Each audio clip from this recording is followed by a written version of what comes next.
Hey everybody, just had a little bit of extra setup to go through. How's everybody doing today?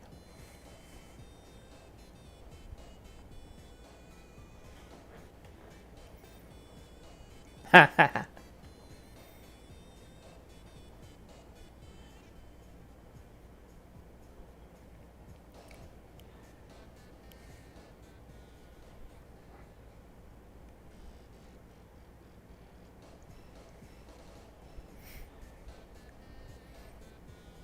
Thank you.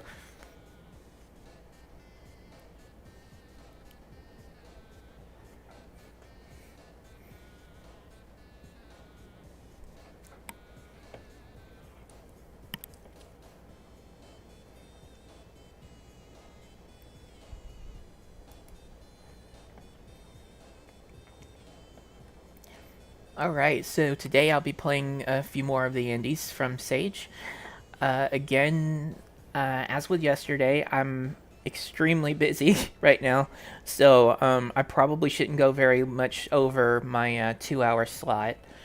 But if you were around yesterday, you'd know that I did to complete the games that I had on my list. So it's entirely possible that'll happen today since there's nobody streaming after me, or at least nobody on the official Sage schedule. I'm not sure if anybody else has anything planned.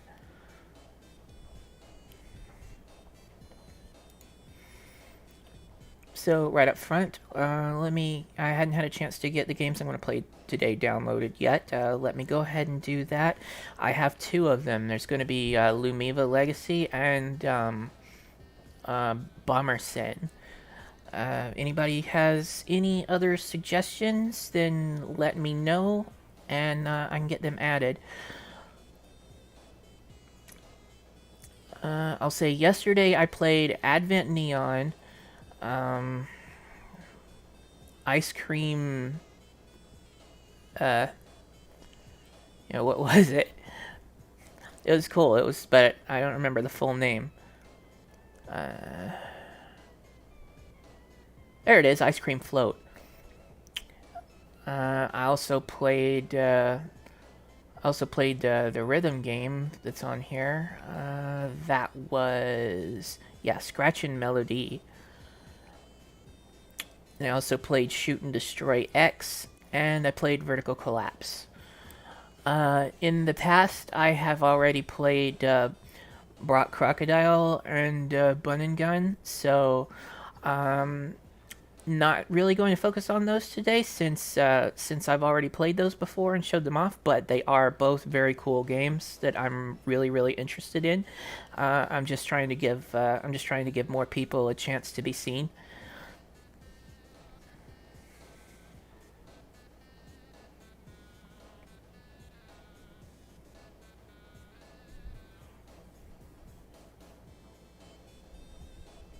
You can call me either one. I don't mind. Some people call me Simon. Some people call me Stealth.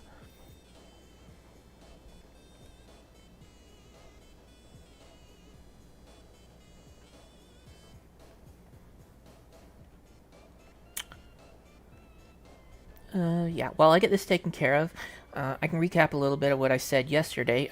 Some of you may have been here already, so you've probably already heard. But Headcanon has some cool stuff in the works, and forgive me if I trip over myself while I'm trying to look through here and talk at the same time. Um, we got some pretty cool stuff planned that pretty much has to do with helping out indies, and the major thing that we've got right now is that I'm going to offer to publish for some indie games. And as I said yesterday, that's not quite like a big name publisher with huge budgets to share at the beginning of the game. We don't have the kind of budget to be able to pay out for development of a game up front. But what we are offering is porting the game to other platforms that the original developer doesn't have access to, such as the Nintendo Switch, because Headcanon does have Nintendo Switch developer access now. So we can port the game over to the other platform and host it on our store or under our name on whatever the App Store, e-store, or whatever for that platform is. and that would be for a small percentage of sales on that particular platform. We also can handle platform specific content added to it. We can help you in such a way as to be part of production, and in the long run, we are also offering programming services and porting stuff over to a brand new engine, such as using the our own internal methyl engine. That is something that's going to take a while to get around to, though, because of all of the stuff that we have currently in the pipeline. But that is something that we're up for considering. And on that note, at some point in the near future, we're hoping to be able to work with some people to learn to use methyl to create games. And for that, they can use methyl for their own games, or we can try and get them in contact with other indies who need programmers who would like to use methyl for their games, and hopefully we can get some people set up and going with some of this stuff.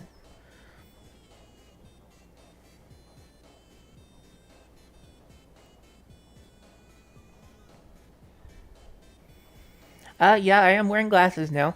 These actually are not prescription, they are UV blockers. I get a headache if I stare at the screen for too long now, and these really, really help out. I did used to have prescription glasses when I was about 10 or 12 or so. I stopped needing them, but I think I'm going to need prescription glasses in the near future again.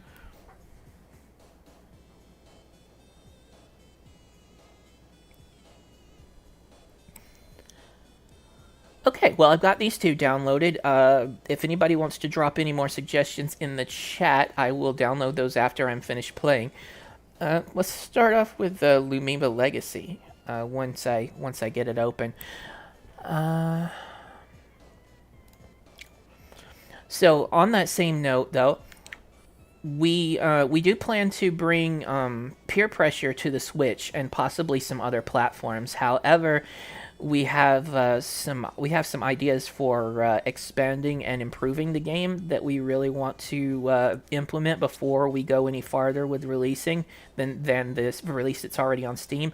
So that's going to take quite a while too, because of all the other stuff that we have currently lined up. But when we get a chance, we're going to improve on peer pressure and get it released on some other platforms. And that having been said, it's going to cost a little bit more after the improvements. But anyone who buys it right now, it's currently $5 on Steam. If you already have that, then you won't pay any extra for the updates. Also, I am currently in talks with two different indie groups about the publishing thing for the games. One of them is allowing me to talk about it already, and that is Teapot for T-Bat game. And that is an awesome game that I played at an earlier stage as well. And I just really want to see it succeed, and I have offered the service in getting it ported over to and published on the Nintendo Switch. So hopefully that will take place sometime after the Steam demo is taken care of. We're not, or the release of the game on Steam, and we're not quite sure when exactly that's going to happen. But we are very strongly looking at actually doing that. The other one, I'm not sure if I can talk about it yet, but it's a game that's made in Fusion, and Fusion does not have the ability to run on the Nintendo Switch. So what's happening with that is that we're looking into reprogramming it in Methyl. Now, the programmers internal to Headcanon are all very occupied right now, so they wouldn't be able to take care of that. So we're currently looking at bringing in some outside help to do that. We have our eye on a couple of people that we'd like to look at, but this does go into what I said earlier about getting people acquainted with Methyl. Once we can find the time to get this set up, we would like to get a few more people acquainted with Methyl so that we can have more to offer in the way of programming for other indie groups. So do keep that in mind, even if this isn't going to happen on this particular game.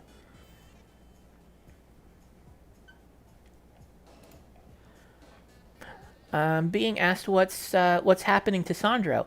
Sandro is still going. As you may know, I am the lead programmer on that one, and it's for the same reason as this other game that I'm not sure if I can mention the name of. But it was originally created in Fusion, and the Cellar Chateau team that was creating it was running up against some problems besides the fact that they can't get a Fusion game to run on a Nintendo Switch. So we got together, and I became the lead programmer for that game, and we're reproducing it in Methyl so that it can be the game that they want it to be, first of all, and so that we can put it onto the Nintendo Switch. And that's going to be followed up by their other game, Kyle and Lucy. What's happening specifically right now with the game for Sandro is that it's still in development, and we're trying to get it together. We're trying to get it together for a complete first release with Sandro's story sometime mid to late next year.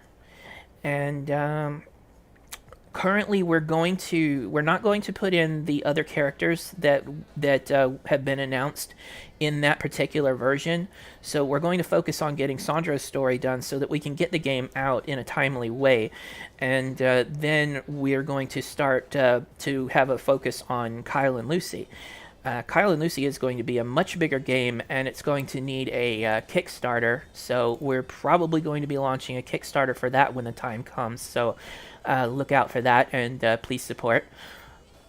And in between and after that, we will be finishing up the alternate player stories for Sandro.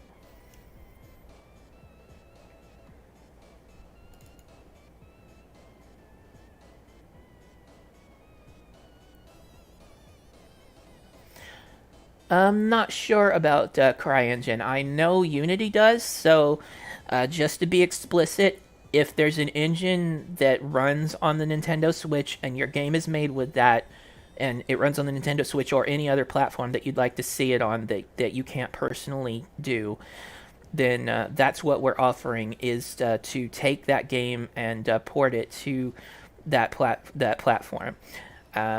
That's because it's a simple matter to get something that's already supported for a platform on there, and if that engine is not supported by the platform, then there are two options. One, if that engine does not have source code available, then we'd have to rebuild the game in another engine. And two, if that engine does have source code available, we could port that engine to the other platform to get the game there, but that would be a lot more work, and the amount that it would cost for any of this is entirely dependent on how much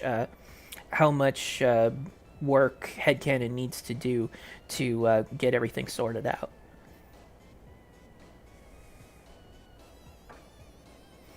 Oh yeah, you're right.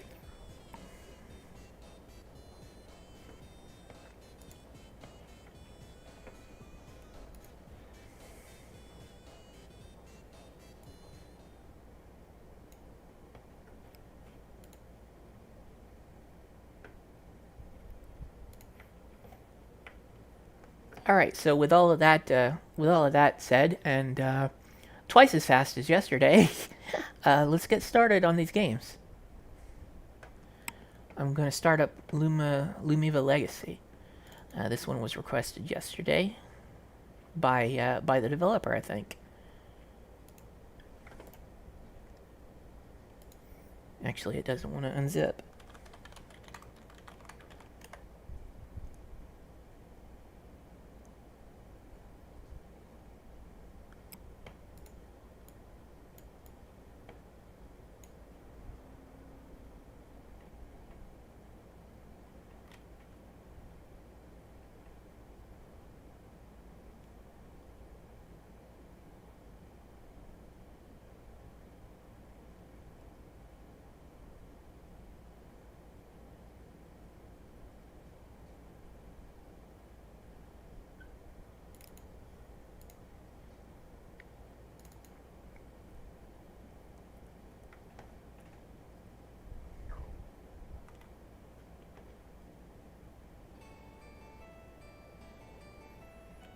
That's awesome, Yarkaz. Congratulations.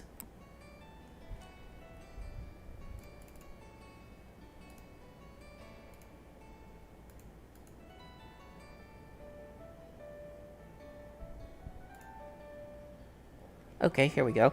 And I do still have my controller plugged in, so if there's controller support, I should be able to... Let's see. I gotta focus the window first.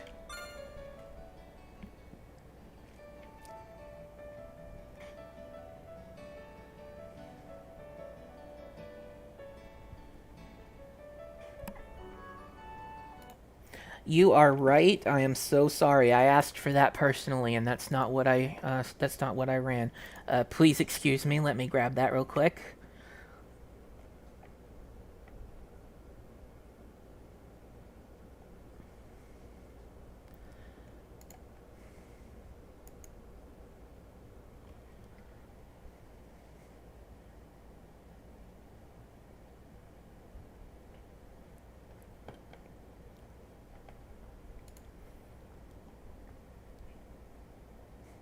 Yeah, so Lumiva has been around for a little while, and several stages ago I did play an earlier version. There's some new content that's locked behind a lot of old content, and since I don't have a whole lot of time to play, I asked for a stream-friendly version that would allow me to get to some of the newer stuff and show it off. And I was an idiot and forgot about that this morning.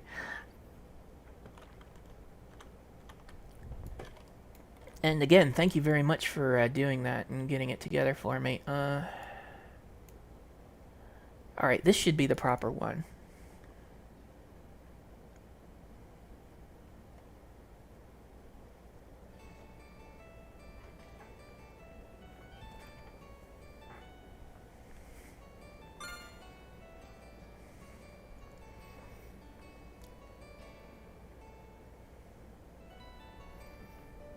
Standard mode, extra lives, health, restore, moderate checkpoints. Ah, okay, so we've got difficulty modes. I like the standard at least. I know there's a lot of people that don't, so it's pretty good that there's a way to play the game more easily. I am an 80s kid, though. I was born right at the tail end of the 1970s, and I grew up through the entire arcade era with all of the early gaming platforms.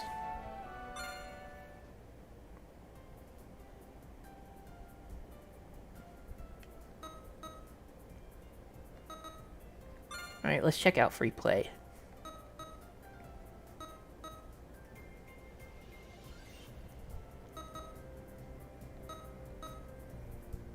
Okay.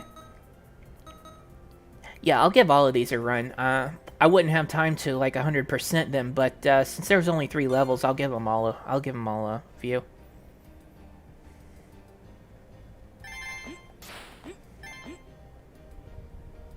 Oop.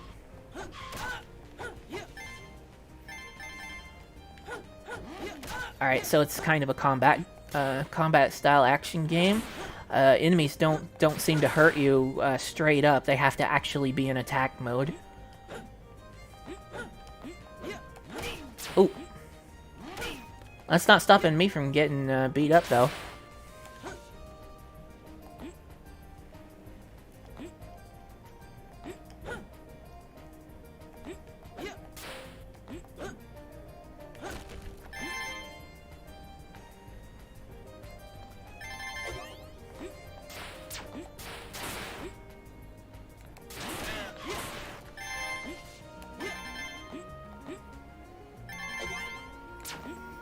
Hey, come to mention arcade mode and difficulty levels. How do you guys feel about that sort of stuff? Like, given difficulty levels, how would each of you choose to play a game? And the old arcade system of score and lives and stuff. How do you feel about that?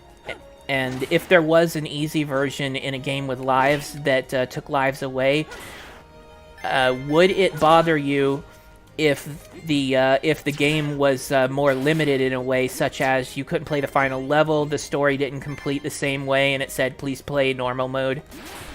There were a bunch of games like that earlier on the NES and the Genesis.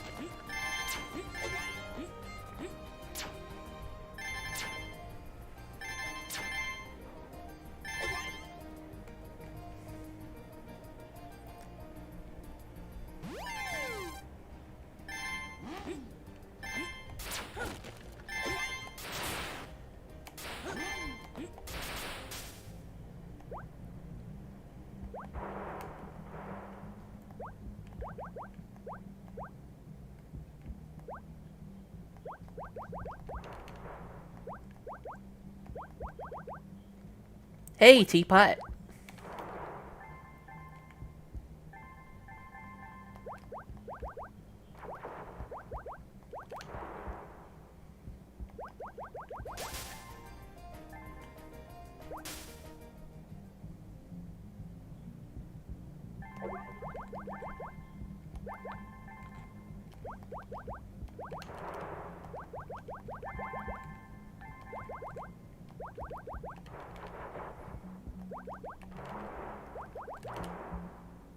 I know some of the older games that did that would like straight up mock you if you played on easy mode. I can't remember any specific examples, but yeah, there were at least a couple of those.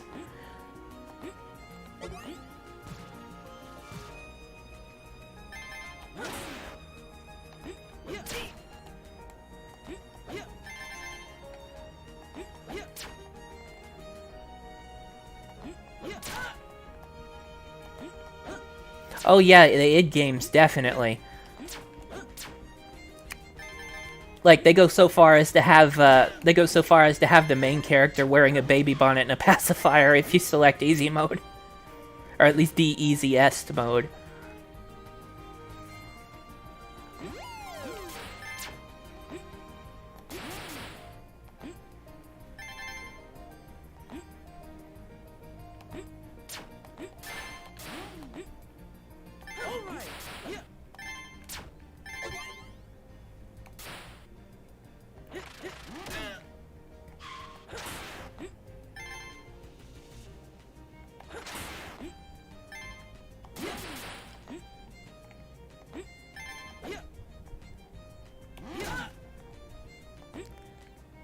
I think easiest mode on Doom was called Please Don't Hurt Me. Wolfenstein, now that one, I think that one's the one I'm thinking of that has the changed character visual on the difficulty select screen.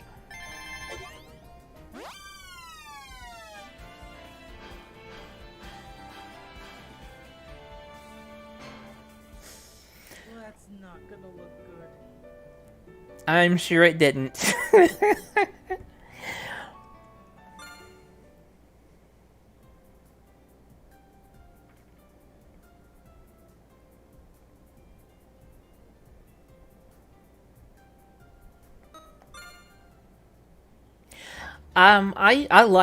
I like hidden endings and alternate stuff that you have to do to complete the game 100%.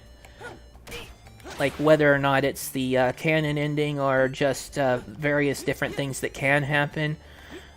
Just anything for replay value, and that makes you, if you want to 100% the game, really get into mechanics and the design of the game.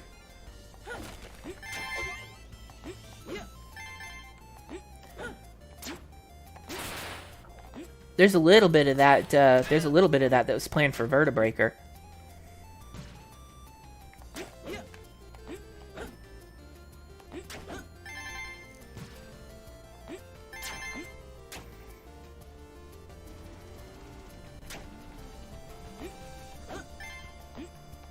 Oh.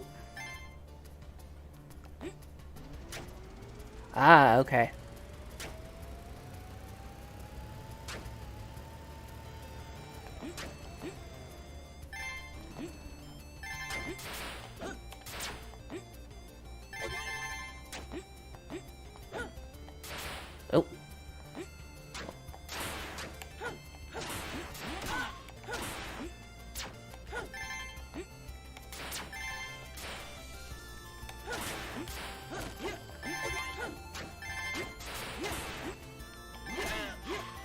Man, I can't time my attack on those guys.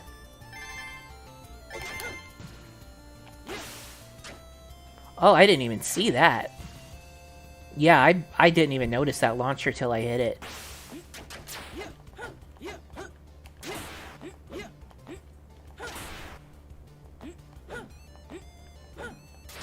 A little bit more contrast on the stuff that you can interact with is always a good idea.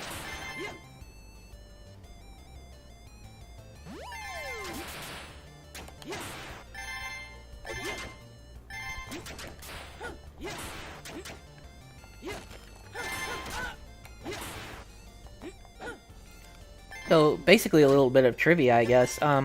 I seem to remember this game was shown at least one Sonic fan convention too, possibly Fan Jam in Georgia. Either that or it was the one that was held in California. I can't remember exactly where it was and what the name of it was actually, but it had Sonic Revolution, that's it.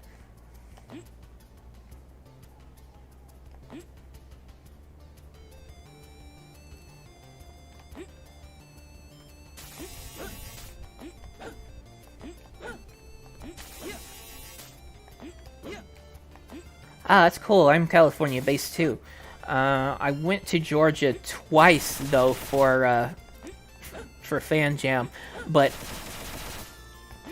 even before the problems started happening, I wasn't able to travel very much.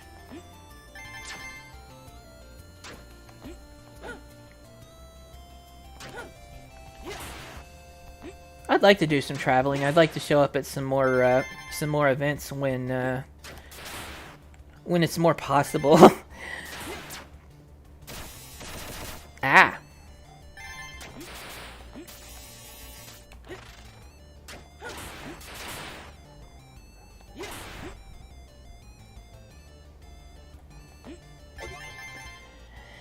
Yeah, that's something I'm noticing right now too, and I think a couple of years ago when I played this at an earlier stage, I mentioned it too. The player animation is it's pretty stiff.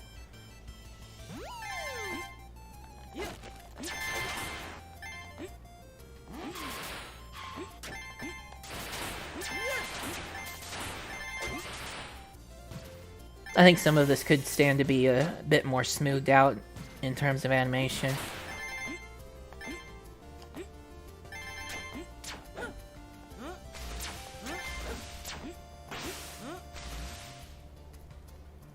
Alright, I'm finding new moves.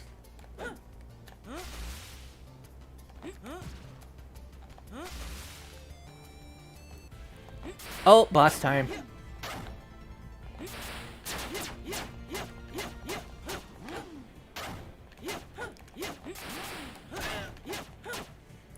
I feel like a combo attack would help too. Maybe at least one, maybe two more types of hits that you can get in. I think that'd feel a little bit better than spamming the single attack like that.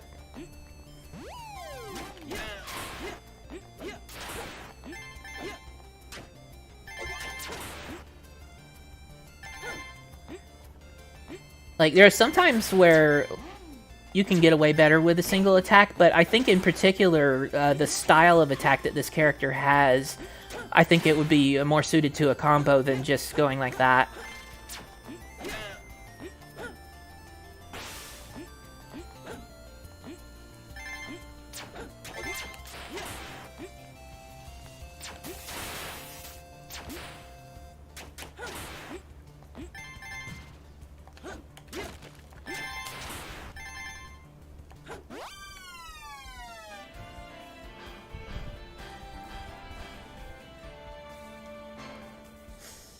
That's not gonna look good. Nope, it did not. It did not look good at all.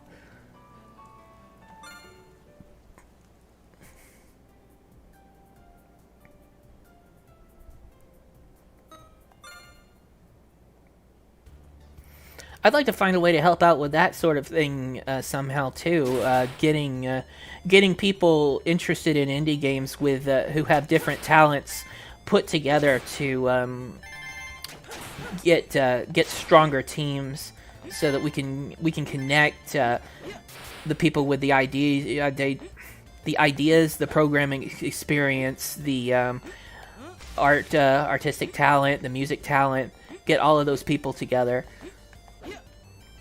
That would also include translation. Translations are also becoming very important with all of the games that have like heavy menu options and are story centric with dialogue.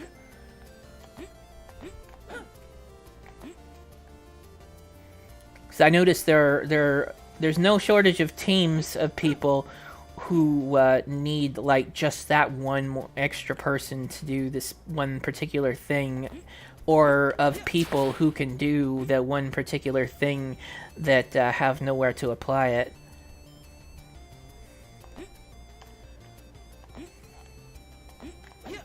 There we go. That jump is very, very difficult to make. Unless I was missing a move that I'm not performing.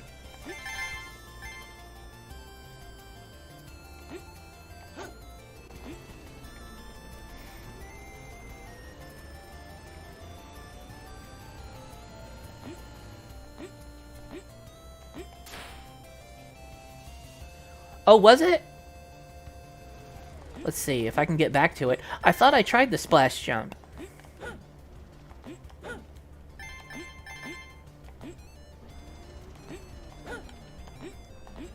Oh no, I think yeah, I think I'm too far ahead to try it now.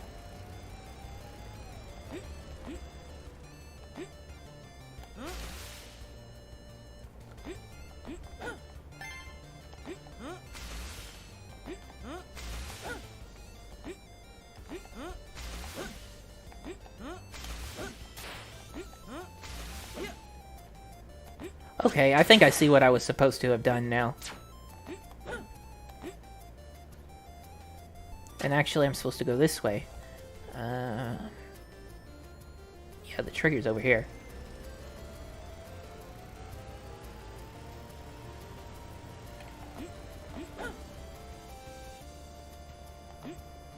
Wait.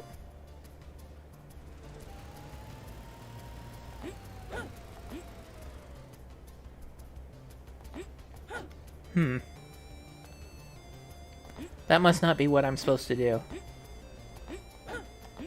I know there's another,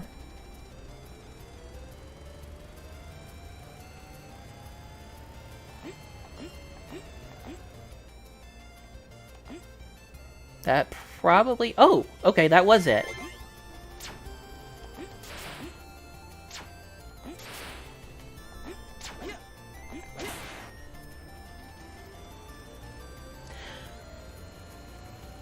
I'm seeing we have a particularly active chat today compared to some other days, which is very, very cool. But please forgive me if I miss some messages. Feel free to if I don't respond for a while, try and get my attention again.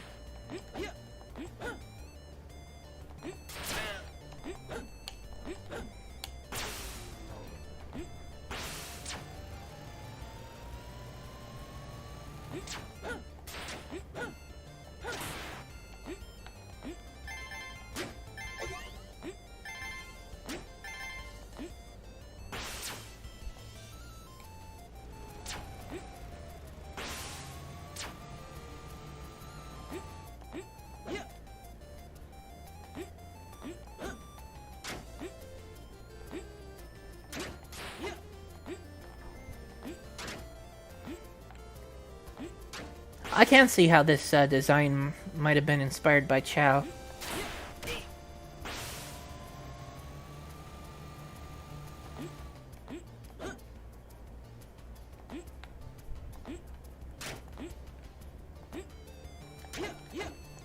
Is it possible to get to those guys? Oh.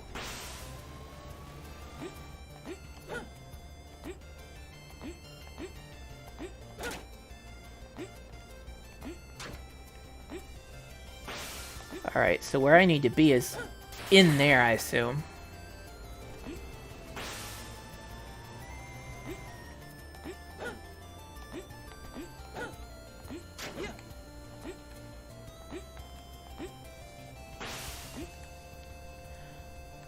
Alright, you gotta be real careful trying to shoot onto but not overshoot this part.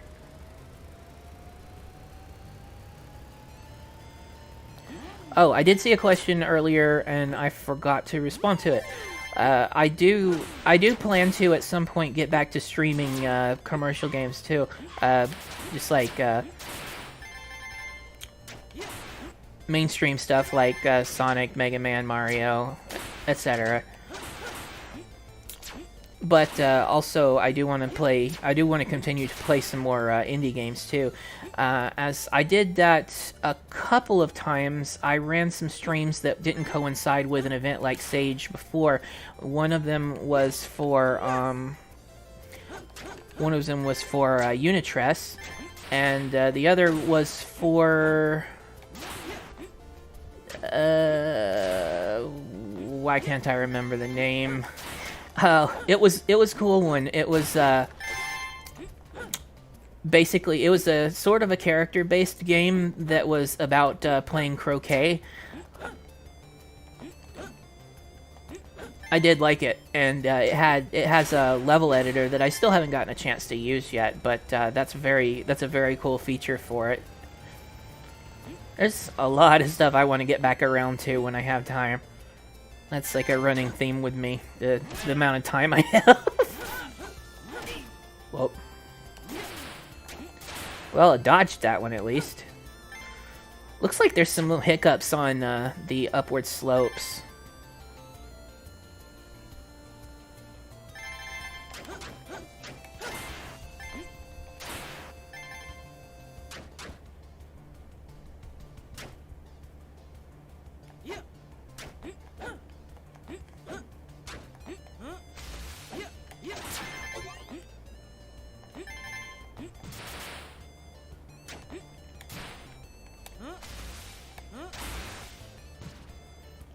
Okay, I was wondering if that would actually do damage to the enemies.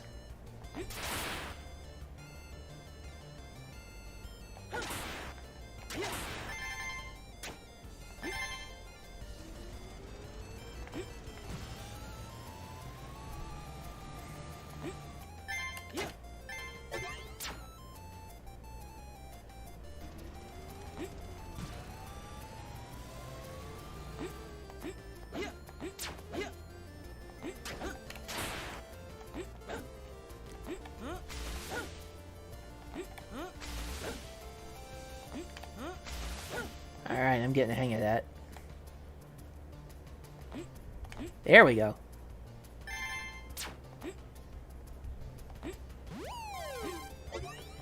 I do like the exploration basis for some of those door puzzles.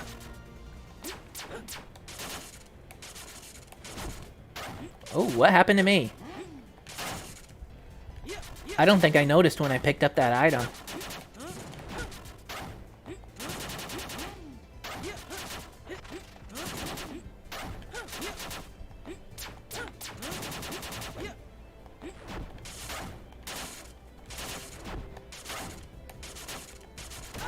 Ah!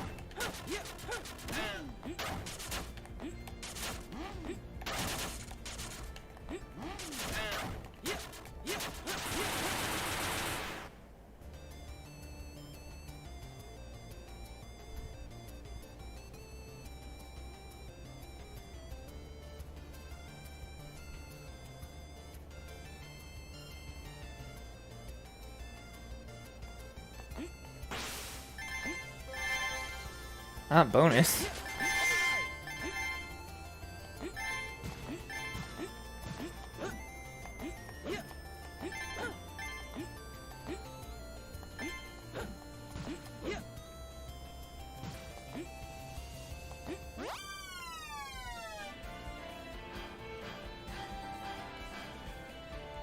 Did I do any better this time? Typical. I did.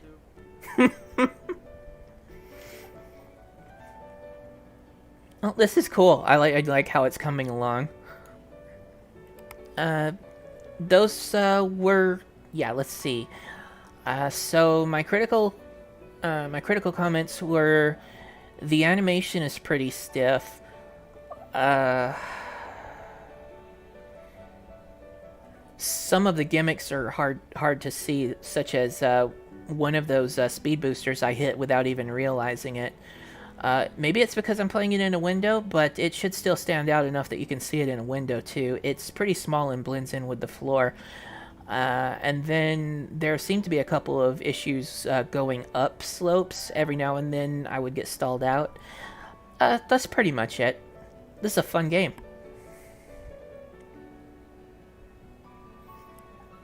And thank you very, very much for preparing the stream-friendly build for me.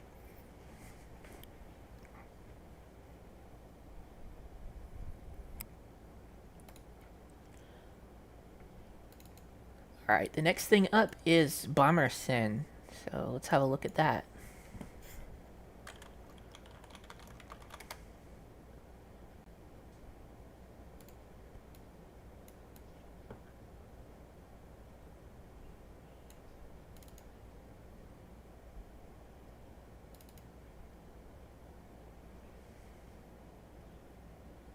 Was that not the third stage? Let me go back and check. I thought that was the third stage.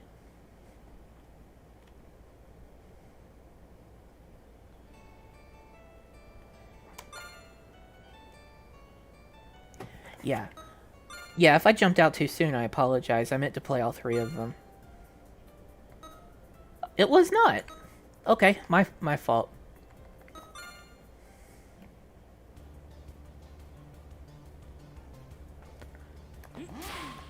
Wait. No, that was the third stage.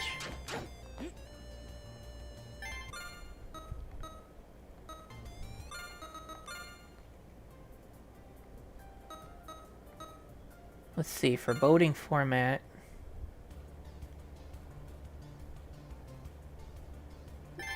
No, I played this stage.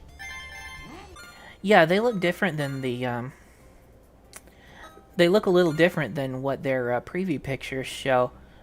But, yeah, it looks like I did play all three of them.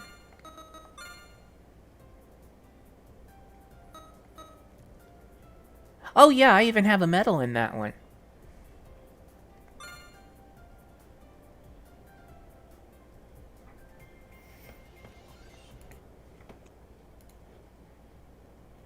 Let me take a minute to catch up with the chat here.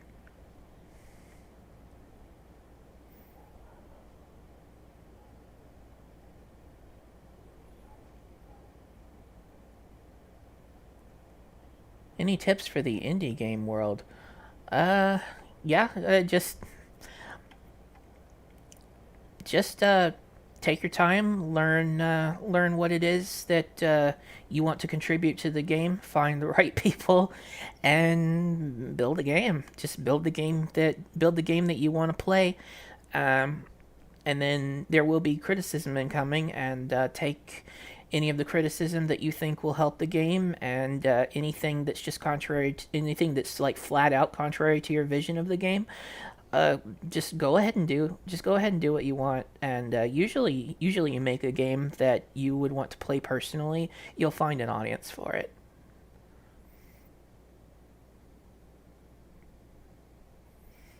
The Steam Deck. I don't have any specific thoughts really, but I am looking forward to getting a hold of one.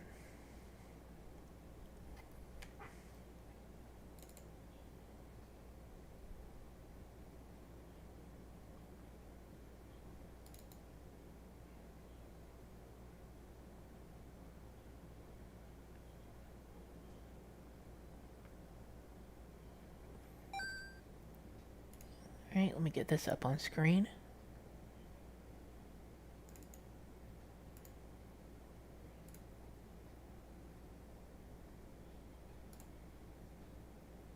What?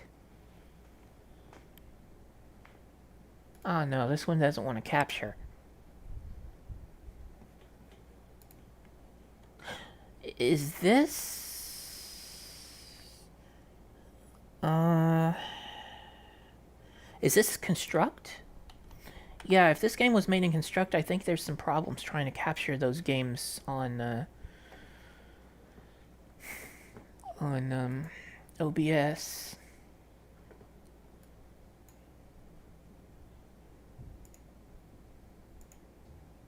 There we go. Let's switch the capture method.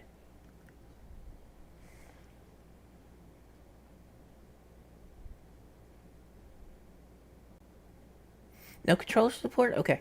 Let me put that down.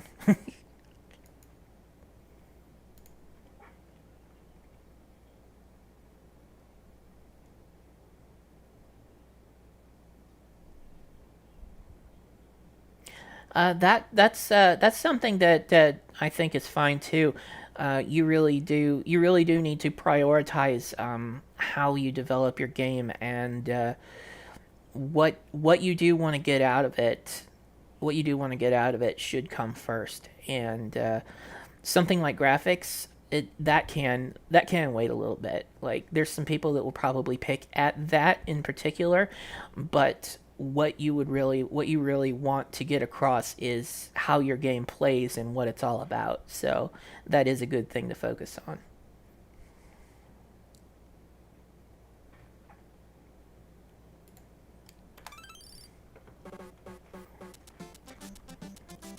I hear a little bit of Mario.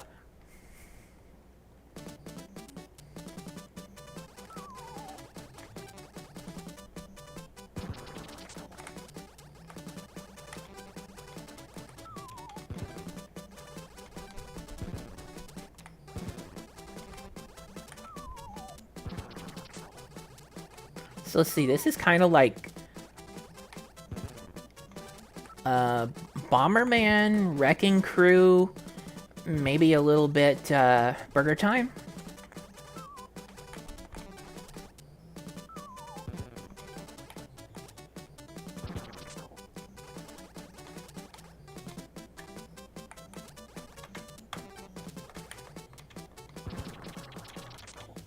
Let's see. Is that a kick? Is it an attack? No, I don't think it's an attack.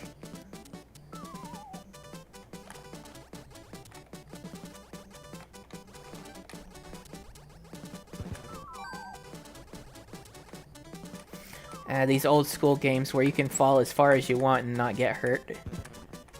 Oh no.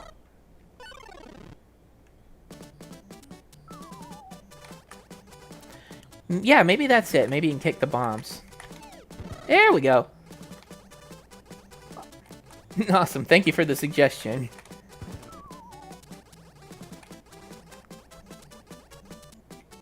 Yeah, it appears to be a bird with a hat. Like maybe a kiwi?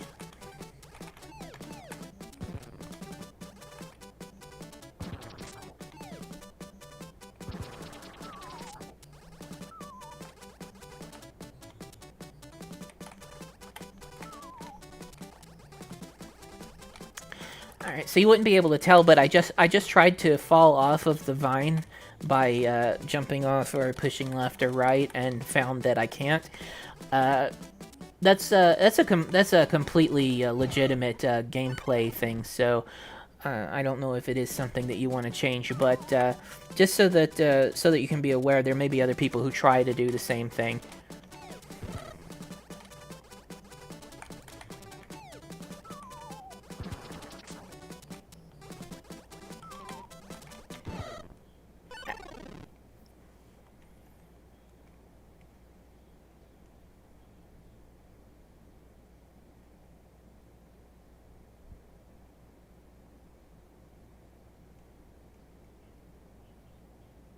Yeah, don't get too caught up in iteration.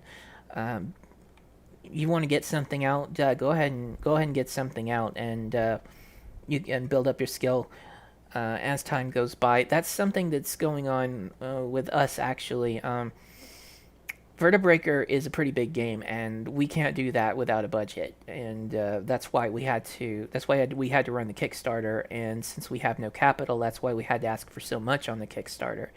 and that's also why we can't really work on Vertebreaker right now because of the scope of the game. So your first few games, you don't want to let the scope get out of hand. You don't want to try and go beyond your means in terms of the assets that you have and your current capabilities. So try and focus on something smaller to get started with, which is why we scaled back and did peer pressure uh, first. And we have another game in the pipeline that we'd like to do that will probably come before Vertebreaker if we're able to get back to Vertebreaker. Look, don't be afraid to start slow.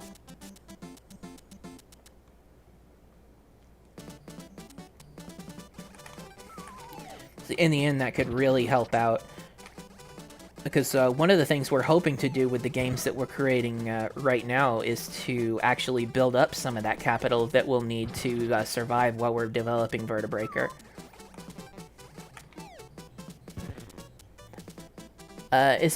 Yeah, it looks like my voice level's fine. Alright, I just wanted to be sure. The music's a little loud in my ears. Ah.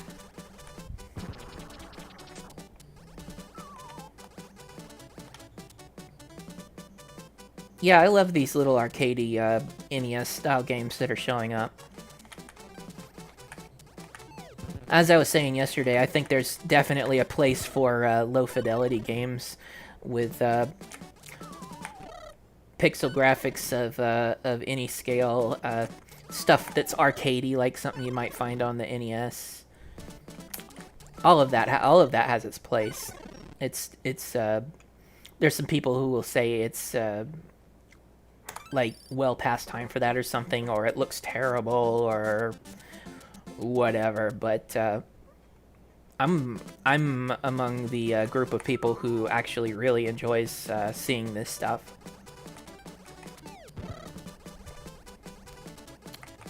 And I think that if it's something that you need to get to be able to get something across, like you need to do a lo-fi game because you have very little resources or something, then I think that's a completely legitimate way to go to save yourself the trouble of having to put too much time, money, effort into something just to get going. So yeah, don't let anybody tell you that something like this looks crappy or is out of date or anything, because it most certainly is not. Fun is fun.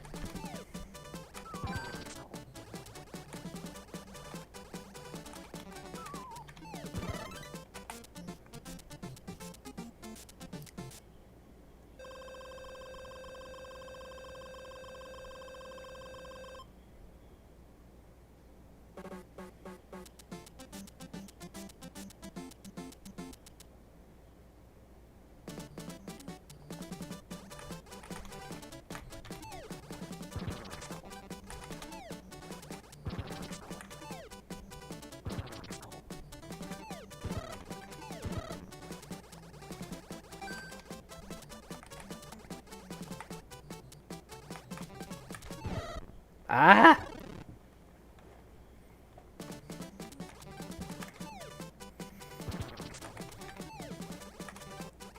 So, like, yeah, following the same lines, you can tell when something's low effort, and it's always good to have pride in what you're doing and put in the effort. But just because something is low fidelity or looks like something that could have been released 20, 30 years ago or so, that doesn't mean it's bad. Like stuff like this still takes some effort to put into it in general, and it's just a style. It's like with different musical instruments and how we used to have live orchestras used to be all that you would hear, and then more instruments came along, and then in the 80s or so, FM synthesis came along, and FM synthesis with tone generators was very popular during that time, even when you weren't talking about video games. But then they fell out of style later, and then you wanted more orchestral sounding stuff again. And there will be people who tell you FM sounding music is too old, tone generators especially being too old. But those sorts of things have their place too, and they're just different ways of expressing things. They're different styles, and they're no less valid than any of the others.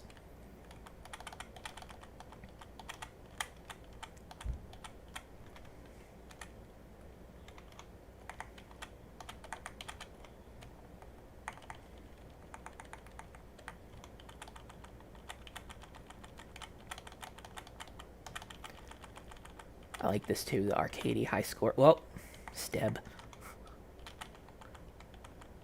Don't even know my own name.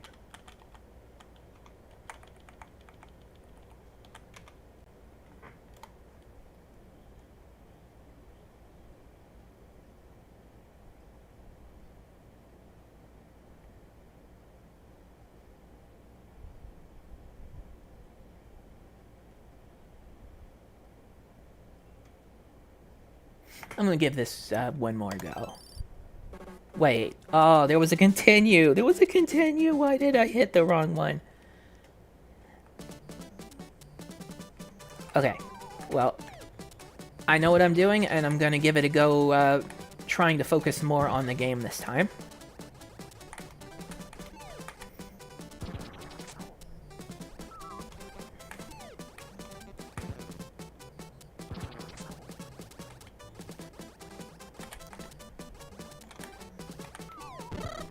Ooh, double.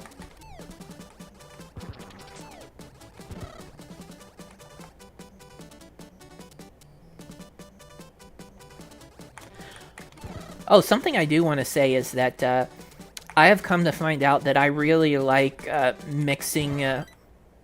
Oh, did I get an extra life when I did that too?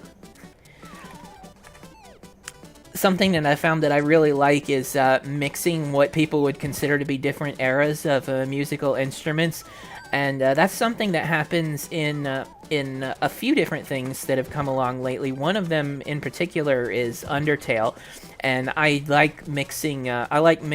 Various styles like classical music style, rock style.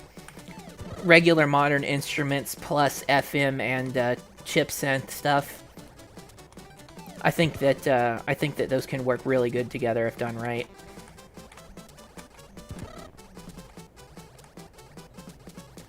All right, I'm on to you now.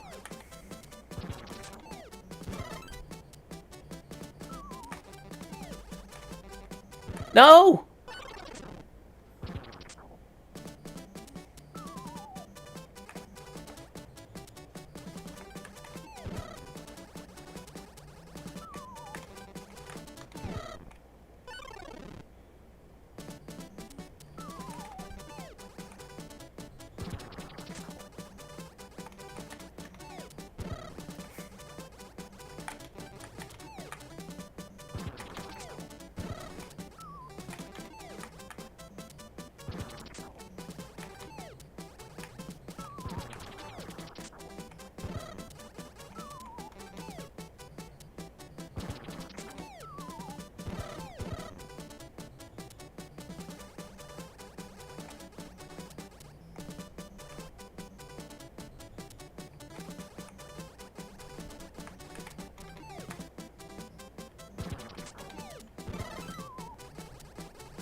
All right.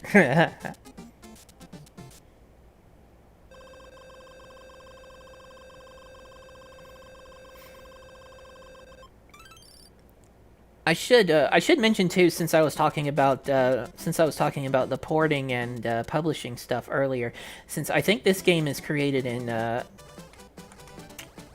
in Construct 2. I think that Construct 2 doesn't have support for the Switch and possibly other platforms, so games created in that engine would also be something that would need to be rebuilt using a different engine before they could be put onto the Switch and other platforms.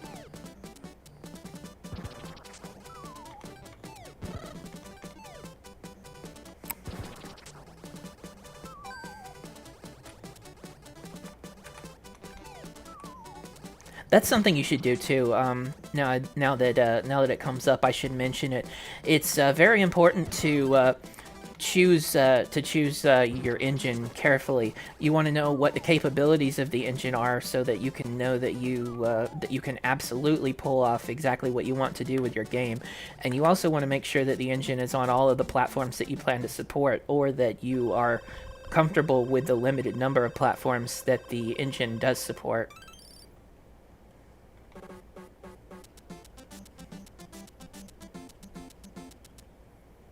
Game Maker 8.2?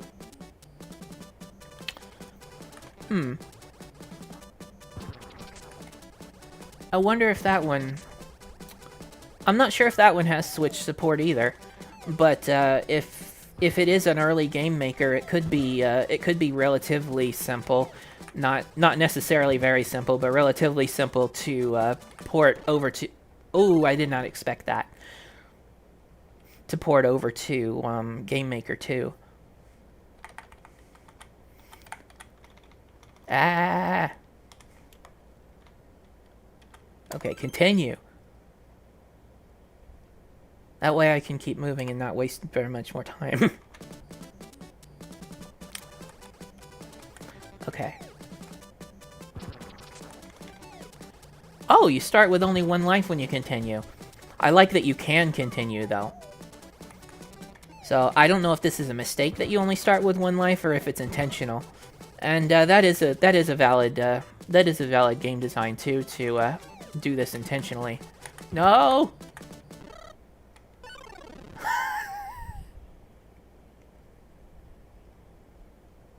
Ah.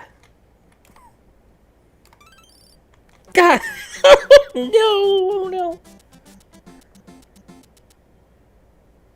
Okay, just to give this game plenty of time, I will play through from the beginning one more time. Hopefully no one's bored with it yet. Let's see if I can get any farther this time. Next time I hit a game over, I'll go ahead and switch to something different. I think somebody mentioned another game earlier. I'm not sure. I cannot remember what it was. So please go ahead and throw it into the chat again if you want. And toss me any suggestions for anything else you'd like to see me play. There is at least one more hour for me to go today.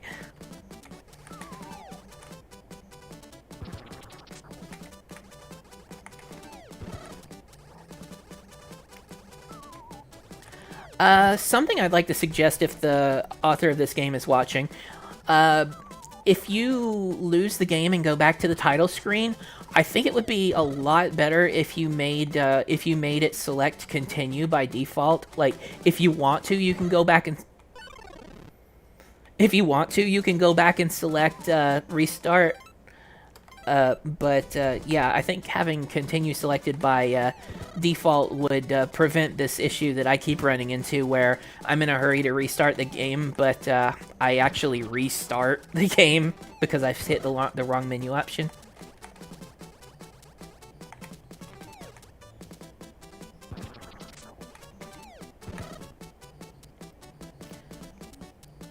Yeah, I am taking requests. So, Meander 4th?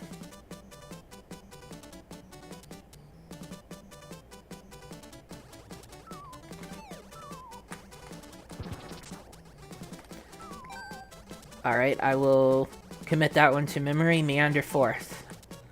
Meander 4th will be played 3rd.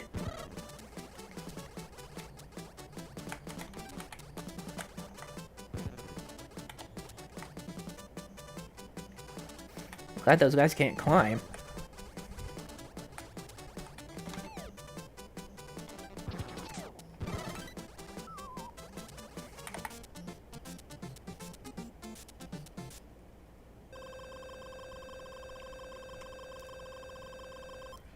All you gotta do is get over your fear.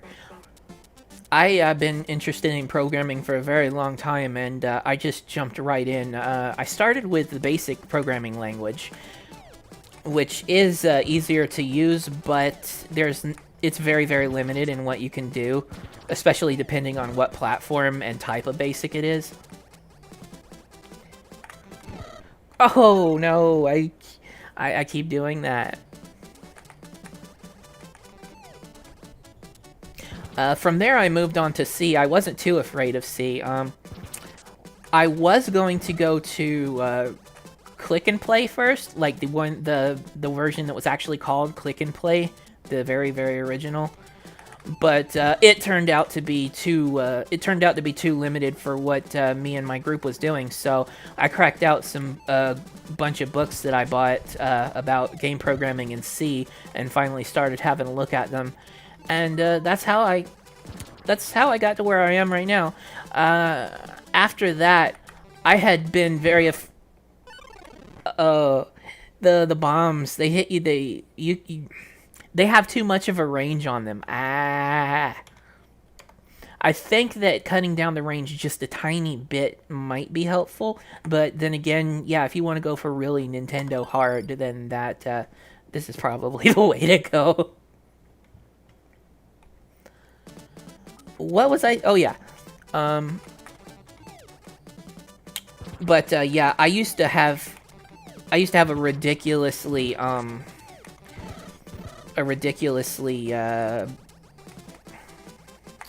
what's the word? Well, ridiculous pretty much does cover it. A ridiculous fear of assembly language in any form, but then I just wanted so much to be able to do some stuff with Sonic that one day I just got into looking at how 68K assembly for the Genesis worked, and I'm like, hey, this ain't so bad at all. So yeah, it's really just getting yourself in the right mindset. Because if you put your mind to it, you can. If you put your mind to it and you have the time to dedicate to it, you can get a handle on this stuff.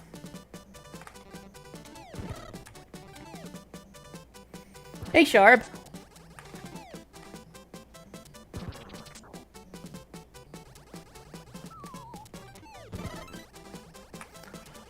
All right, on to level 3 again. Irrational, that's it. I was going to describe my fear of assembly language as irrational.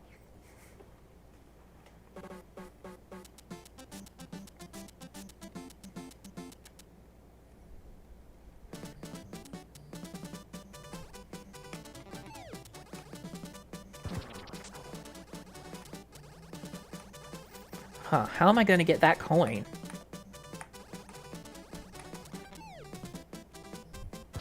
I guess that's the puzzle, because I can't fall down directly on top of it.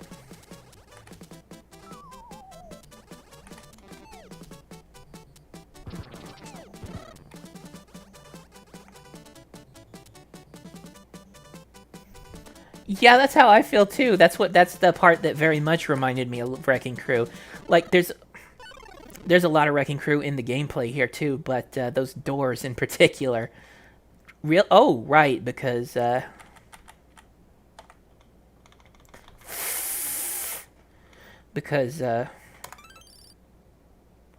you restart with only a single life.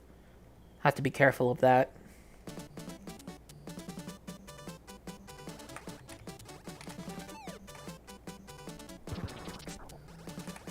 Oh, x86. That's what was bothering me so much, was my first exposure to assembly was x86 assembly, and I did not like the look of it. Honestly, Genesis 68K assembly for the Motorola is very much more appealing and very much easier to work with, but it's not so bad working with other forms of assembly. I think my second favorite assembly is ARM assembly, but I haven't done nearly as much with that as I have with the 68K.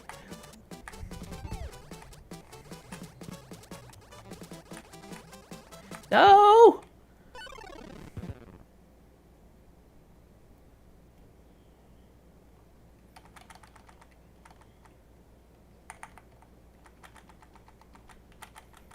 All right, I'm gonna be 0 for Mega Man X. Ooh!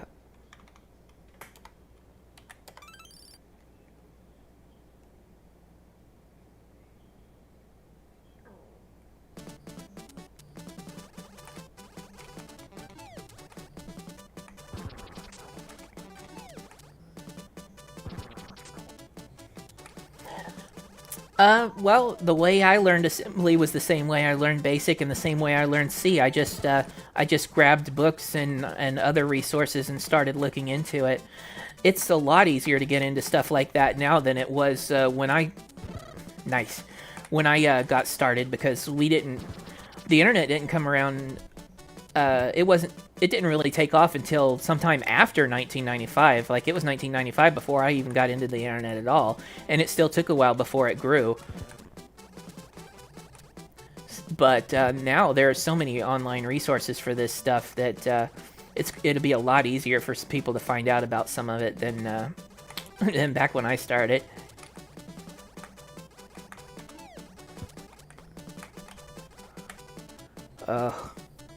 No, no, I'm not gonna leave that guy for later. I'm gonna have to deal with him now.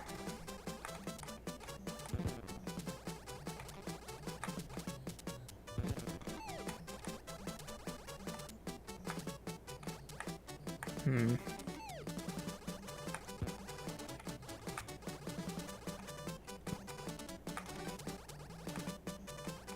Okay. This is all a matter of timing. I was too afraid. I was too soon. Ooh! That was too late.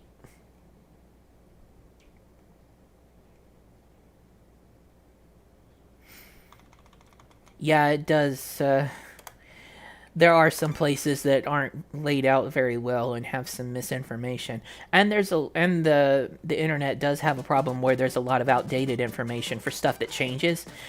And you go and look for something, especially like Unity. I've found Unity changes very, very frequently, and if you want to find something for Unity, you have to be very careful with how you're looking, because there's information from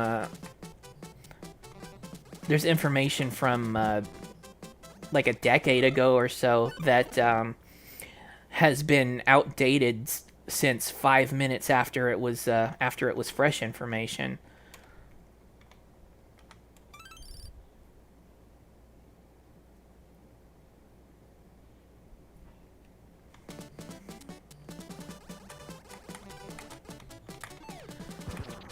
I must be hooked. I keep going back to it.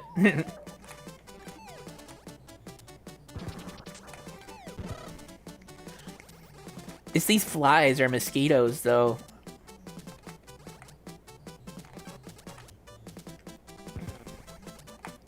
They are hard to deal with.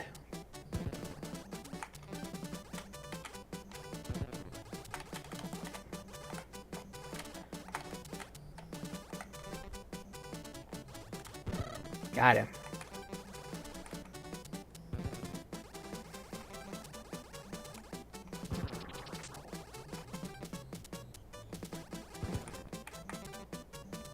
Ooh!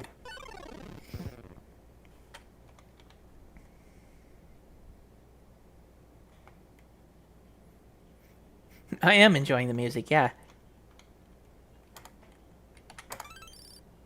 Overall, this is very early NES in a good way. Like, I could see this actually being something that was released on the NES at one point.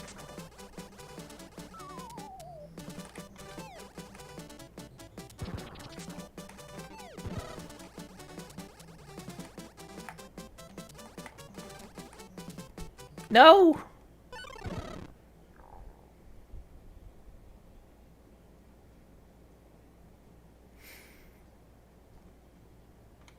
I guess in some ways it looks like 6502. 8-bit assembly. Oh, that's something I don't want to touch any more than I absolutely have to. Uh, like the Z80, I've done a little bit with the Z80. I've done a little bit with the 6502, just a tiny, tiny little bit.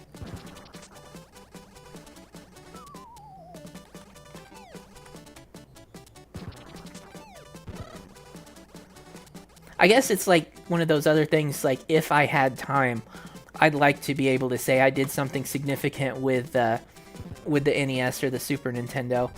But unfortunately, there's only so many of the things that I want to do that I can do.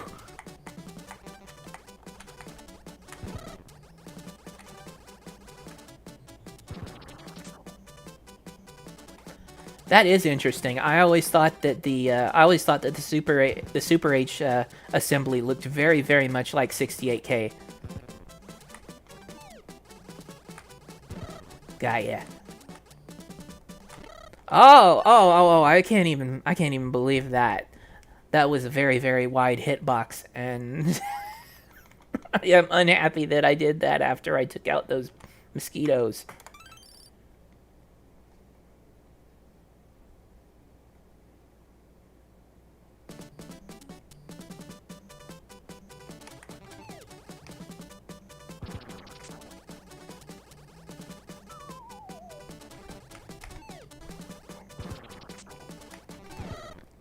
Yeesh.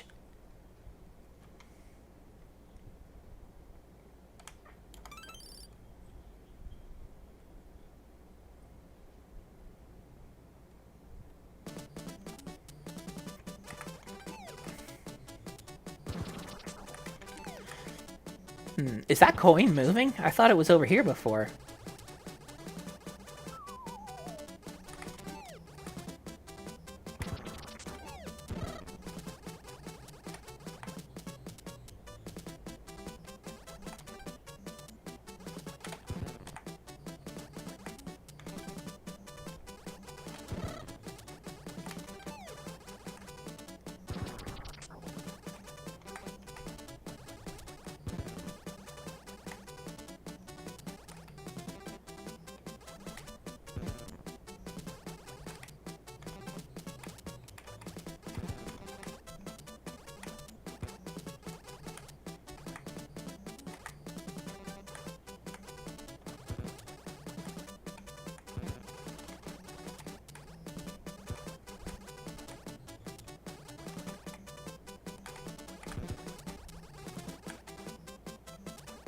Eee!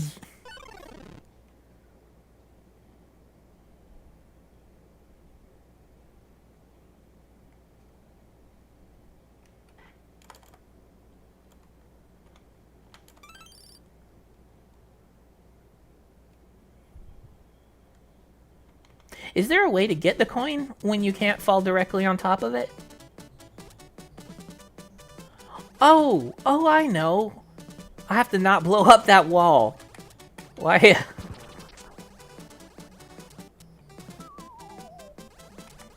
I don't know why I didn't even think of that. That is great though, having puzzle elements like that.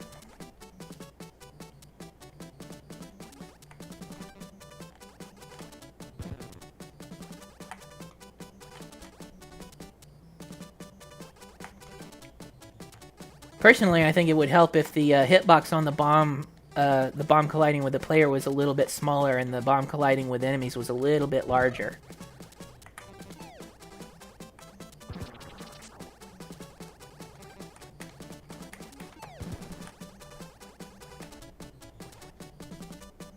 But criticism along those lines would be very common for for old NES games. So, right on the money.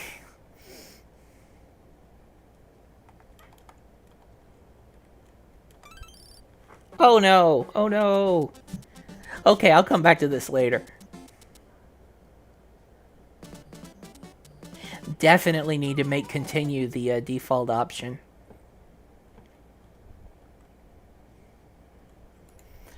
Alright, so time to pull down this new game.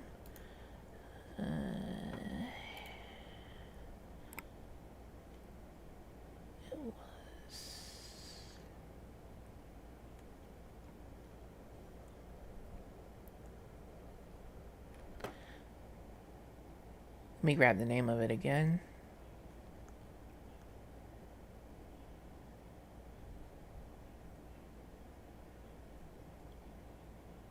Ah, there it is, Meander 4th.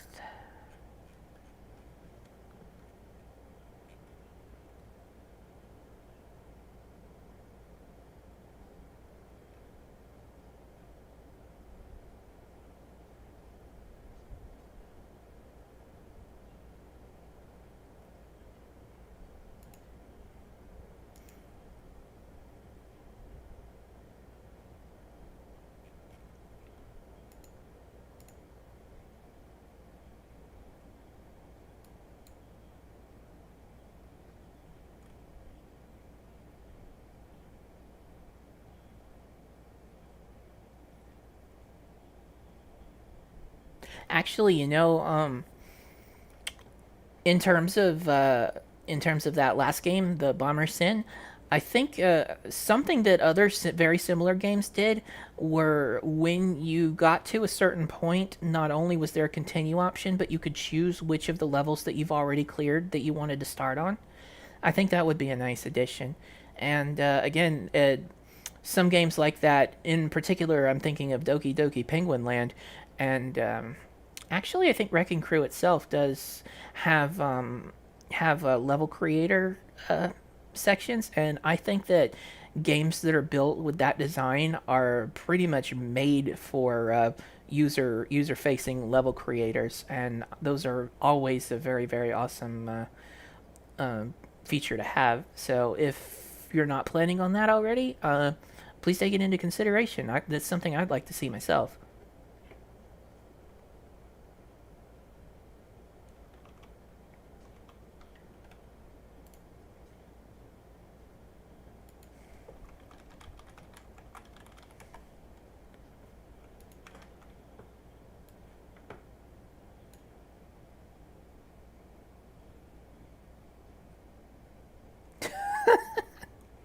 Well, it was just called Penguin Land when it was released in the West, but yeah, I do know the official name when it was created in Japan was Doki Doki Penguin Land. Forgive me.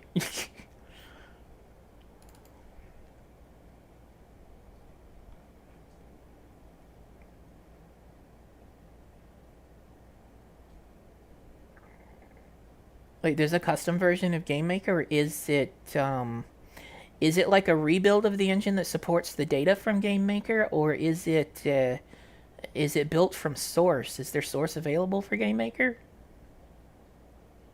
And yeah, is this the same Game Maker from Yo-Yo Games, or is it a different one? Because I know there's at least one other one. Long time ago, there was Gary Kitchen's Game Maker for the Apple II, and that's something I actually had, but I didn't really get a lot done with it because it was extremely limited. But yeah, I do know there is another modern engine called Game Maker that's not the Yo-Yo Games one.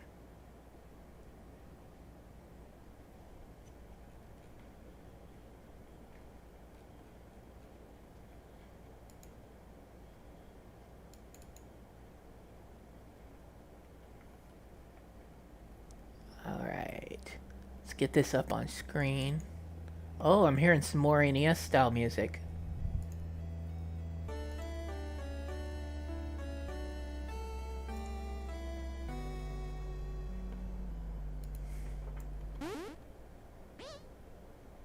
Hey again, it's me, Zach. I made this mess.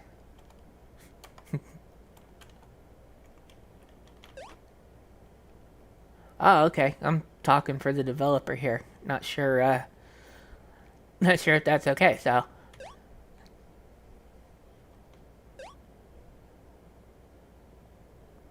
vertical slice. Don't hear that much from this community or some indies in general. Vertical slice is the name for basically a presentation of something like a game, could be a movie or anything else like that too, that takes several elements of what's supposed to be in the final game and puts them together in a smaller presentation to give someone an idea of what the finished product is going to look like.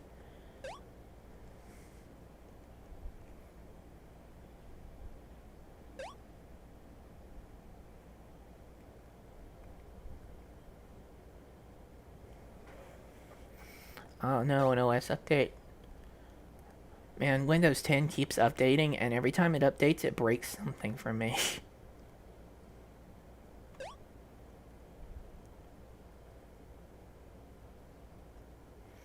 Oh, that sucks. I've had to restart projects before for various reasons. It always sucks. Like, I feel horrible just when I lose a block of text I've been writing and then I have to write it again. It's just like, man, I already got this out. I don't have the drive to express it the same way that I did the first time. It's just not going to work. Oh no. Oh, good luck with this. I really, really hope that this go takes better than the first time around.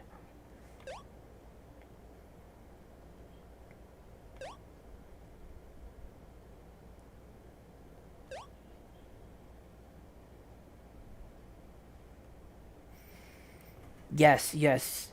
Keep backups, use version control. That was my problem like way early on. I lost I lost source code in a couple of instances back in the 90s or so and had to start completely over from scratch. I've been using version control lately, and it really helps. It keeps backups of your game in case you lose your local copy, and it also keeps backups of older versions so that if something goes wrong, you can trace it back. You can trace the error back to its origin, find out what you did that caused that error, and just kind of regress on that and fix it or take it out or whatever is most appropriate to your project.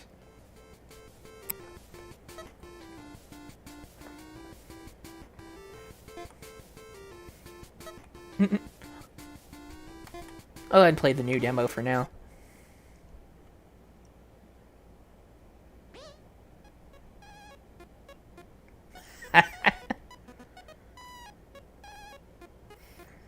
Alright, are you jokers ready? I think this mic is plugged in, not that it matters. I'm good on bass. How about you, Teak? Teak, look alive.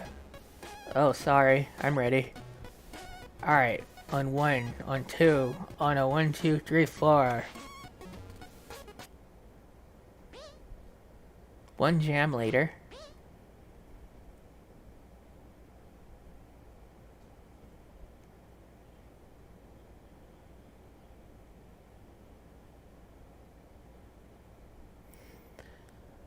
Whoa, lost my groove there. Sorry, guys. Ah, they kicked him out. Ugh. Well, guess I should get home.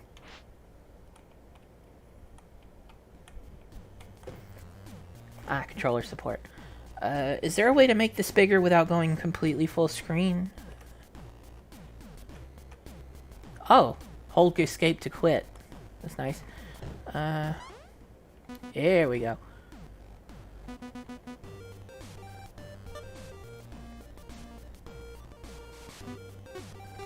Yeah, going full screen breaks the stream. Alright. Some window size options would be nice for this. So, like, if you're playing it in Windows, you'd get, like, double size, triple size. That way you don't have to go into full screen if there's some reason you don't want to.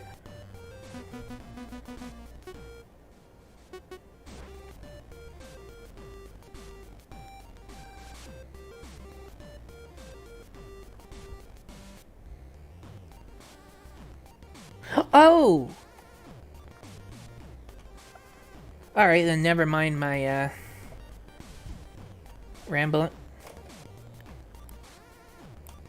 F1 through F3? It doesn't seem to be working. Let's see, F4 goes full screen. Yeah, F1 through 3 change it back to windowed, but they're not changing the size for me. No other F keys are doing anything.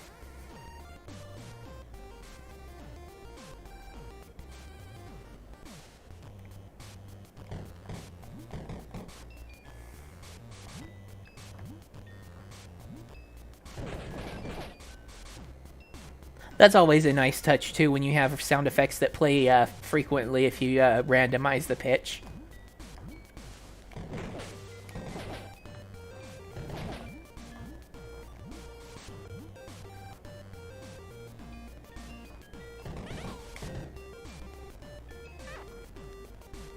Oh.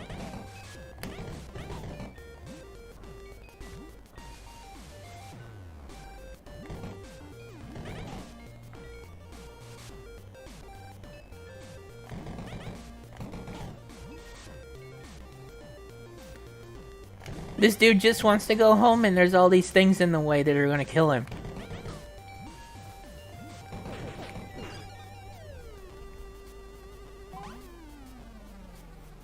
He'll tell you about the area. He comes out of his gig, is headed home, and he has to pull a gun.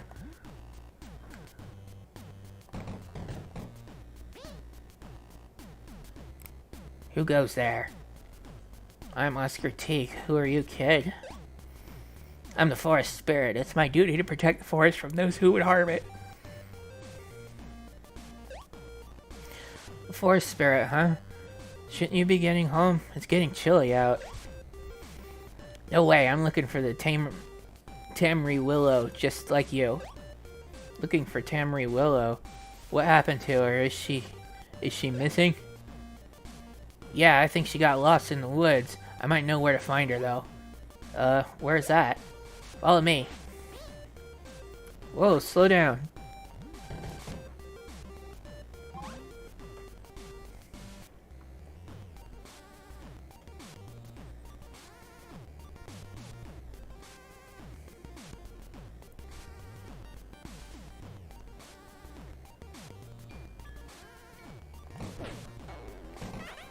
Oh. I don't know what that is, but it's spitting acorns at me.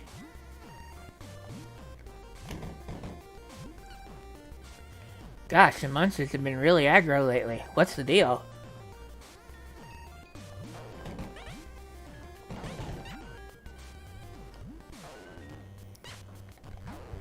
Ah!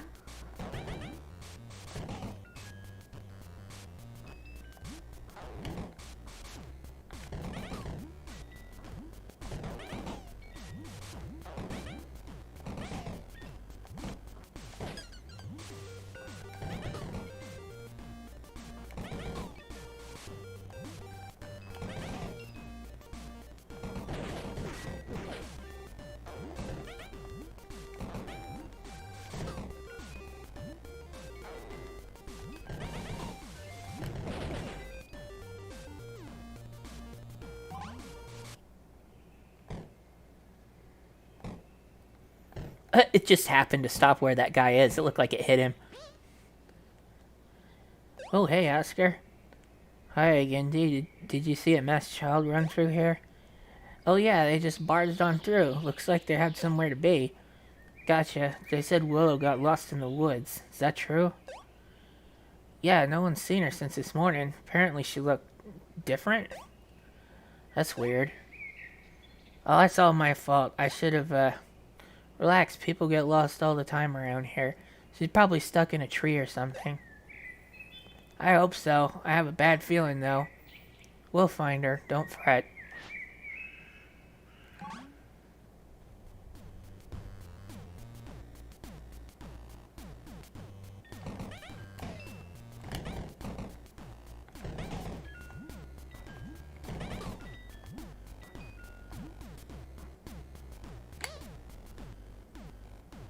Oh, take any news on Willow? Not really. Some kid told me he has a lead. They ran this way. Seen anyone like that? Were they wearing a mask and cloak? They ran by just a bit ago. Gotcha. Say, there's a lot of people out looking. Did someone organize a search party? Oh yeah, Garrett, Isaac, Spruce, and I have been looking. I'll see if they found anything. Good luck, Teak.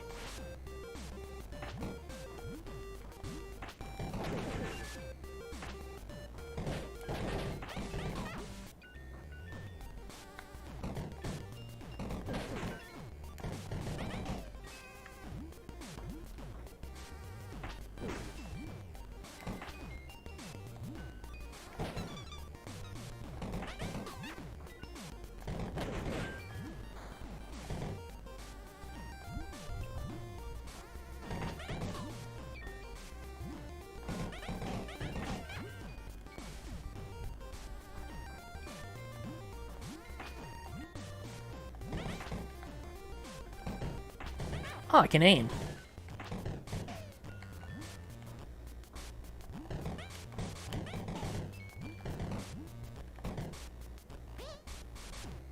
Man, I feel awful. What's the matter, Oscar?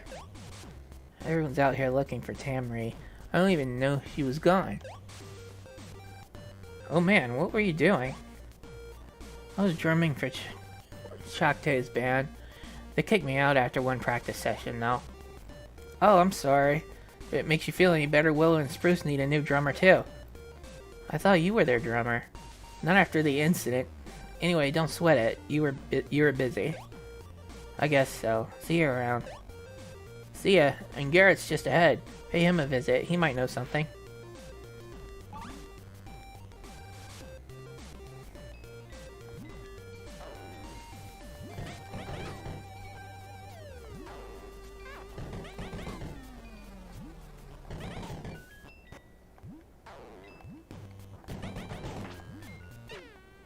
Oof.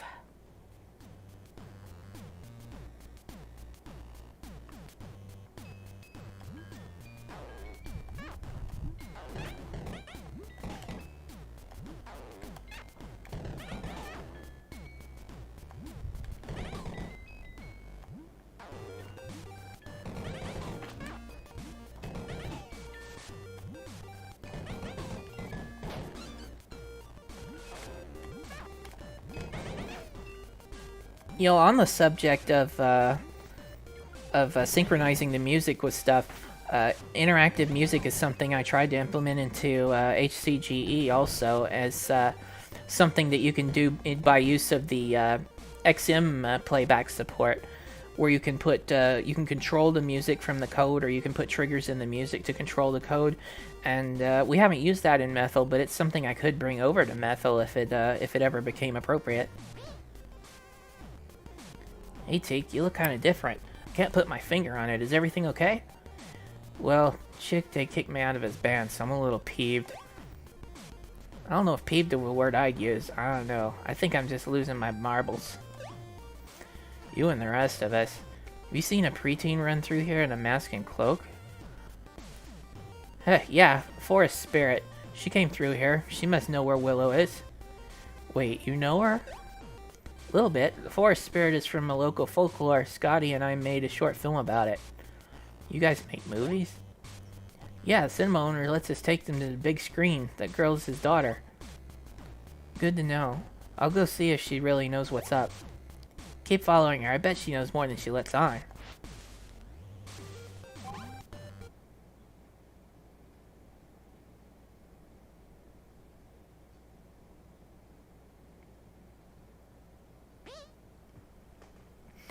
So, have you noticed how angry the monsters have been? Yeah, I've never seen so many. What do you think has them all so stirred up? This may sound crazy, but I think there's some kind of magic around here messing stuff up. Magic, huh? I don't know. There's got to be some logical explanation for this. Maybe the weather?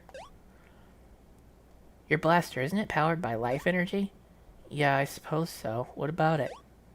Science can't really explain how exactly life energy works, just that it's in every living thing. So you're saying that whatever's going on is inexplicable, like life energy, right? Yep, but it's not life energy. It feels like something else. Something different. Different how? It feels hurt. Oscar, do you hear that? Hear what? The screaming. I don't hear anything. You have younger ears, though. Whose voice do you hear? It's so loud. I have to help. It's in danger. Wait, what's in danger?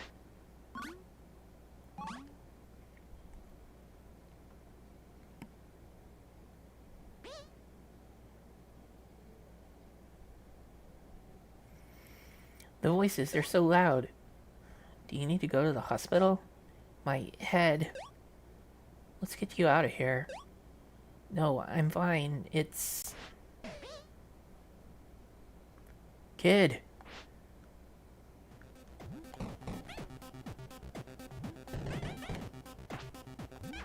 Evil flower.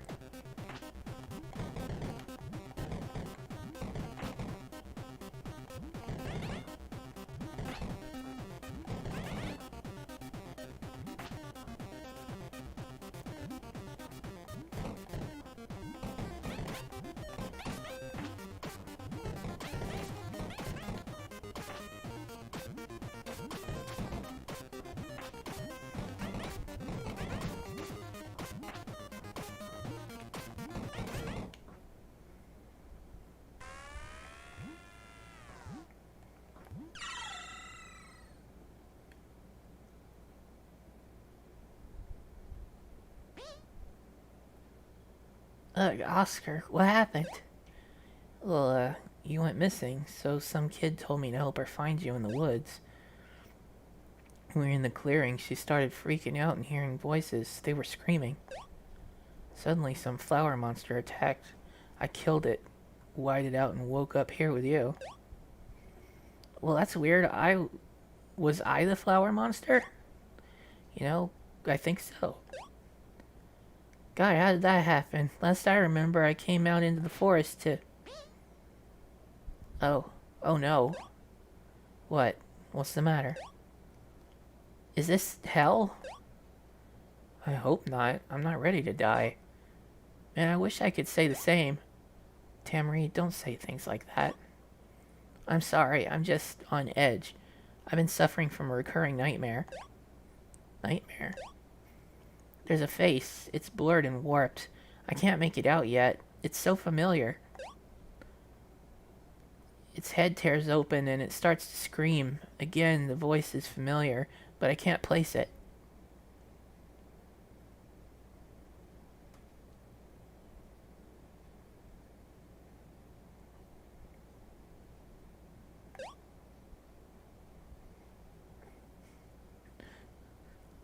That's awful.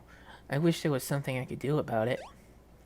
Maybe you already have. You beat the monster thing, right? Maybe that was the curse. Or cause. Oh, maybe. Guess we'll have to see tonight. I think you could stay over at my place overnight just in case. Oh, sure. Well, if there is a tonight, where the possible hell are we? That's a good question.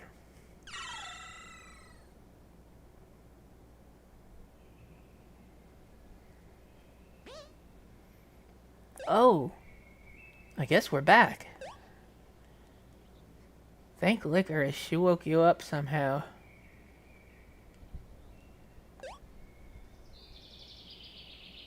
So, Forest Spirit, your name is Licorice? Looks like the beans have been spilled. Yeah, that's my name. Not sure how I woke you up, though. I just kinda smacked you around until you started glowing. That's freaky, but convenient. Maybe it's one of your forest protecting powers. Oh, hey, Spruce, Willow. I've got a question. What's that, Oscar? So, like, I heard that you need a drummer. I just got kicked out of Chakte's band. Thick ass thieves. So you want to drum for us? Yeah. Hell yeah, dude. We couldn't ask for a better drummer. I can't believe Chakte just up and kicked you out. What reason would he have? Well, I do kind of suck. No way, dude. I think I know why they did it, actually. Oh. Drama. Let's leave it at that. So I guess it's settled. Oh, yeah. Oh, right. We should make sure this kid gets home safe. Where do you live, Licorice? I live in a forest above the cinema. Oh, yeah. You're the owner's kid, aren't you? We better get you back before he flips. Hey, Oscar. Yeah, bud? While we're there, you want to catch a movie with me? I'm buying. I hope to be the third wheel. I haven't seen a flick in too dang long. Third wheel? No, it's just like that frick. Of course I'll come. I'm coming too. Well, not that I have a choice. This might sound cheesy, but I think this is the beginning of something beautiful. The story begins when you let go.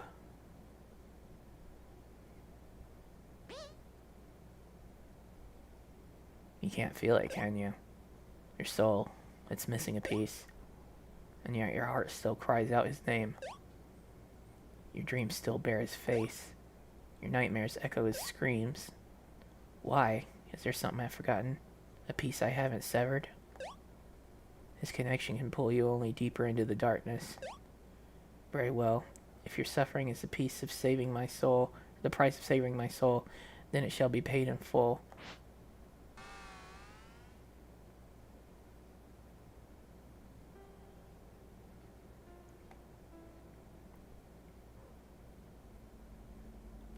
I like that. Nice all around, good music, good graphics, nice feeling gameplay. Had fun with it.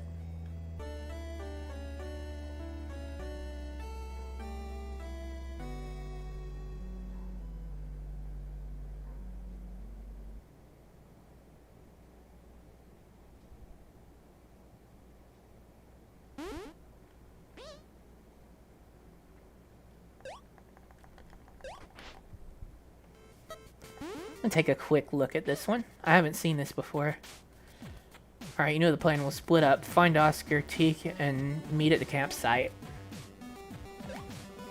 Split up. I don't know, man. Seems like a good way to get slashed to pieces. It's in a horror movie, Scotty. We're just looking for a lost friend. I don't know, Isaac. There's been some weird stuff going on out there. No kidding. Still a few monsters on the prowl. There's nothing we can handle. Can't handle. I suppose. Shouldn't we stick together? Yeah, that might be a better idea. Sound travels around here. If we need help, we can just shout for it. Shout for it? We have to shout. Won't it be too late? Relax, we're just rescuing Oscar. I bet he just took a wrong turn. Isaac, you're being stupid. Guess we're splitting up after all.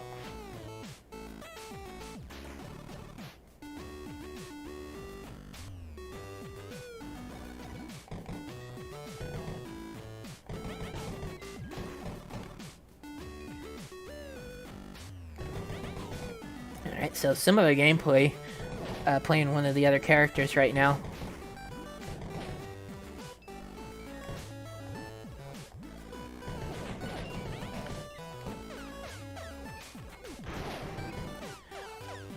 Oh, you can charge. Could I charge the other guy's gun too? What's with everyone going missing? It's freaky, man.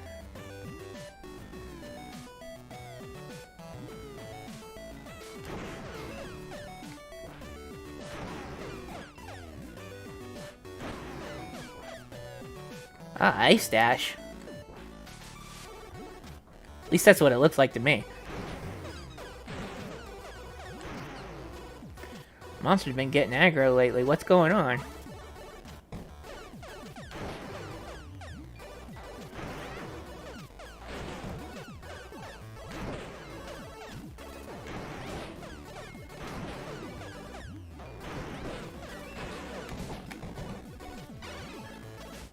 Woods are getting rough. You almost have to carry a blaster on you.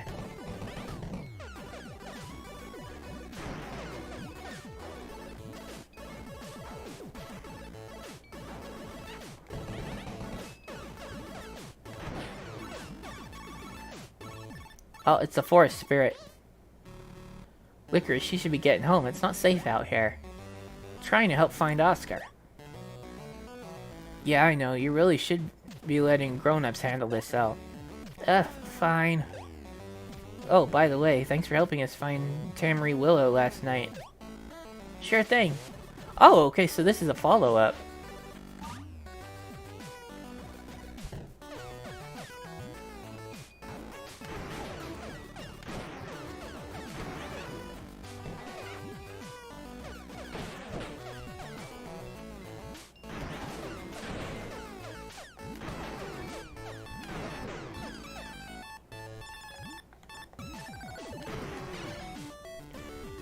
No anteaters around here. I hope the little dude's okay.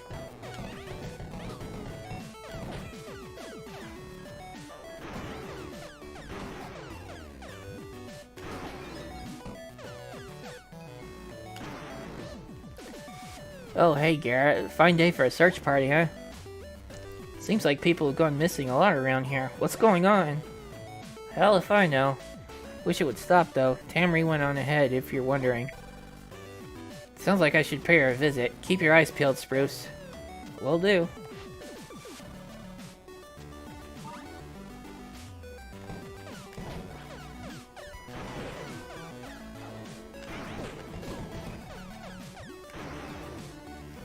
Man, what does Chakti want us out here? I just want to go home.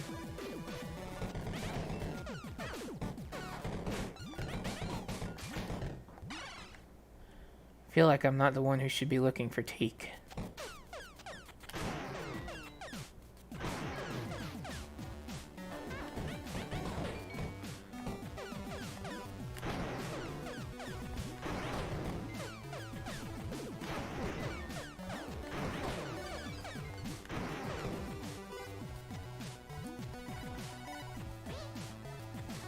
Shakti, what are you doing? Something tells me you aren't really here to look for teak. Hey, don't make assumptions. There's more to me than meets the eye. Here. Nothing meets your eye through your shades. Hey, don't diss the shades, man. I got nothing against Oscar or his friends. Didn't you kick him out of your band? It sounds a little to me like you have some bad blood. It wasn't personal, okay? Just trust me on that. I had nothing to do with it. Fine.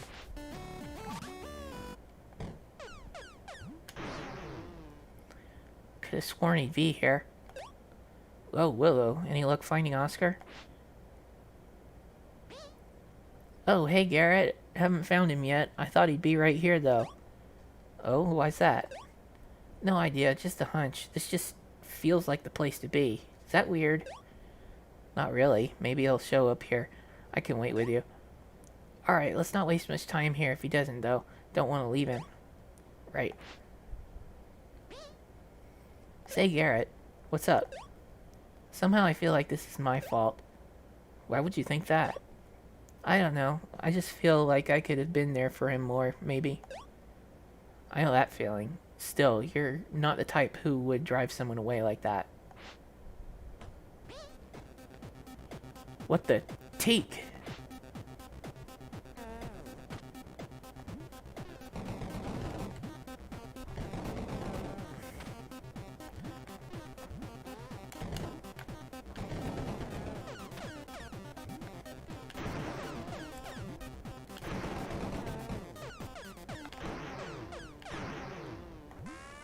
Save him by blowing him up.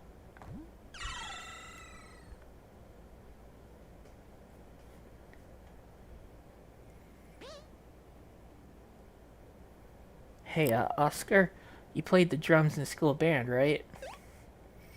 Yeah, why do you ask? Well, the guys and I were starting a band, but this is about him, isn't it? At any other time, I'd be ecstatic to join, but it's too soon. Yeah, I could never live up to him. I'd feel like the usurper, the scrappy. You're right, sorry. Oh, we're here again.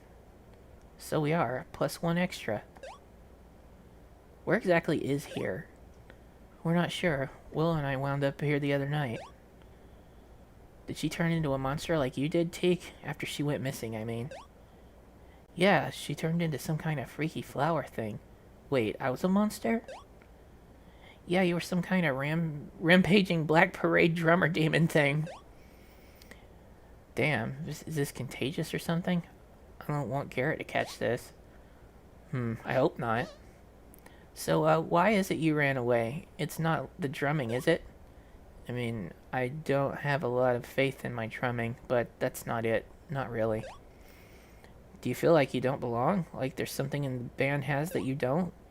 Yeah, that's a good way to put it. Willow and Spruce have always hung out. I'm just... a third wheel? You could say that. Come now, we're not dating or anything. We're just good friends. Same for you. Thanks. I guess I just gotta get that through my skull. When we wake up from this, let's head over to my place. I want to make sure you're okay. Oh, okay. Garrett, you should come too. I don't want this to set off some kind of chain. I would, but I'm meeting with the boys tonight. Okay, fine. Just meet with us tomorrow, okay? We want to know you're safe. Sure.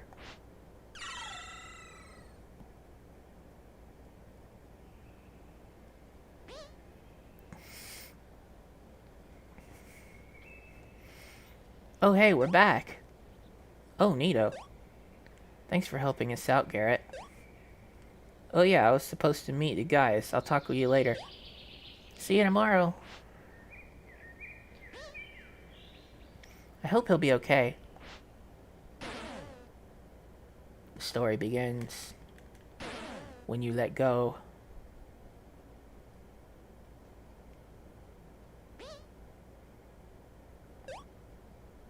You can feel it, can't you? Your friend's darkness resonates in your heart like the beat of a drum. A weaker man would surely break down under such pressure. You're different, though. You have me, a guardian. Surrender your darkness to me. I will dispose of it properly. Only then can you be free from sin. It is your destiny.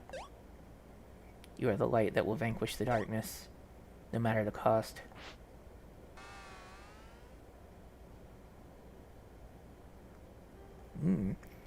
Okay, I'm interested to see where this is going.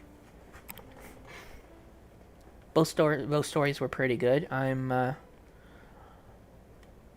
see. So the second one said that, well, it seemed to give the impression that it wasn't as good as the first one, but I enjoyed it. I didn't think there was anything wrong with it.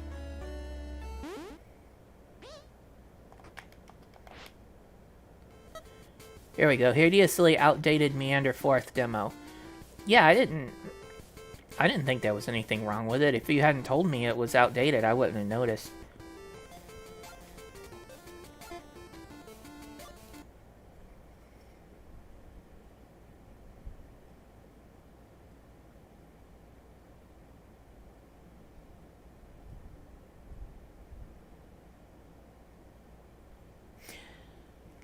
Yeah, I think if both of these scenes, are canon, then I think that figuring out that they had become the monsters the second time would be better than having them figure it out the first time. Like the monsters there after somebody got lost, they don't know where it came from. Then they fight another one that looks like the person who got lost, and then they realize that the people are getting turned into monsters somehow. I have not tried Spectre Illusion.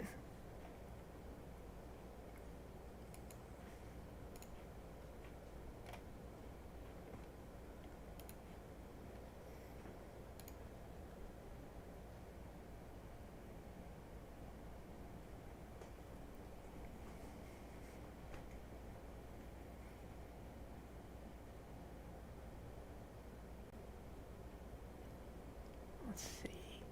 Okay, so I can go over that one. I did also want to try Outclass Hunter. There might have been another one that I was looking at too. Let's see if I've got time for those. So first, we are going to start with Spectre Illusion by request.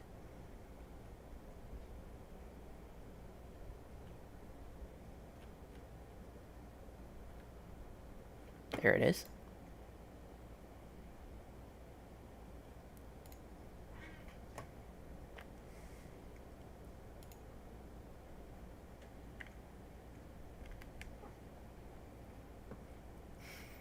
Okay, and I will say that it's just about 9 o'clock, so we are going into overtime for this stream, but I won't have a whole lot of extra time to keep going for very long, but I will squeeze in a couple more.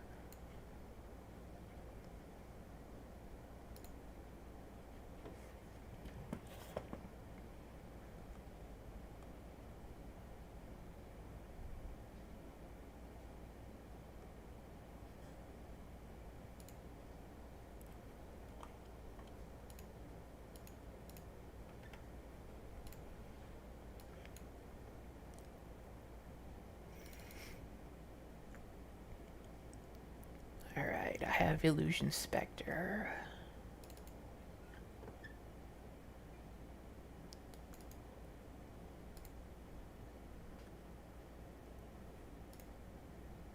It looks like OBS didn't want to pick up on it yet. Ooh.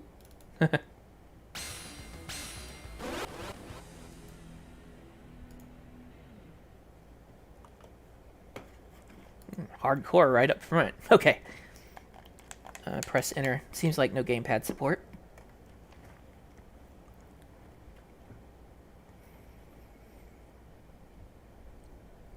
I'm okay with 3D games.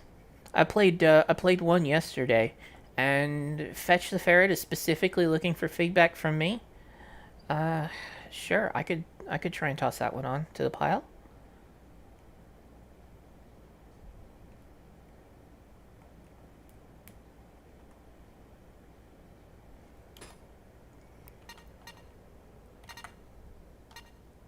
I'll take a look at the tutorial.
Those are some more I wouldn't mind seeing more of too. I liked stuff from Treasure.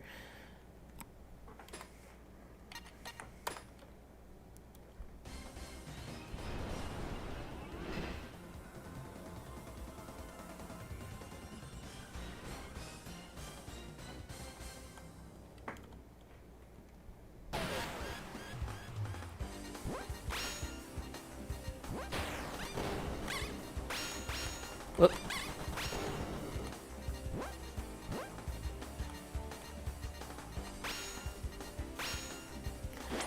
Okay, so you can tell by what color you are.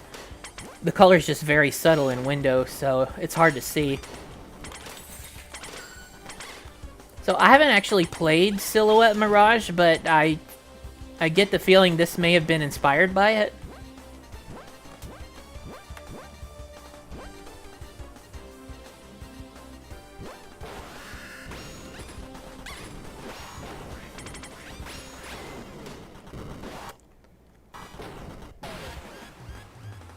Is there a way to make the screen larger on this one? I think I'd play it much better with a larger size. Like, I could, actually, I don't even think there's a full screen option here. There we go, this'll do.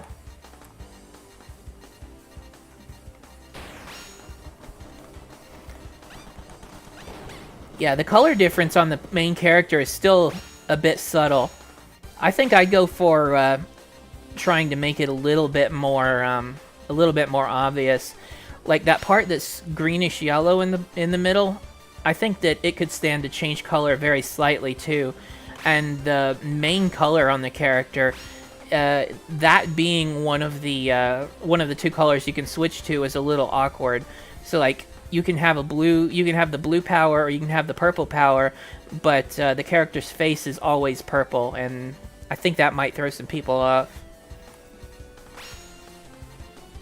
But it is very nice that the weapon changes design so dramatically too, so if you can focus on that, that's also a good way to know whether or not you're in the correct one.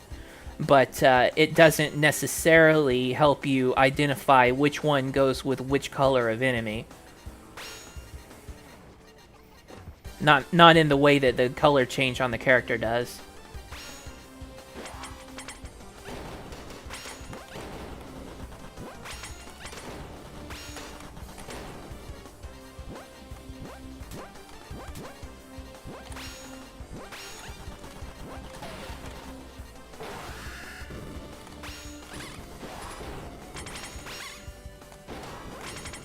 Oh. I was hitting the wrong button over and over again. Oof.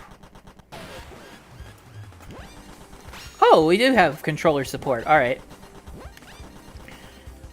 Not really a fan of this layout. I don't like the, I don't feel comfortable with the, attack control on the top. I think what would work better would be if attack was X, jump was A, and swap was either B or Y. Most likely Y.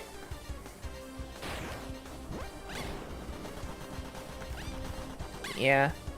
It's possible this was made for HID controllers, human interface device, stuff like the PlayStation controller, because I think those have the buttons in the opposite orientation as the Xbox controller, which I'm using right now.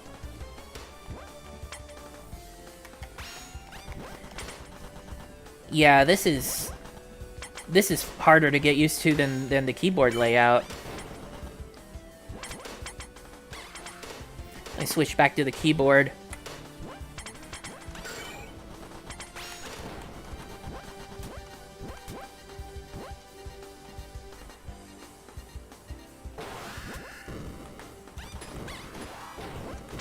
Ah!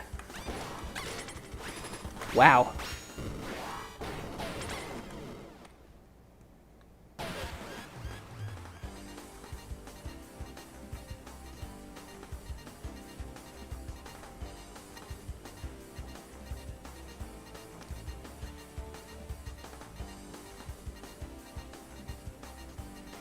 Yeah, I think configuration for the controls would be very important for this because there's because there's going to be a lot of and yeah, that was treasure like I think there's going to be a lot of variation in how people are comfortable with playing a game like this in terms of control setup. And for me, I am having a little bit of trouble with the way the keyboard is laid out, but definitely cannot play it the way the controller is laid out while I'm using an Xbox controller. Again, a non-Xbox controller, I don't know how that would play. I don't have one of those hooked up right now. But with an Xbox controller, the layout just does not work for me.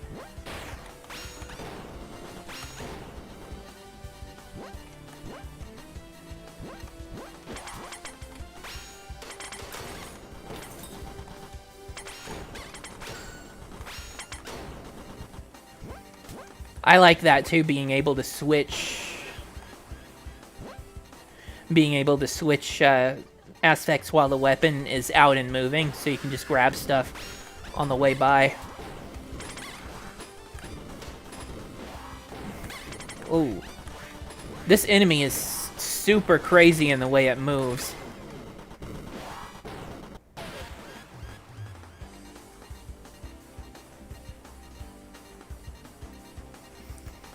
Man, I have bought a CRT sometime in the recent past. It's not a curved screen. I'd like to have another curved screen. This is a flat screen, but I haven't had an opportunity to really use it yet, and it doesn't have inputs for VGA either.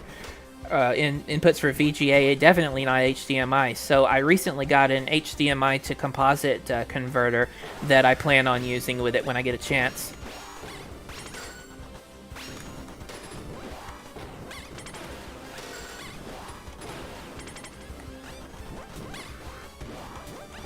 Okay, so it seems that the dash is limited.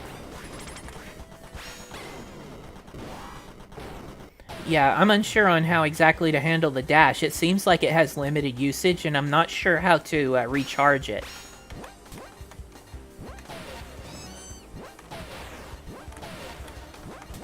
Oh, okay, so their upward dash is a different thing entirely.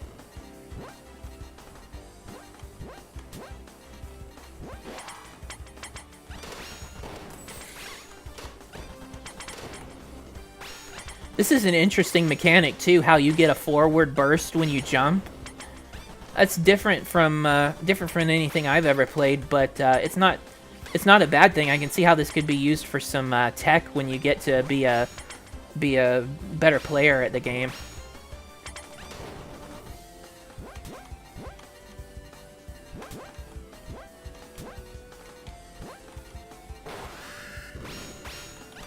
Alright, you again.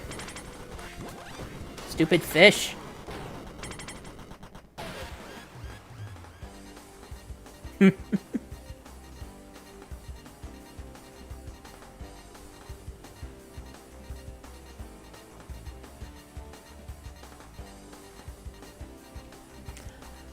Ah, okay, I see.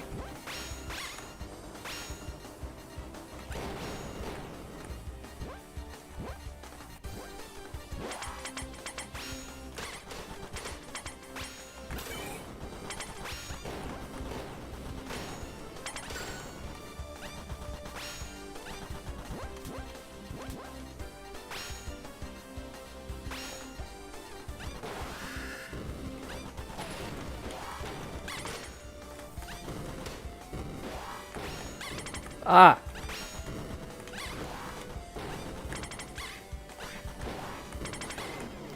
I'm getting confused on using the dash in a panic because I'm used to having a separate dash button in a game like this.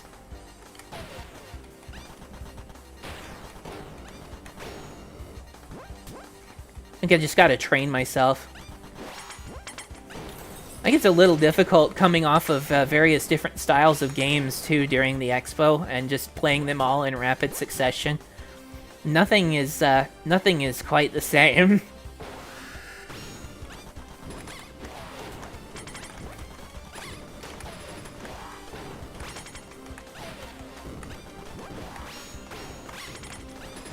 I keep accidentally changing my aspect. Ah!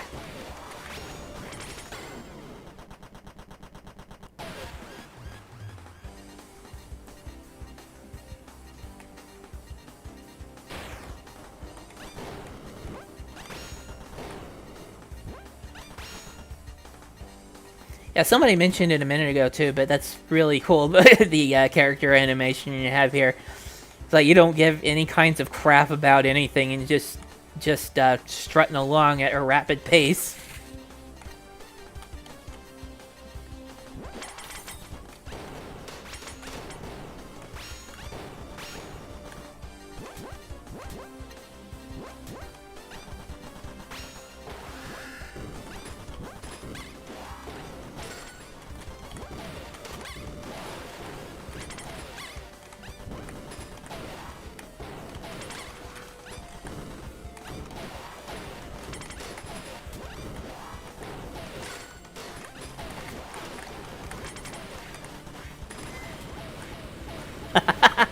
Had to go into kind of frantic button masher mode for that.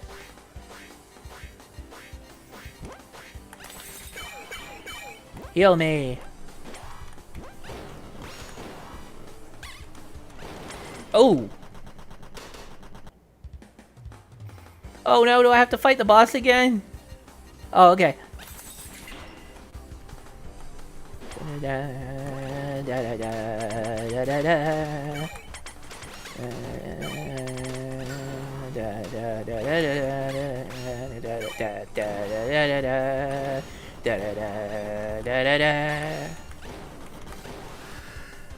Ooh, boss.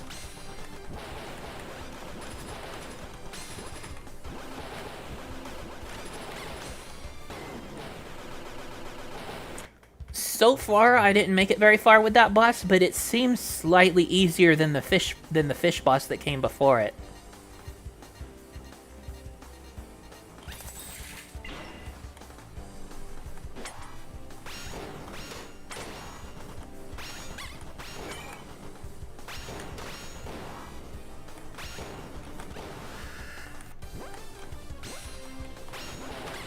Oh!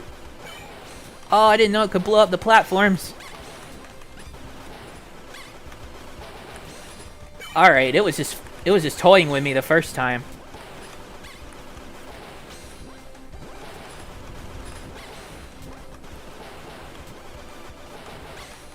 Ooh. Man. I wish I had the skills I used to at this stuff. I'm 42 and it's showing.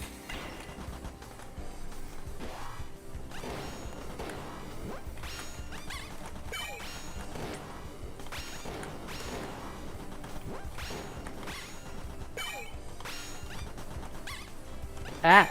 Go away!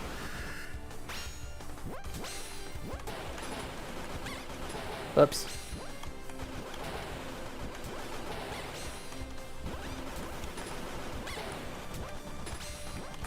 I was about to ask how do you dodge that, but then I remember you gotta dash. Just really dangerous here because there's a bottomless pit.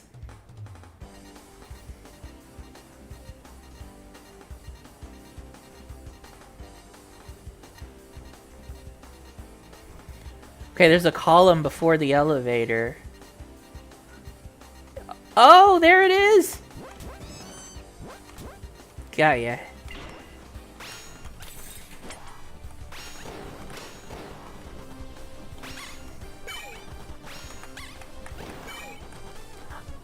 I do like the touch where the health pickups change color to match your aspect too. The more stuff you have on the screen that can show you what you're currently set to, the better.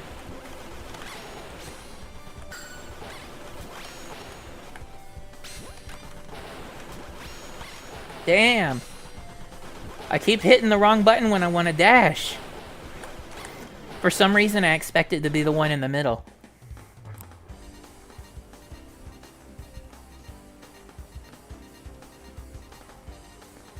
Oh, that's Fetch?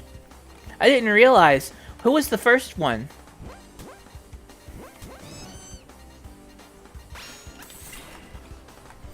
There was a white, I think, cat at the beginning.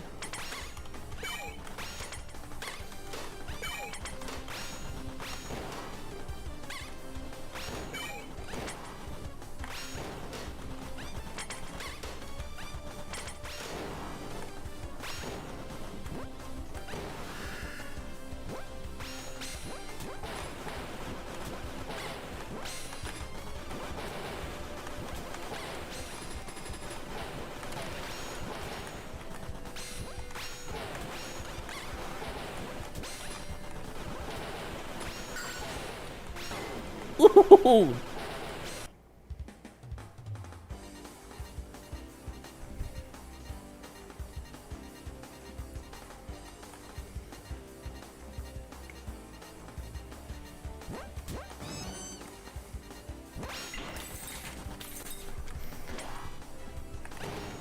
That's a really nice thing too, supporting friends and peers with the character cameos like that. As long as there's not something in the game that's going to conflict with that person, at least.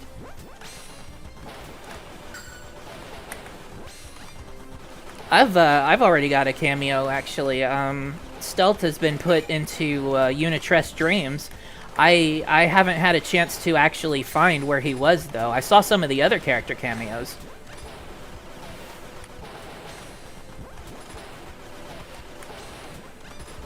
Okay, I'm getting the hang of it now.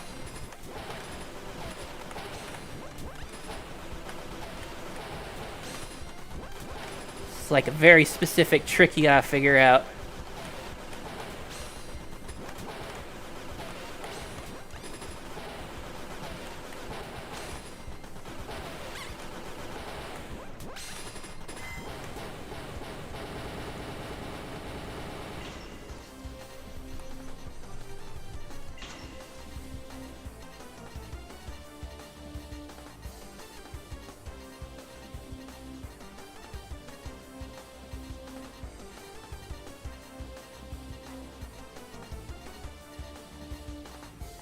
Oh, cool. Sounds like I'm about to get some fan art. Always really appreciated.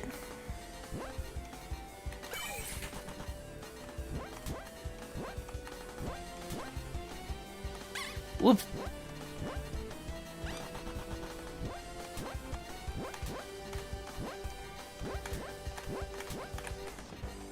Yeesh. Okay. Okay, yeah, that was a little bit hard to see, but I think it was me not paying enough attention. Do always want to make sure that interactable stuff has a good color contrast from the stuff that's in the back.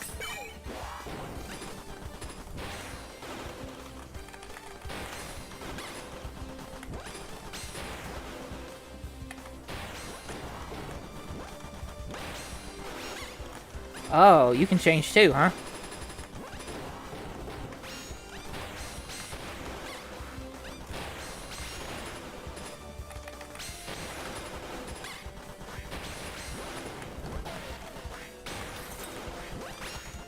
Oh, I'm not gonna make it very far with these guys.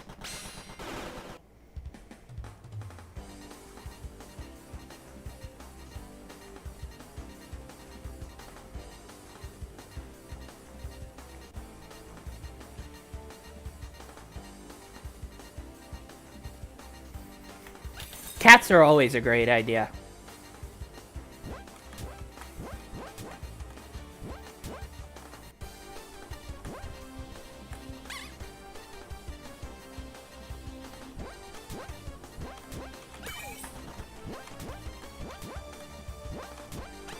Whoops.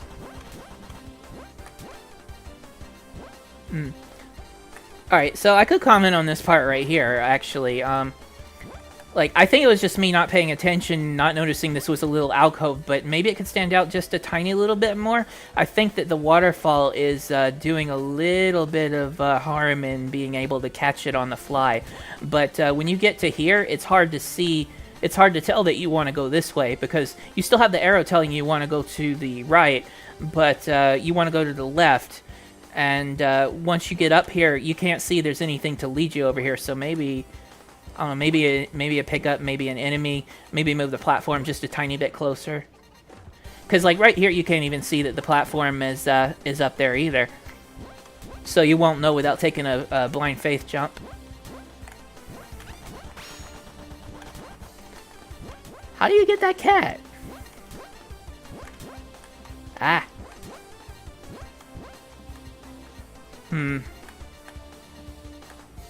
Aha!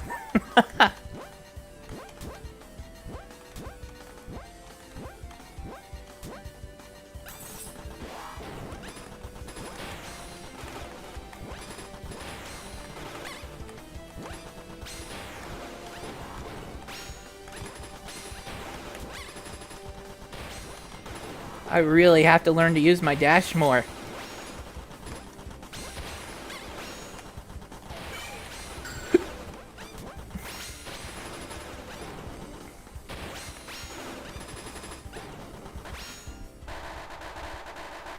Sorry, sweet gal, but our great Solonar don't want anyone to enter the great palace.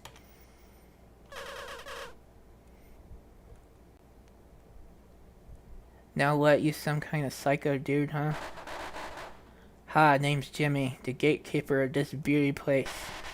Unfortunately, Luma order me to eliminate any intruders who dare enter this holy place.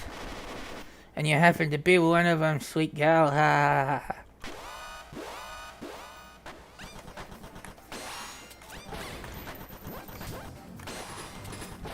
Ooh.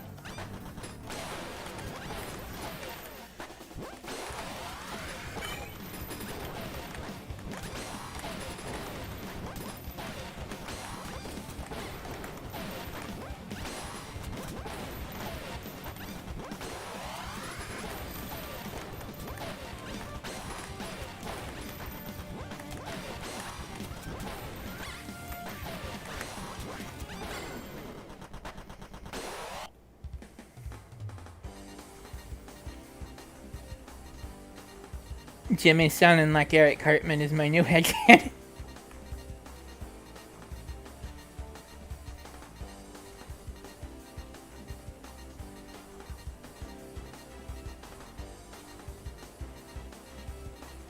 Oh, right, the updash. Yeah, I noticed it a couple of times being prompted on the HUD, but I think I missed it that entire time, if it was asking me to do that. What triggers it to become available? Ah.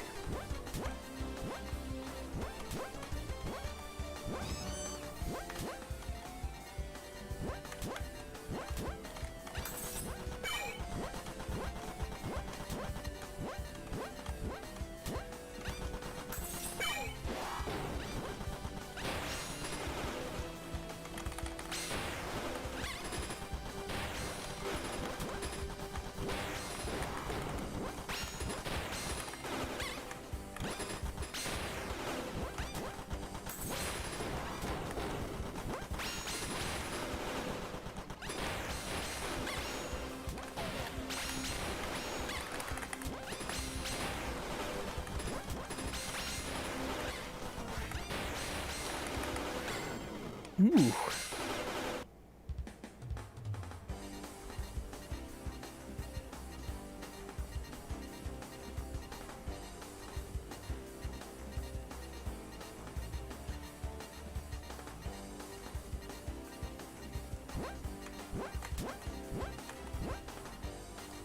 Oh, a dash. Okay.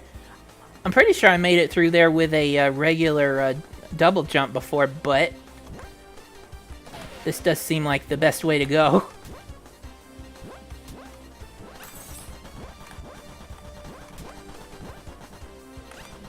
Ah! I just keep wanting to hit the wrong button when I want to dash, and...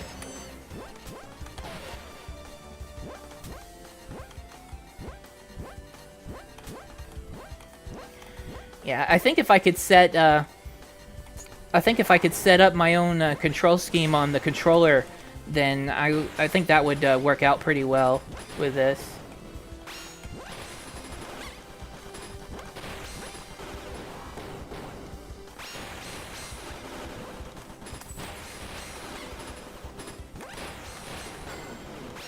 Ooh.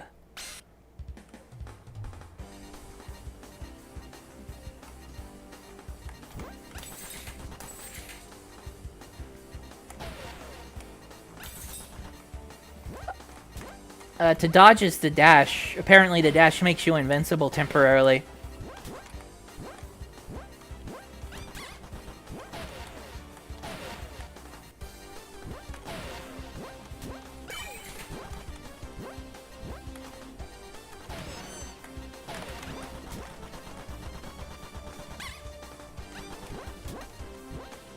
Did that just do what I think it did? Let's see. Oh! Okay, so if you don't jump before you dash, you can jump out of the dash and then double jump. Is that intentional?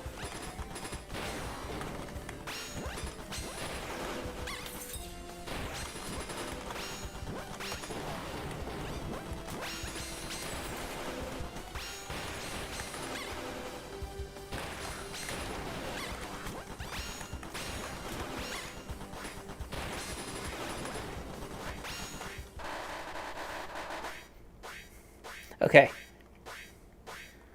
The skip button would be...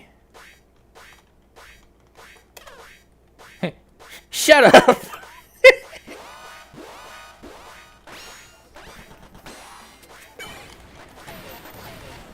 Oh, I don't have the health for this.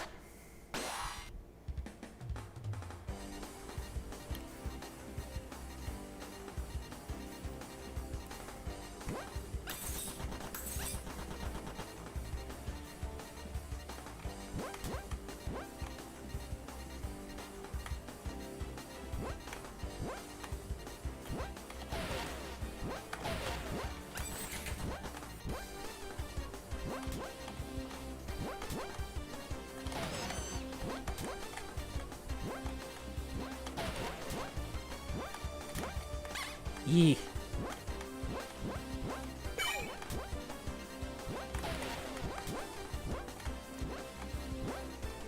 Alright. These guys...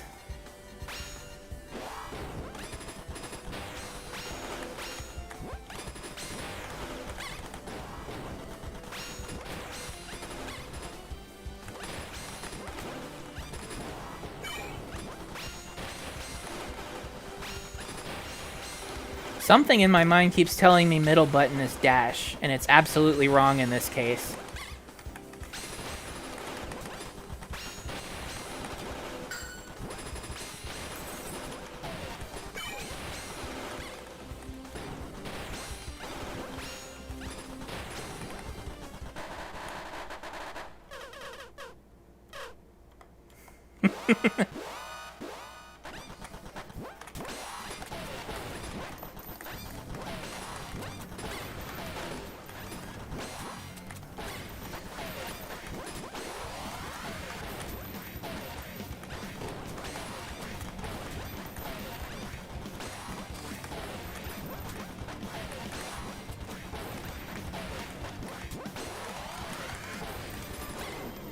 Oh.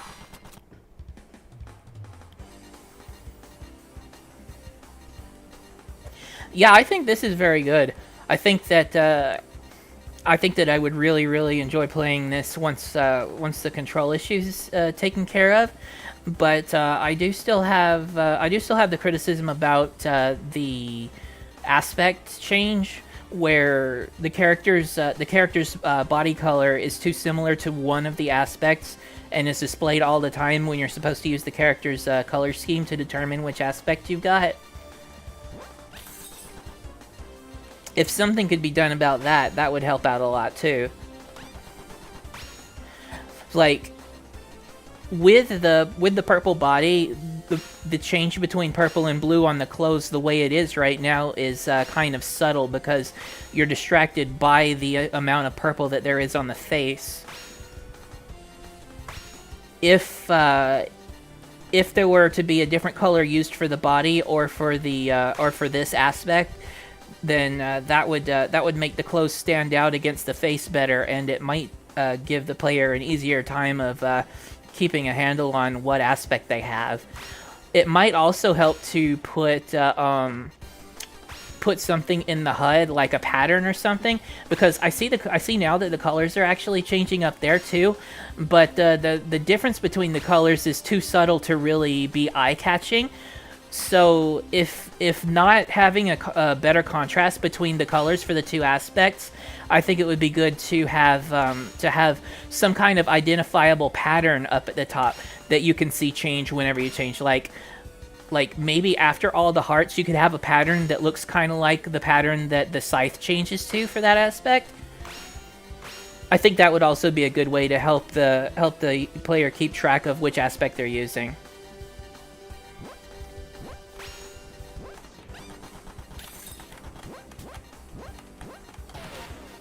Oh. Da, da, da, da, da. Got the cat.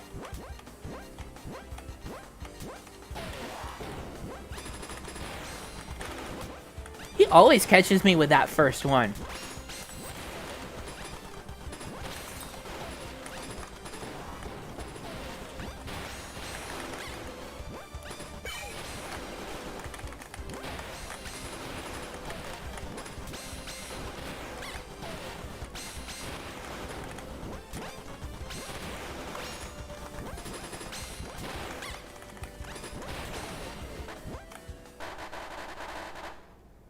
Shut up.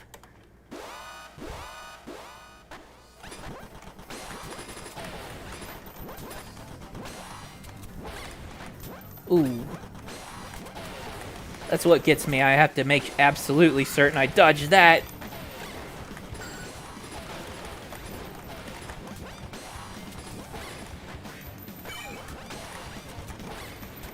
Oh no, I'm not gonna make it.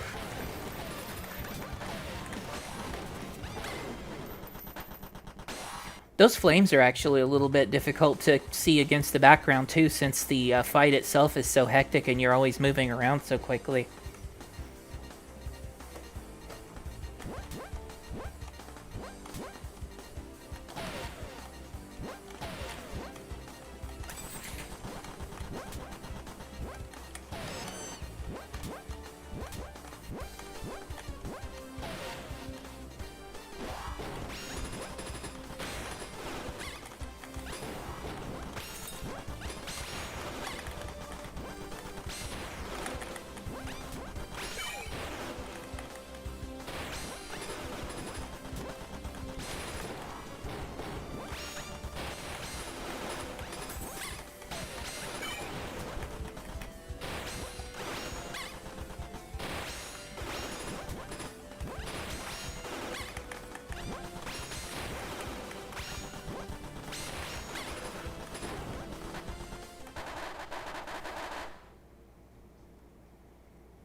Yeah, now that you mention it, a different sound effect would be good too.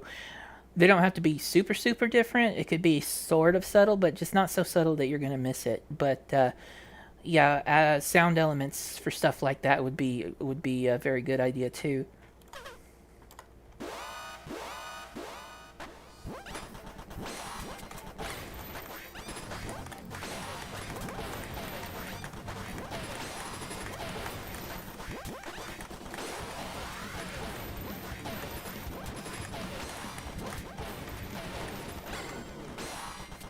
Ooh.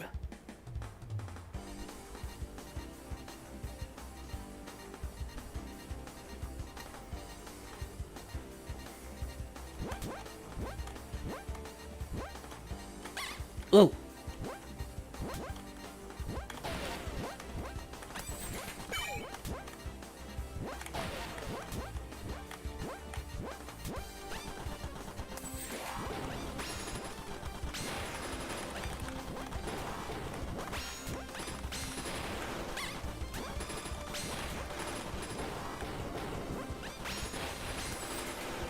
So I didn't catch on to this right away either, but that's a pretty neat element that that destroying bullets will get you health, but you have to use the opposite aspect of what you need to attack the enemy to actually destroy the bullets.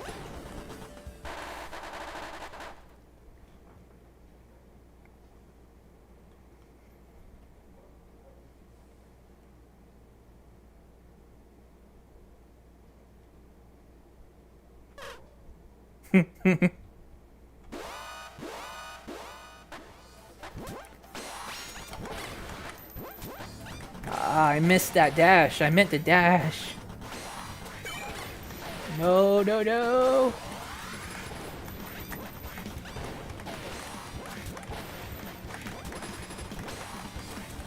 Oh, I see the flames are different aspect too.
I didn't put that together myself.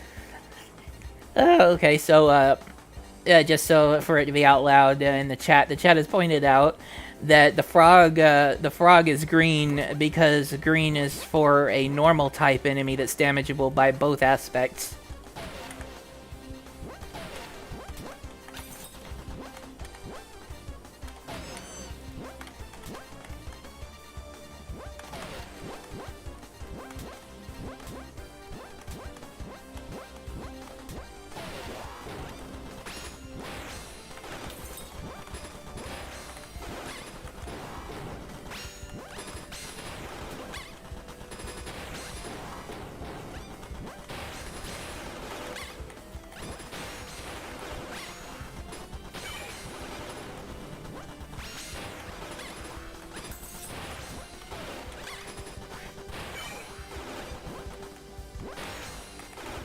This is not good.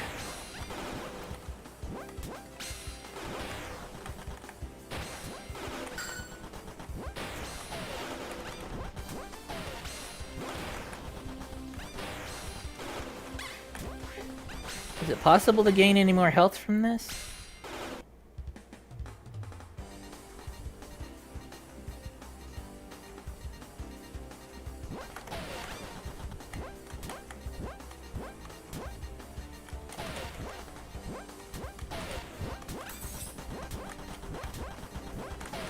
Oh, can't forget the cat.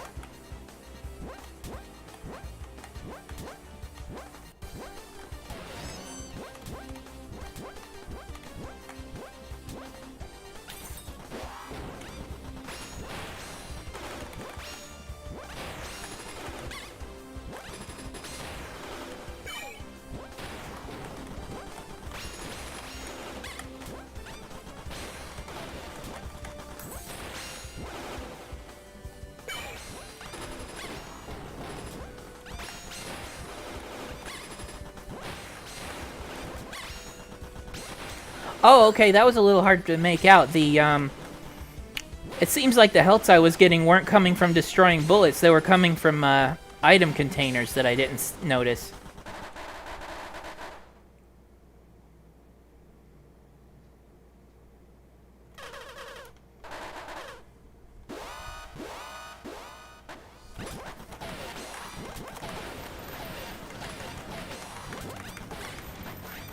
Oh, I was dashing that time.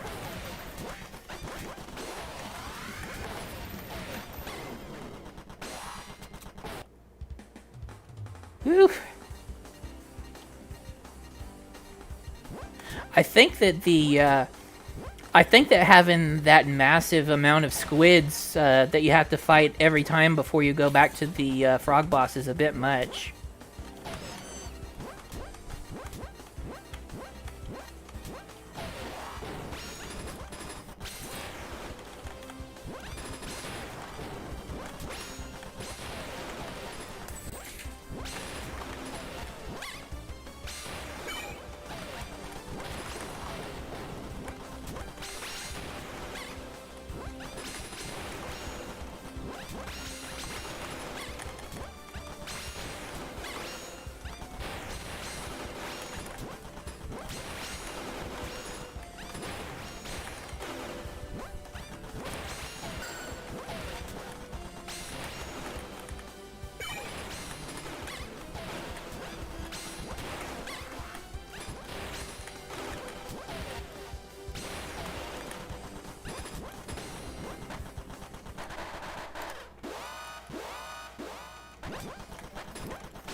So is the frog shooting himself out of his gun?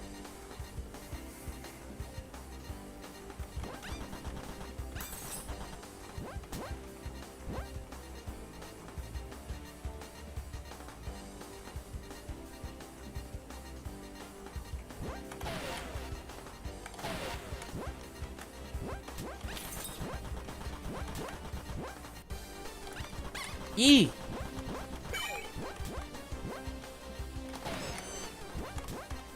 Worth it for cat.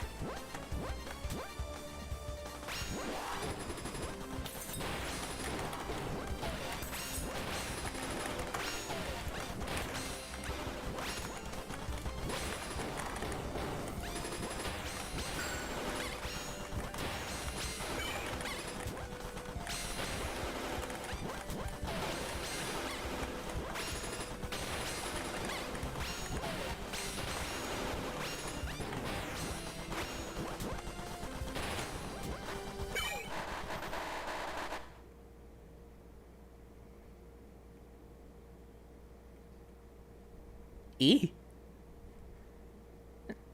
I don't know what meme. I must be out of loop on this one.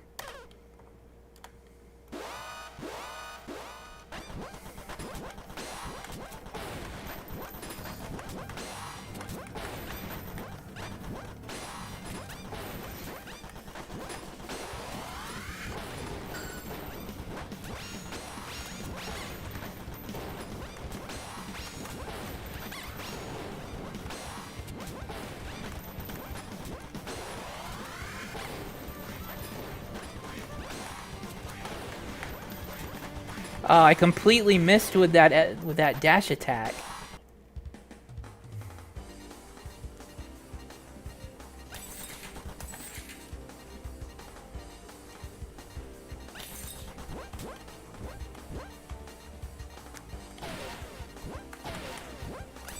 So yeah, with the way the frog enemy goes right here, I think that I would put another checkpoint after defeating the squids up here.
Oh, I got the super dash right when I got killed.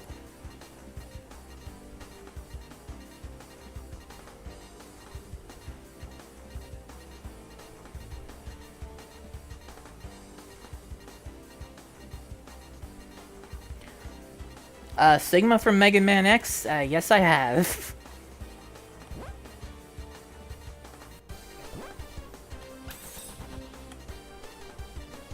I have actually beaten and I think 100%ed every single X game so far.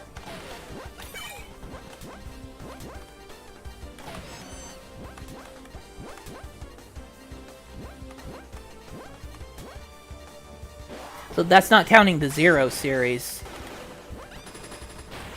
Like I don't know if you count those in with it, but I haven't. I've beaten the first Mega Man Zero, but not 100%ed, I don't think, and I haven't played any of the other ones. But all of the regular X games, including Command Mission.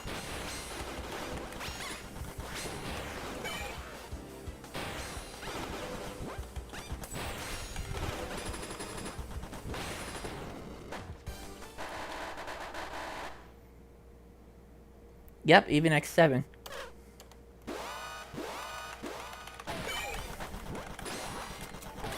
Oh, damn it.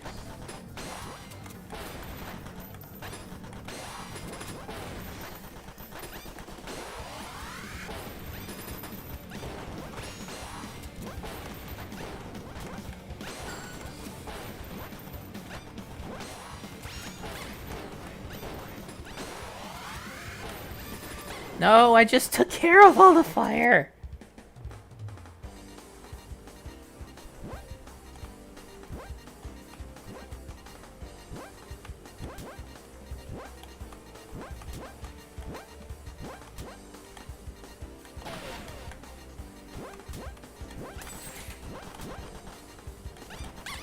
I think the go this way arrow stays on for a bit too long too.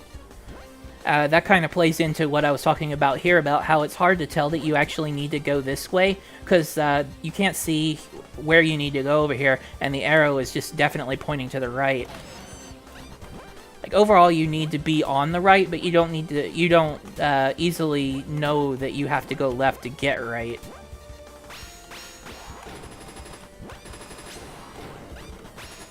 Oh, I took him out.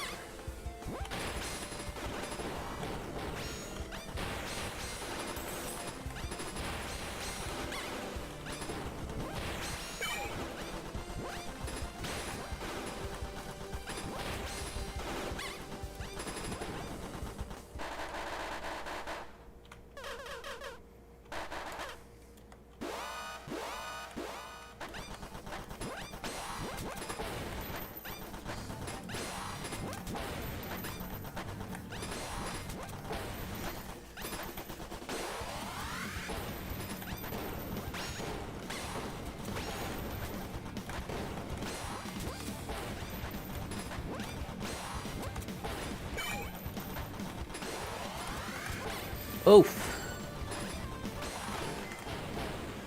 Okay.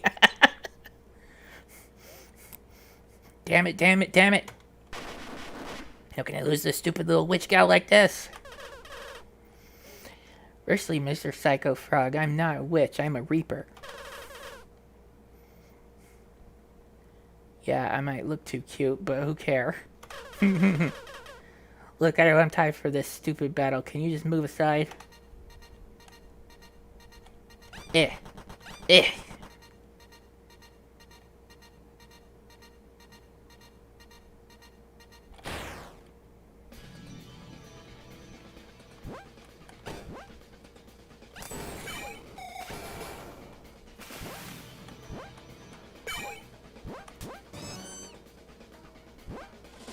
I like that. When you're off screen, it gives you a marker to show where you are. And there's a secret cat up there, too.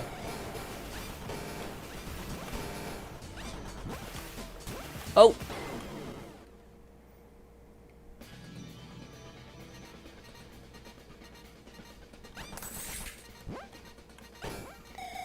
Yeah, when you charge up enough to use the upward dash, you can do a ton of damage on the enemies. Apparently, you can take out half of a boss's health bar with it. I think that's the only reason I made it through that one. Yeesh.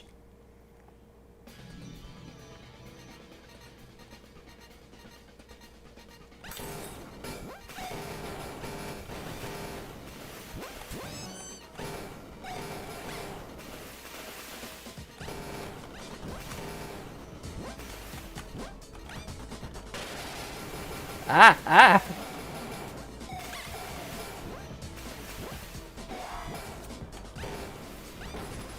Get the hell out of here, Grounder.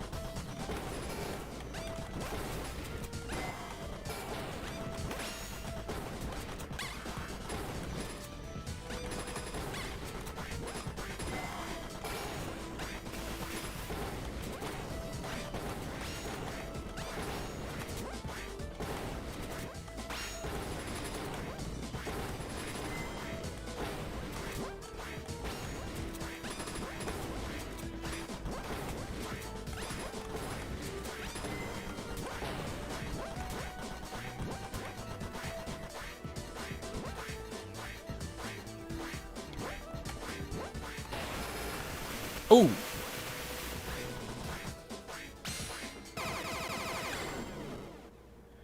Ooh, okay. And that boat was yellow, so it looks like it doesn't take damage directly.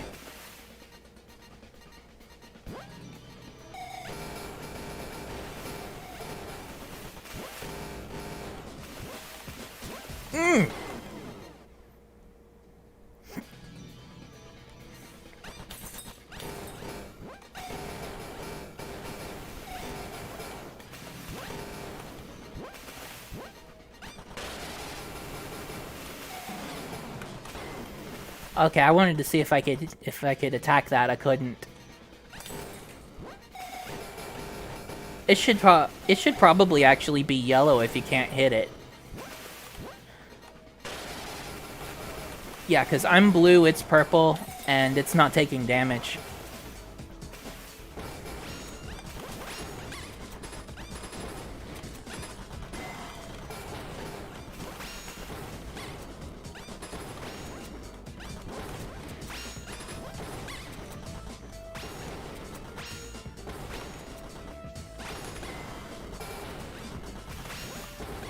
Ooh.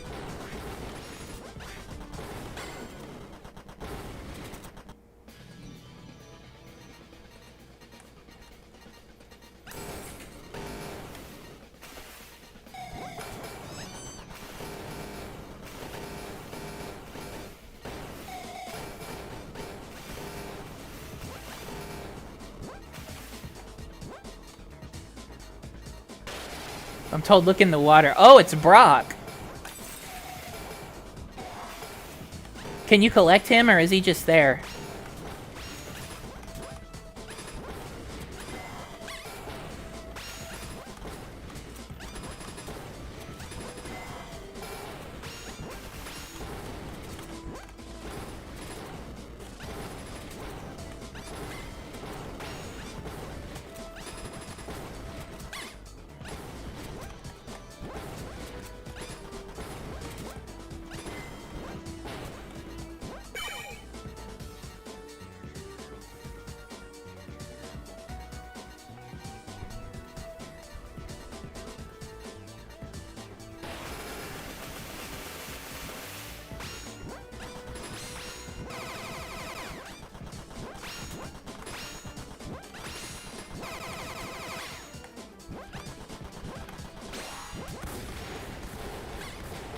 Oh, oh, oh, what was that?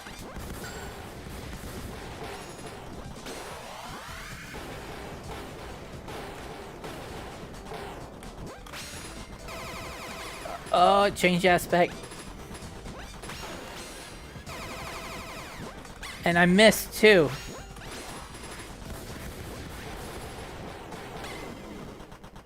I missed my super dash.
It does actually. I think I can't remember the exact count, but I think this year there are at least 5 more indie games than there are fan games.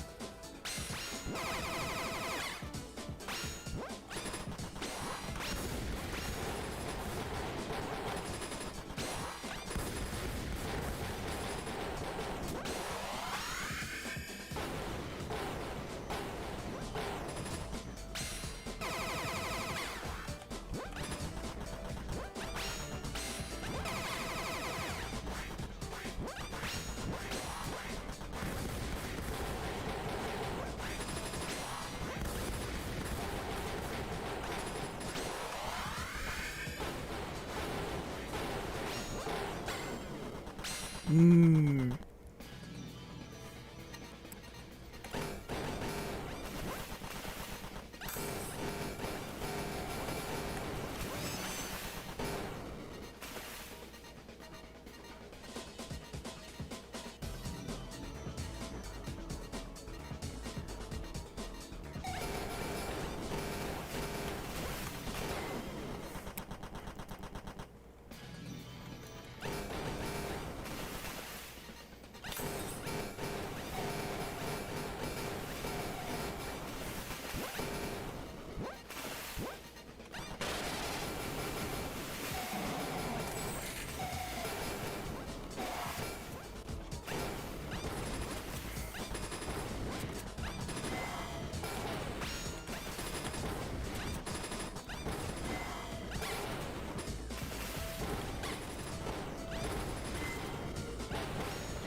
Yeah.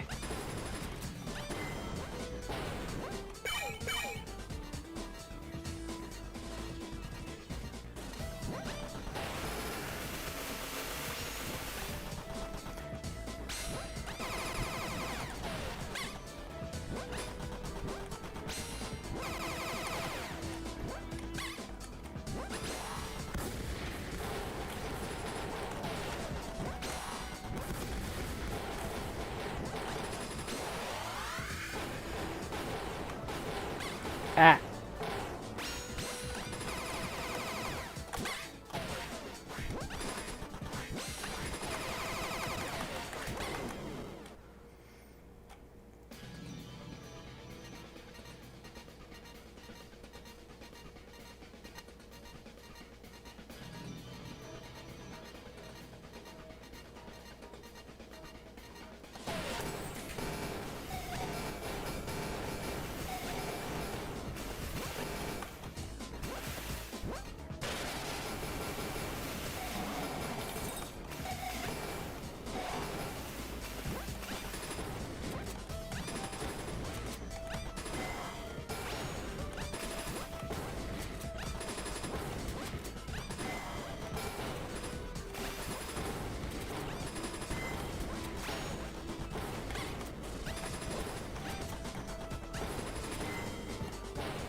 Yeah, I think it's a better strategy to just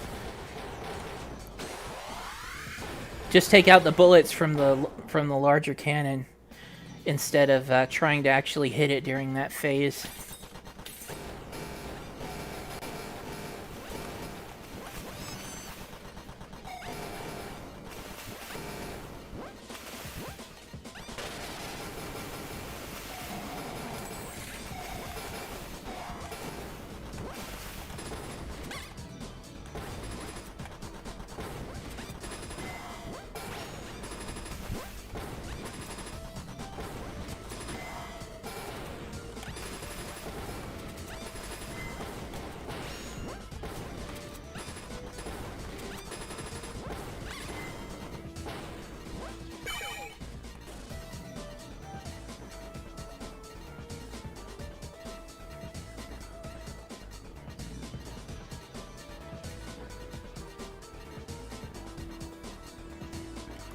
Yeah, it could take me a while to finish it. I'll try this boss one more time.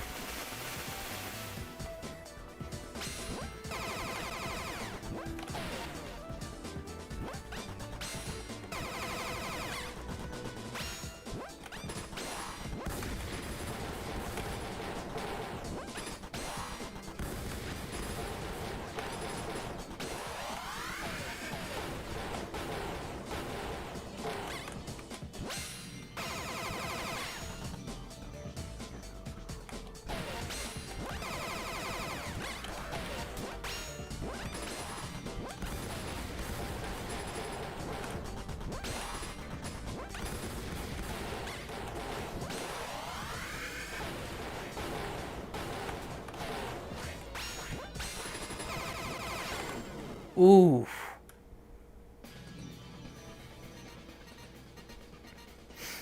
Yeah, it can break the projectiles, but only when you're using the opposite aspect. It's just the same as enemies. It is 10 o'clock, isn't it? Well, I think I'll have to try to get farther in this game later.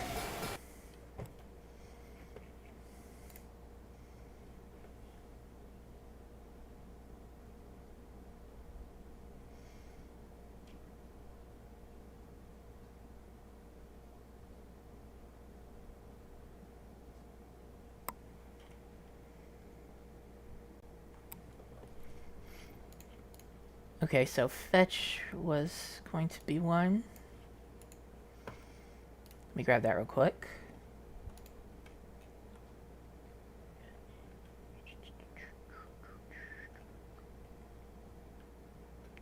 There it is.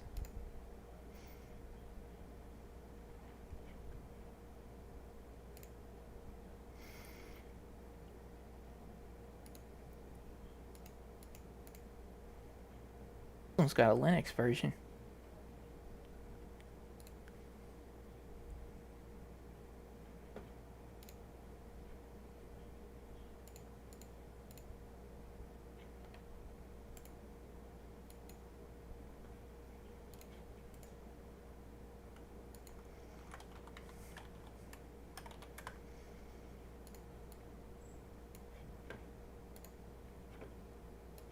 Ah, here we go.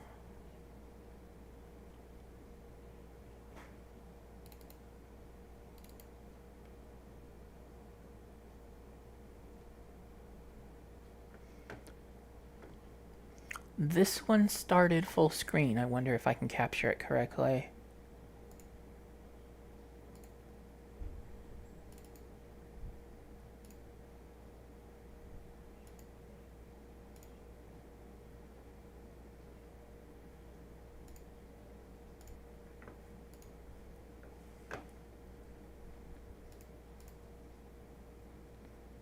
Not working.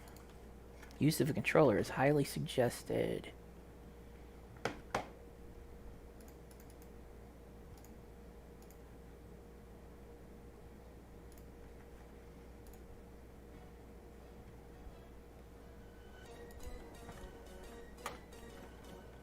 there a way to go into the...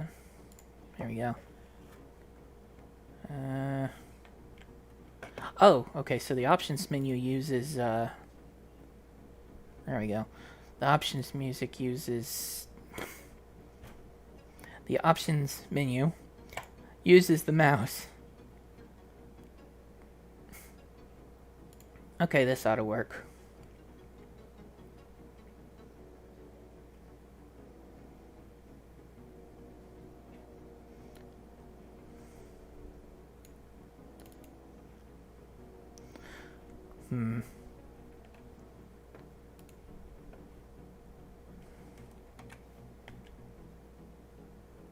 Yeah, looks like I need to reduce the... Huh, if I get... Is that the back button?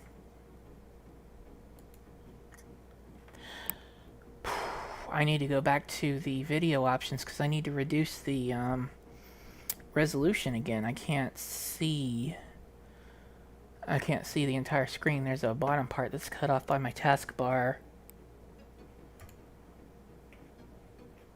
Oh, maybe I better restart it.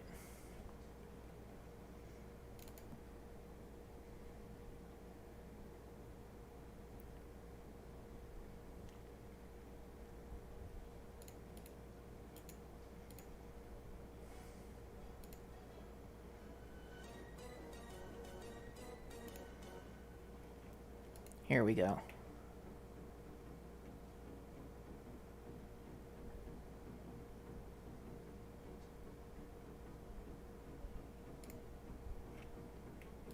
Alright, this'll do.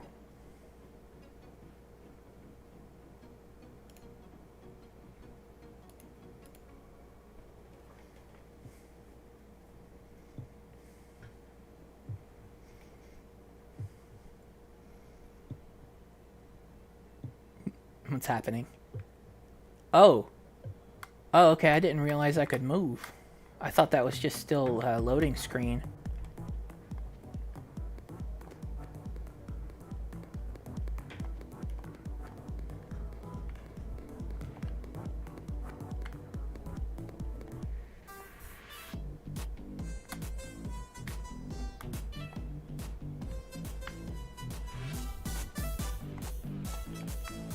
Let's see.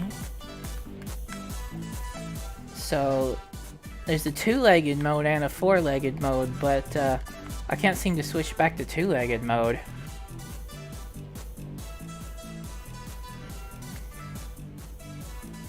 Oh, I see. Yeah, it's showing up blue right now. Why is that?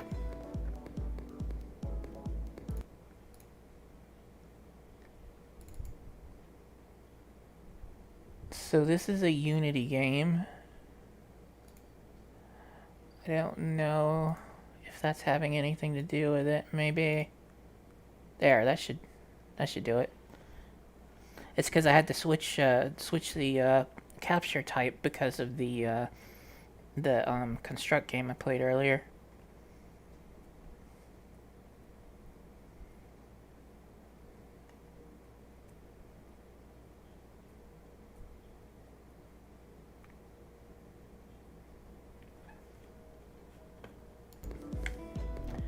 Okay, so he started out on 2 legs, and then I pushed a button and I got down on 4. Please press the left trigger.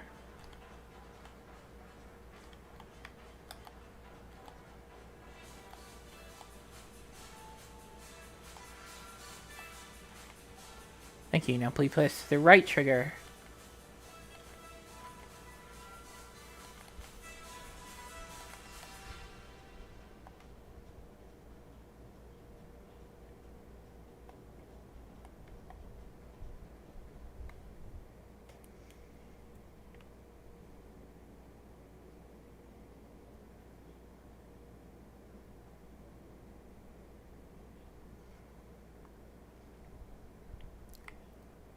There we go.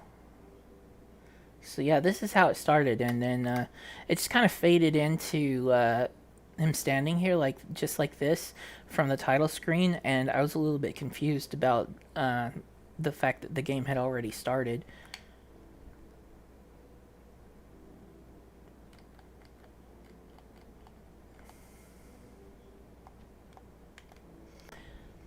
So is there any benefit to being on 2 legs? And is there a way to switch back once you've gone to 4? Whoa.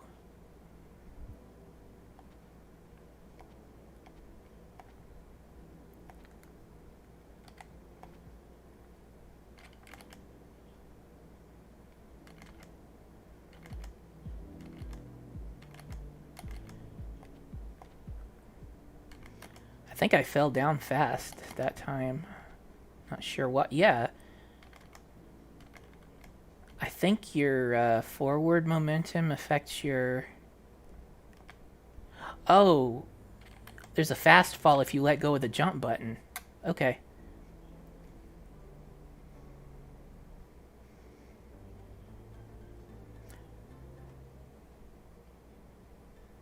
The game has the music for the game is kind of quiet. Is it not coming through very well on the stream?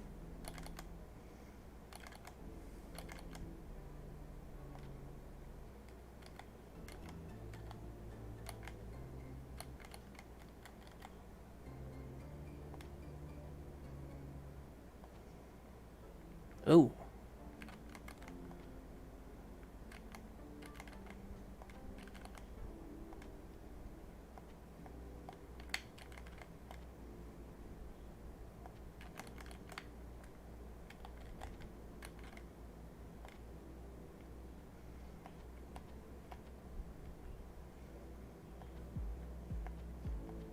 There it comes.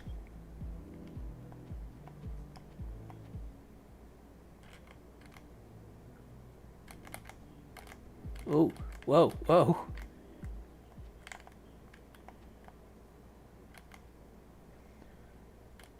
I'm trying to double jump. I played so many games in a row that you could double jump. Uh-oh.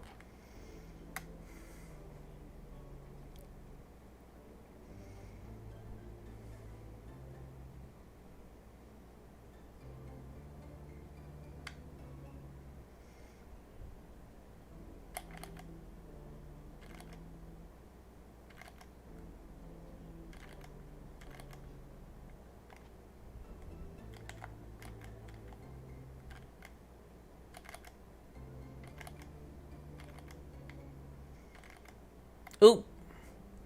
I didn't even see the end of the...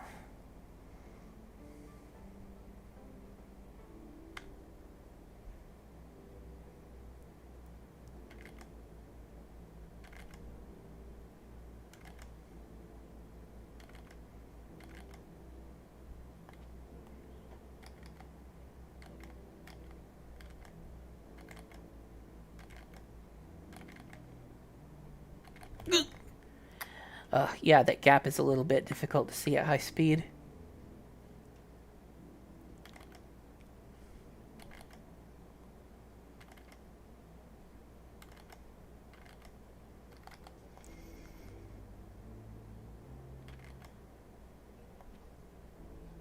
Well, fetching the otter might be something I could do if you could just tell me where he is.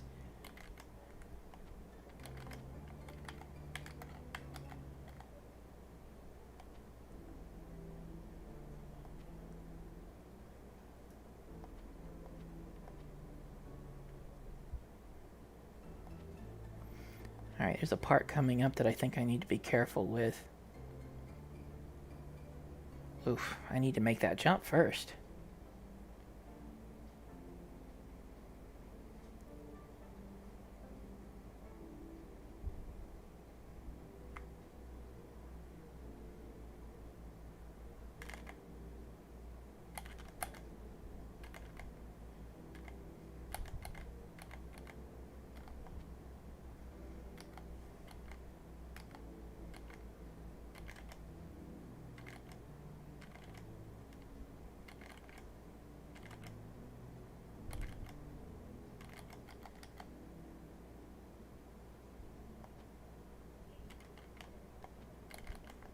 Oh.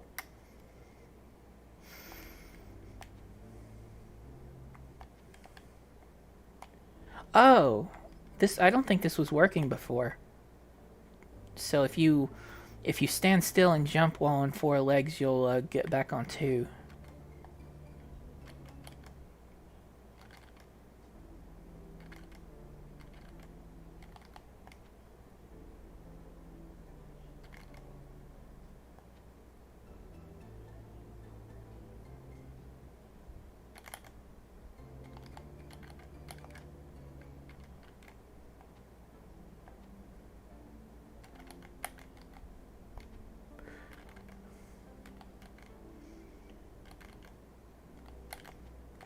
Oh. I think I started to say this but didn't finish. I'm very not used to having the fast fall when you let go of the button. I'm just expecting to kind of fall at a normal rate.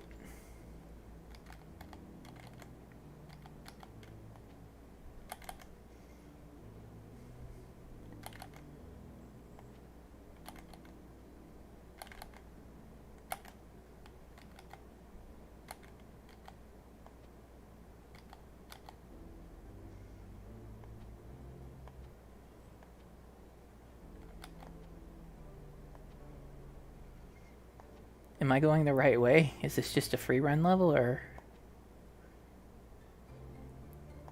I may be going backwards now.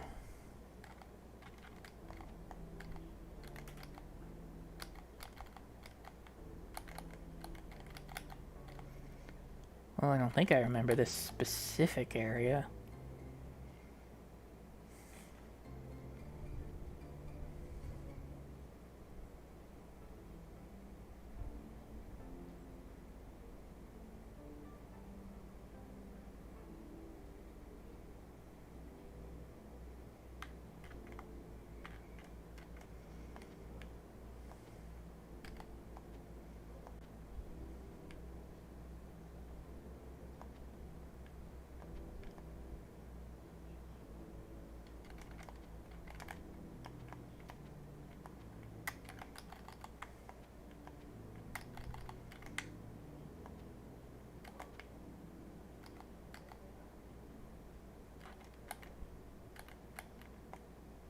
Ooh, that was the wrong way to go.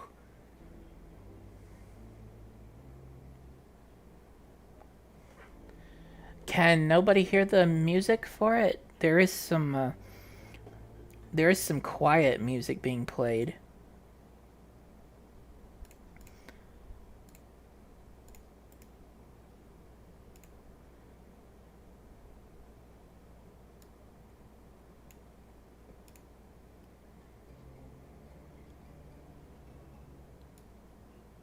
Does that help?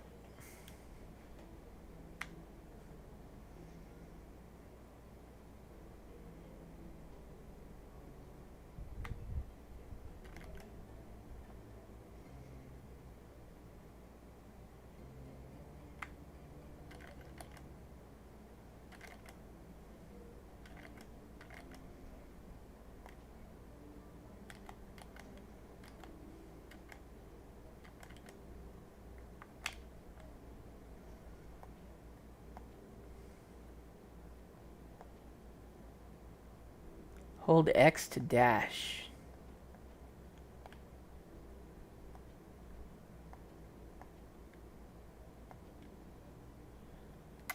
Okay, that's probably the secret to clearing that gap.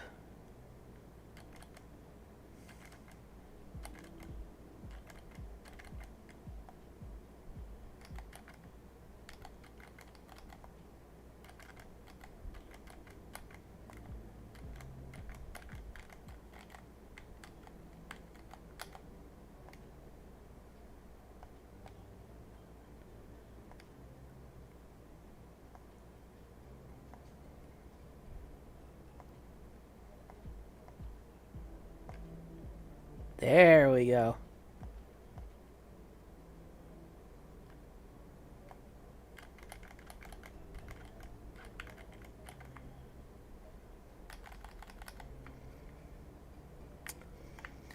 Having a hard time determining if there's somewhere in specific I'm supposed to go.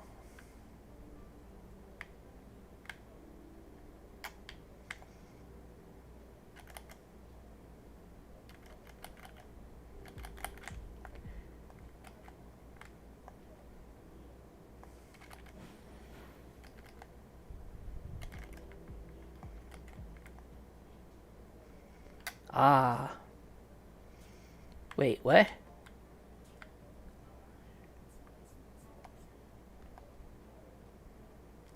What happened? Where did I go?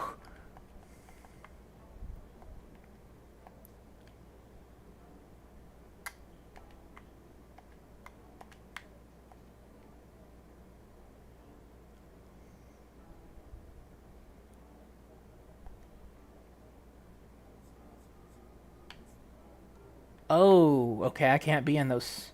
I guess that's spores? Poisonous.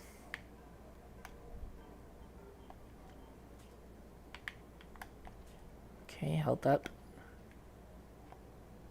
Boing. Looks like I can either climb walls or at least cling to them for a short period. The jump button is no longer working.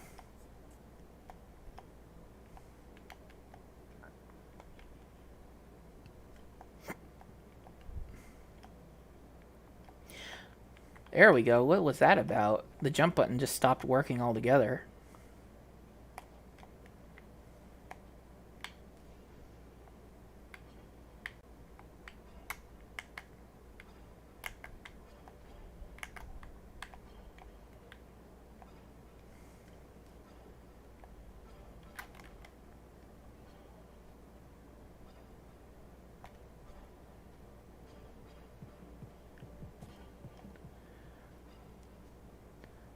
Yeah, you just fall way too fast when you're not holding the jump button.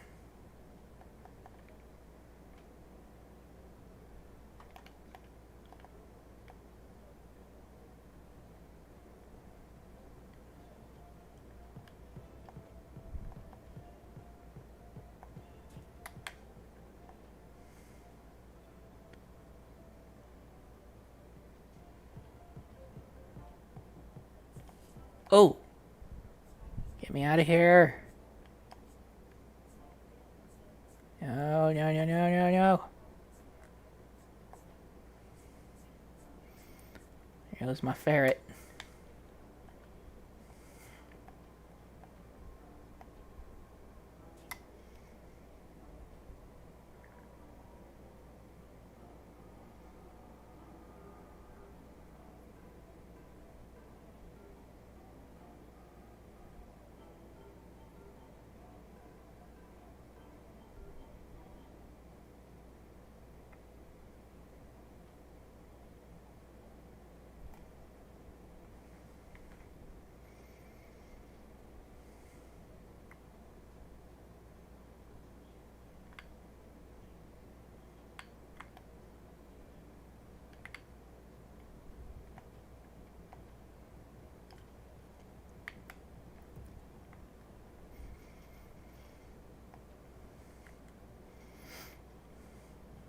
This is pretty cool, but I just like basically have no idea of what I'm actually doing.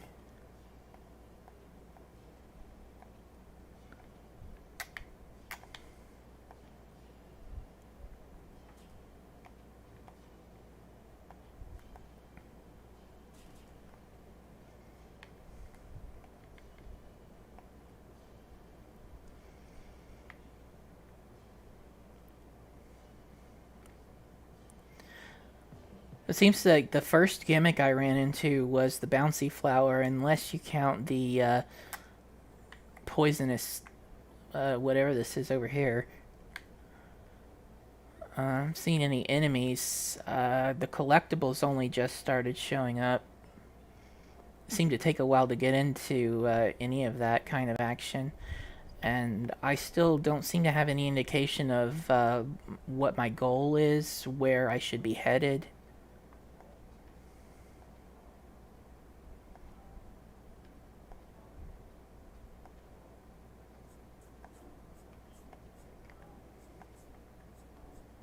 Yee. Get me out of here.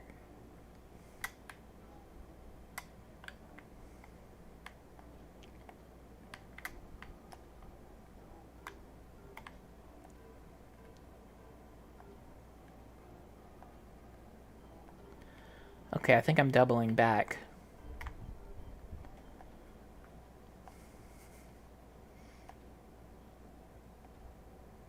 But yeah, this is very very open and free roamy. Is there something I should be looking for? Is there a specific end of the level? Do I have some kind of quota of items to pick up?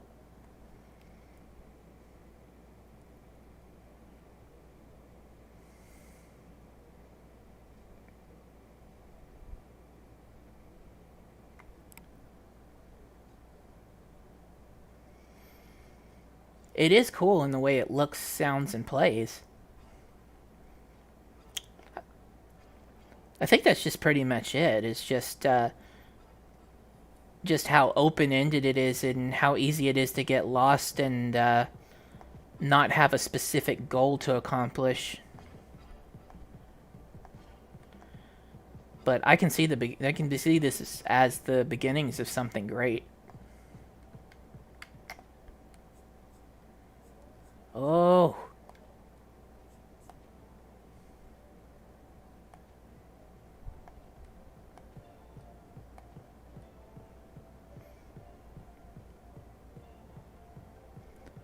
maybe past this tree.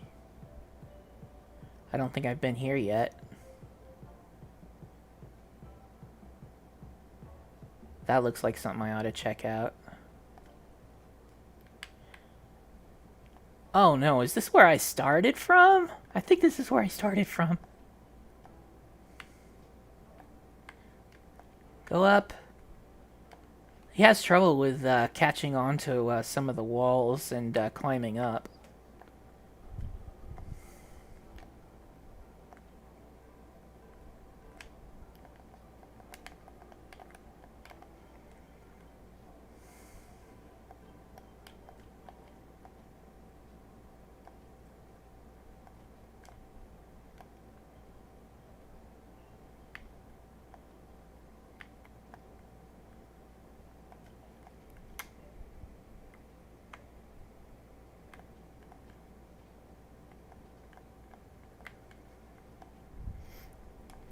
Something I mentioned earlier about games that are too open and don't have enough direction.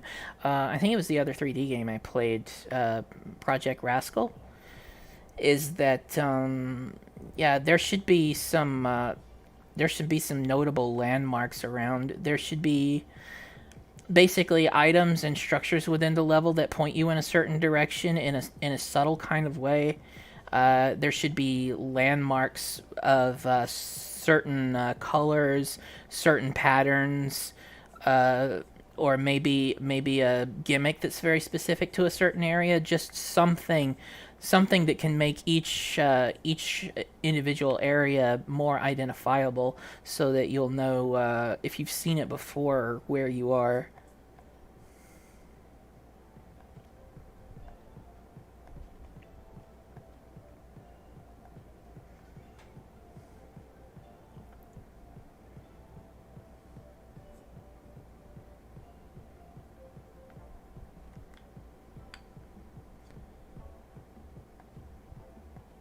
I think I may be headed the right way this time.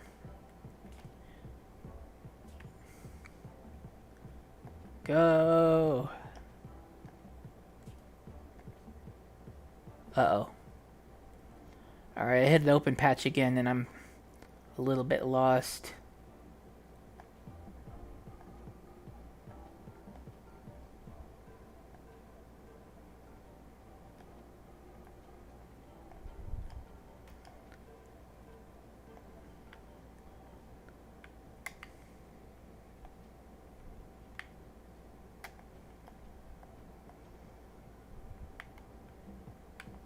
Oh.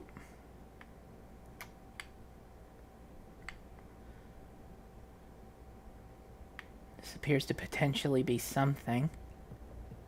Oh, maybe I should go up there.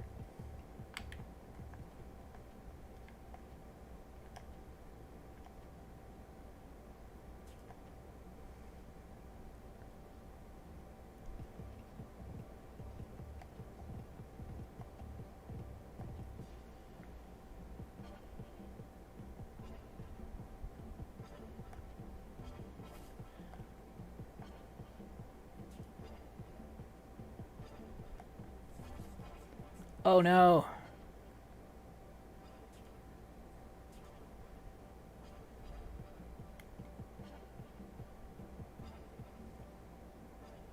There's something. Now, like this well here is a good example of a landmark that you could use to help guide people around the area. So something like this in just a singular location in the level, like this at what I assume is the ending here.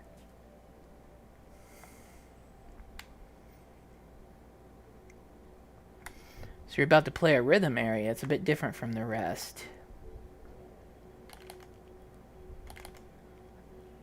Have fun. Hope you'll like the music.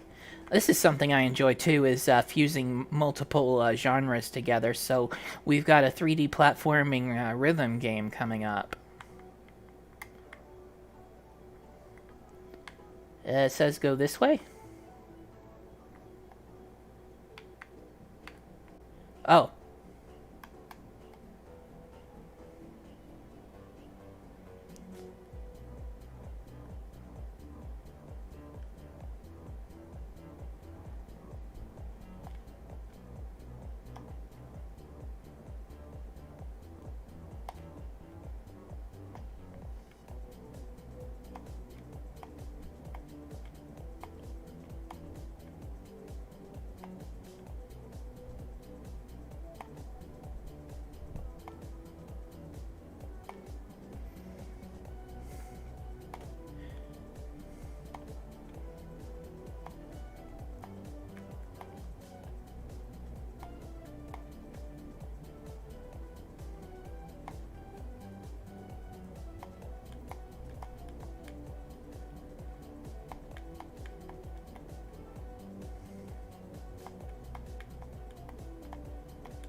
Oh,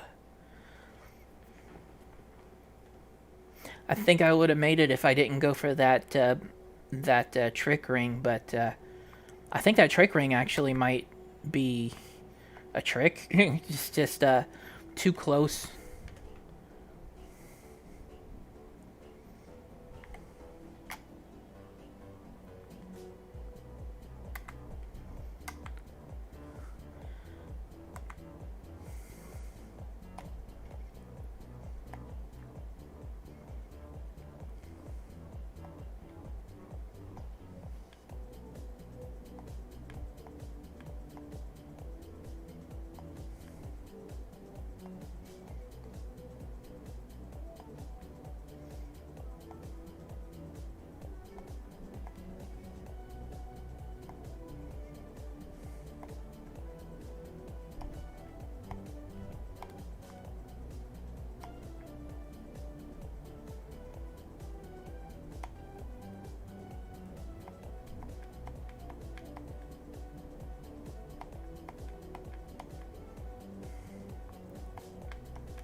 What the?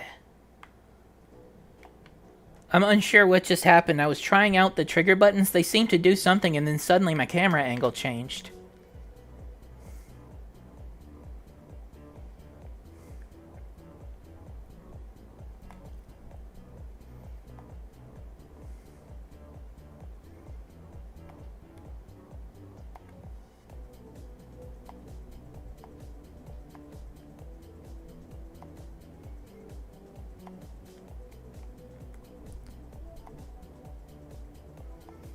That was a narrow miss.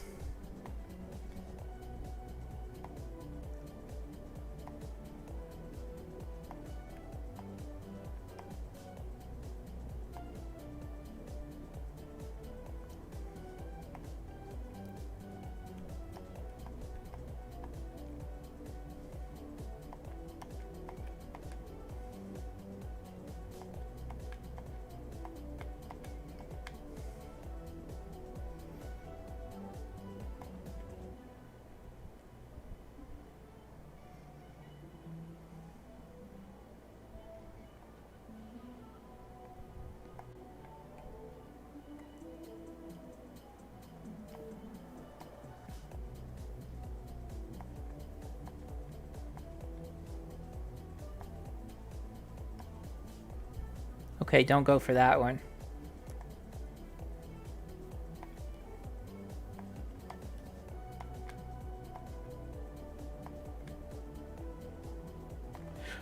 Mmm. Mmm.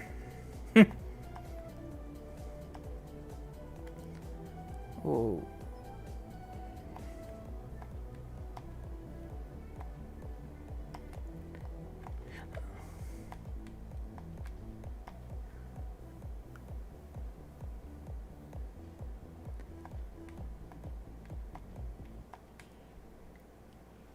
All right. You come out running on the other side, too.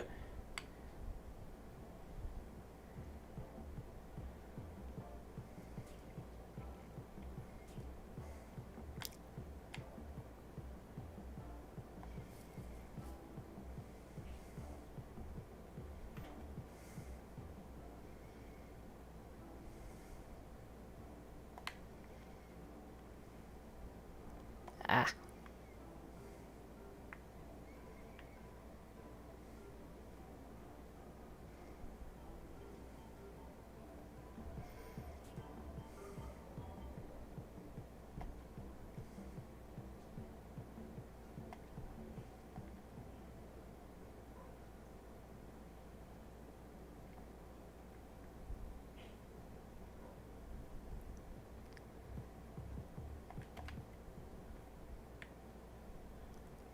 Ah, I hadn't noticed. It's kind of subtle, but the music is interactive.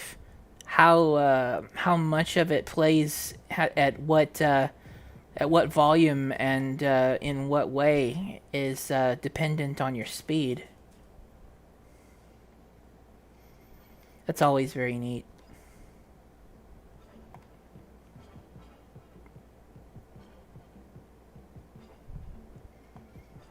Ah, landmark.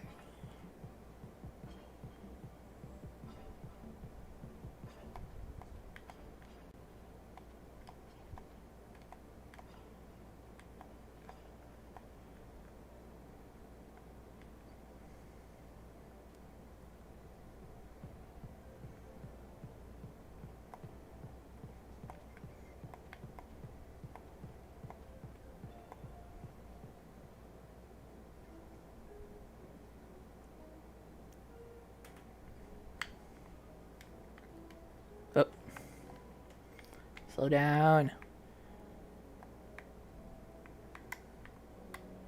Alright, what is this?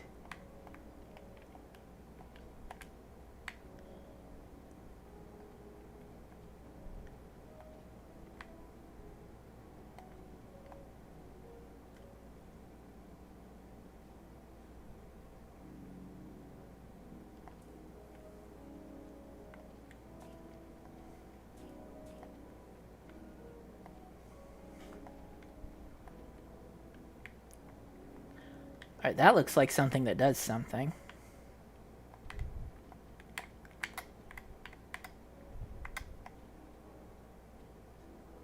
Oh.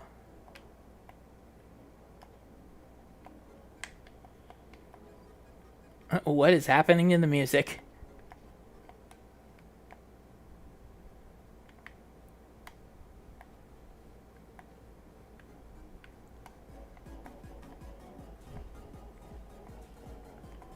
Springboards.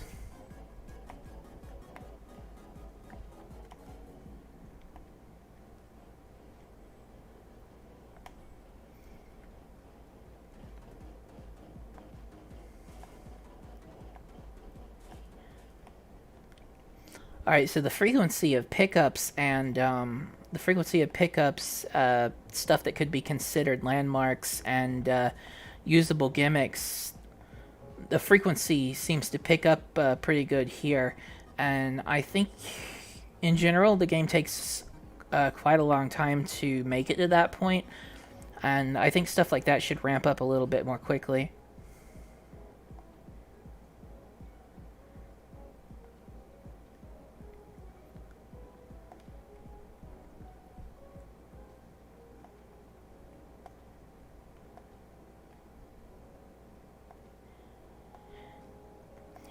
Yeah, because going through the first level, I didn't think there was really much in the way of gimmicks, and it's starting to look like there's more variety and usefulness to the gimmicks at this point.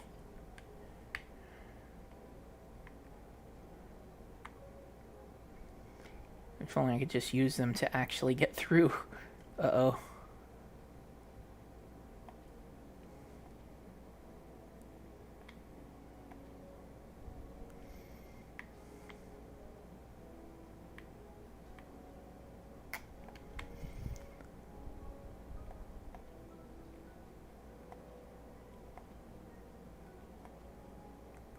Uh oh. Oh, I think I almost grabbed onto that.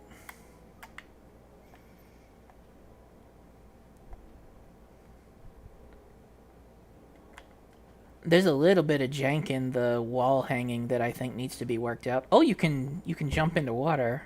So I guess maybe that's swimming.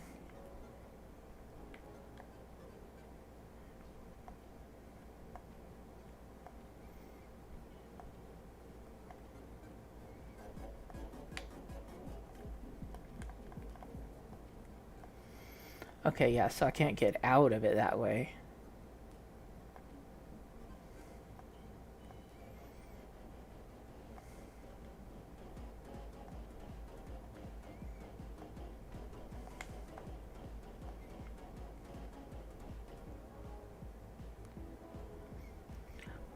I think the collision on that particular bar that I'm using right now should be increased a little bit, because I don't think it should be so easy to overshoot it, and I keep hitting the wall above it and grabbing on instead of grabbing onto the hanger.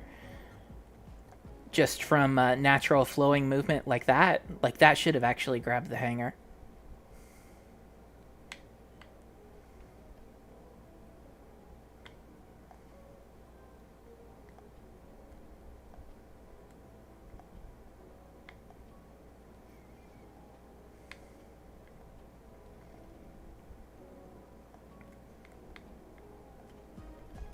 Ah,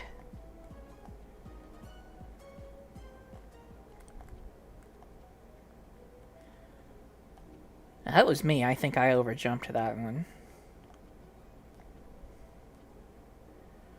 Just got to keep the speed. Okay, got to keep the speed.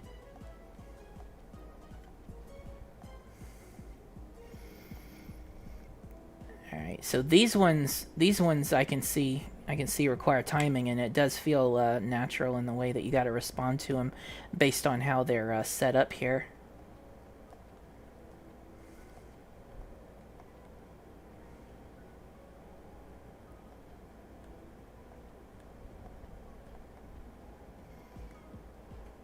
And I can see that's where the fast fall really comes in handy, is something like that. Okay, I've seen this before. Have I? Am I gone backwards?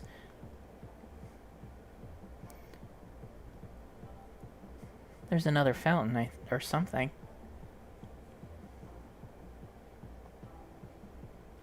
Okay, I don't think I've gone backwards. So if something like that's used again, maybe it should be used in a slightly different way so that you can tell that you haven't backtracked. Now this field of these things, that's how I know I haven't been here before. Unless I'm totally forgetting about them.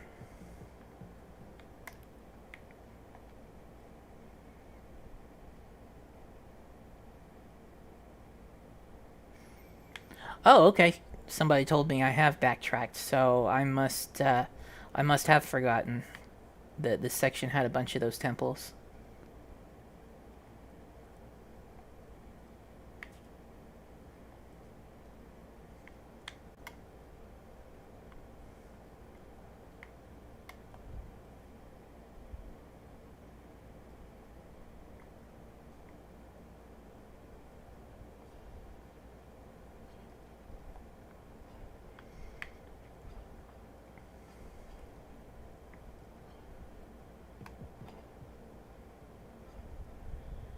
All right, so something like that hang bar section I went through.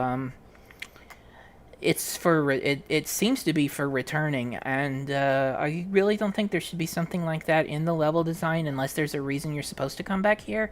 At the moment, the way the game is, at the current stage of development that the game is at, there's really no reason for that. So I would I would have that section. I would move that section so that it does something to help you progress, or I would remove it unless there's an element of backtracking necessary to completing the game when it's finished.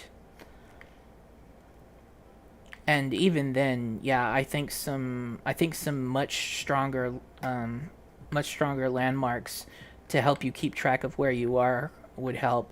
If you could find a way to integrate a map into it, that might be good too, but I'm not sure if it would fit into the narrative in this particular game.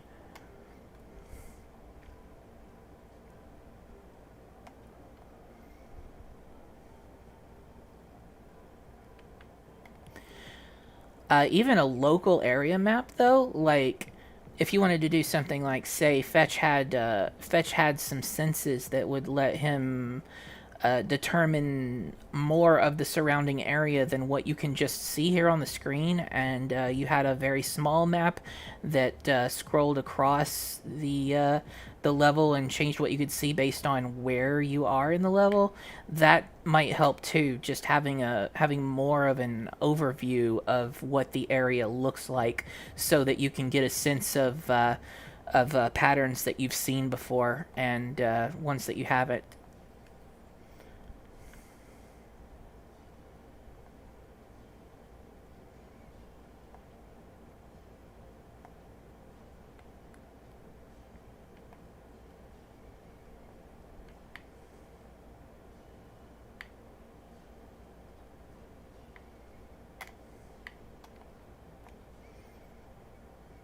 Where am I even going now? A birthday stream for me? My birthday passed a couple of weeks ago.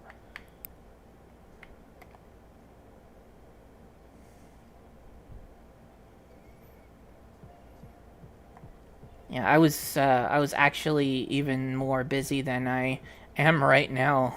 Can you believe it? When that happened, it just happened to come at one of the busiest times for me. Whoa. Okay, there's something that was interesting. I saw it said rat and some kind of menu came up, so I've got to go see what kind of interaction that has.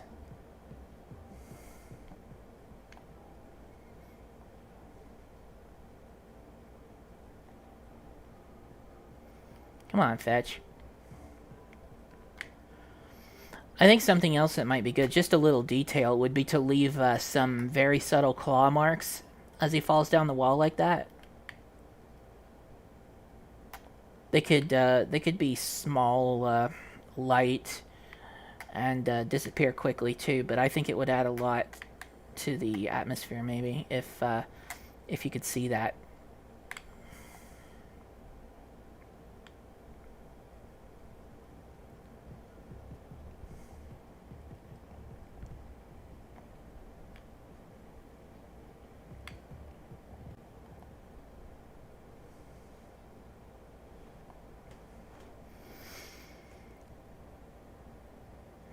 Dev stream is something I'd love to do at some point, but I am currently not at that point, actually. So it wouldn't be something I could do right now.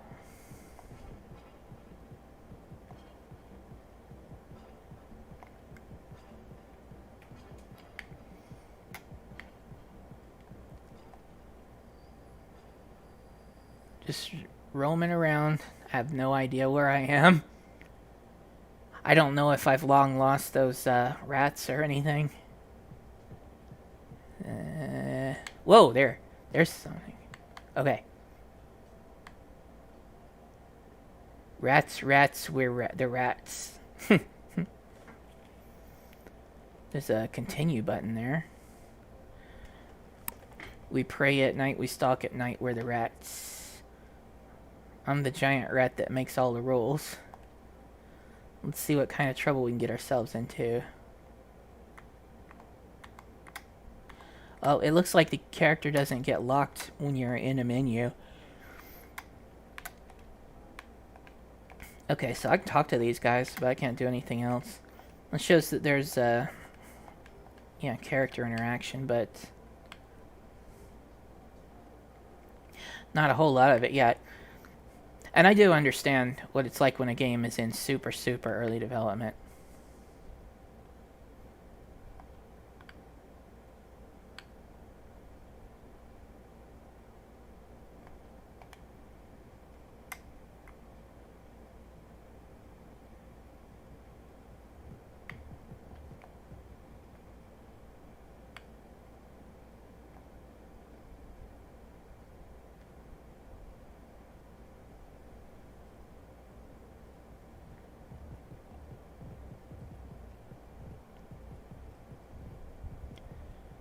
I think I've just gone in a circle. But maybe I do need to go up here. Oh, more rats. Hey guys, what's up? Did you feel that earlier? The quake? Yes. Oh, it's close. Did you think we have enough time for our block? Yes, I'm so hungry. Not that block, the stone block. I can't wait to finish our block. Me neither. I'm so hungry.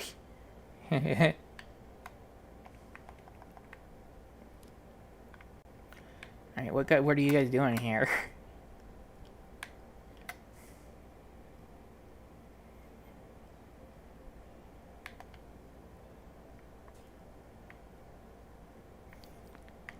Alright, obviously I hadn't been inside this yet, because I didn't pick that up. Are there more sections to this, or is this the last section?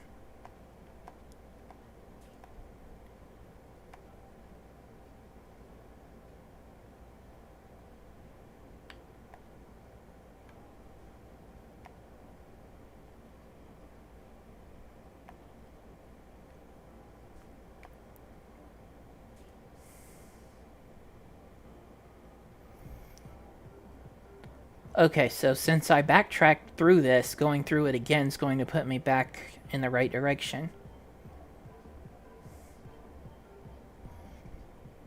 I'm not even halfway through, huh? Okay. So I don't think I'll have time to finish it. Is there anything coming up soon that's especially significant? Alright, if I go this way...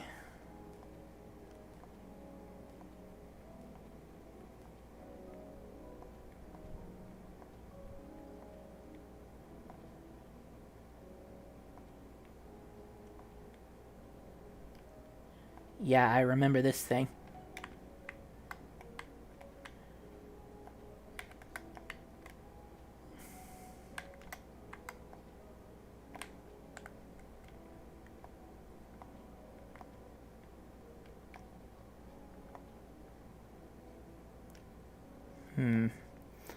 Alright, I know in this area somewhere, the hang bar, there's an entrance to the hang bar area, and the hang bar area is going to send me just straight back where I came from.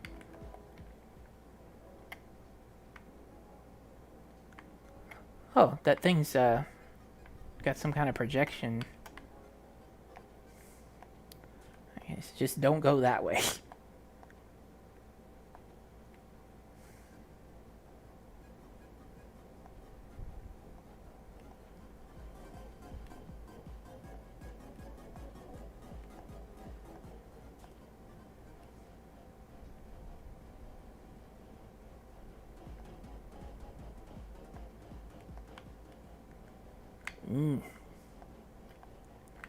Nope.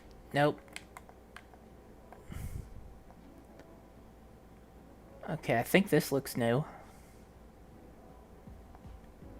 Yeah, I haven't seen any hanging blocks.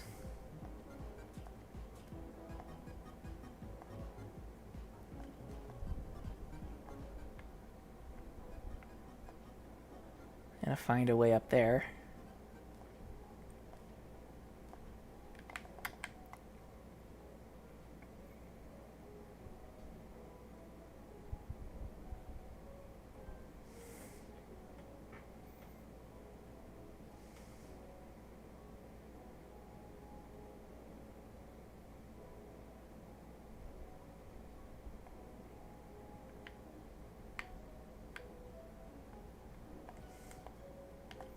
Oh, I thought those were bouncing boards.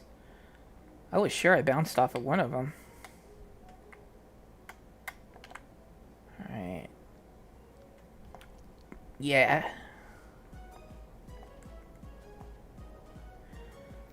It looks like they're a little tricky to activate.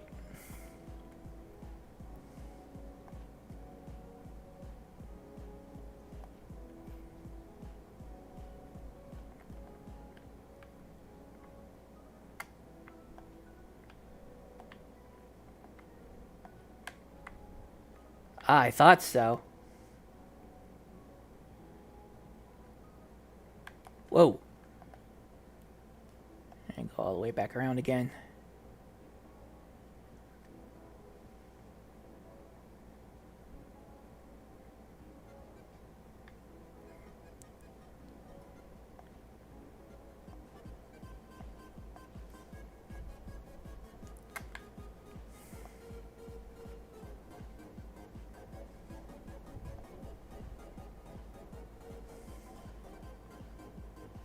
Okay, I see what that was. It was just for grabbing that one pickup.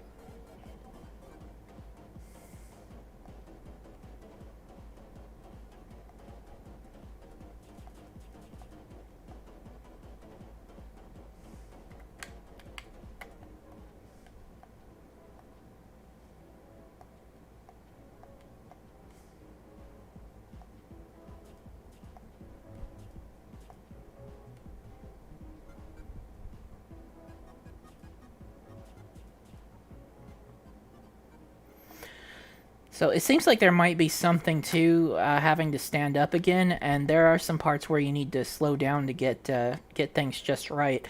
I think that should be reflected a little bit more in the tutorial area up front, just to give you a better idea of the kind of balance you'll be seeing between the slow and fast gameplay.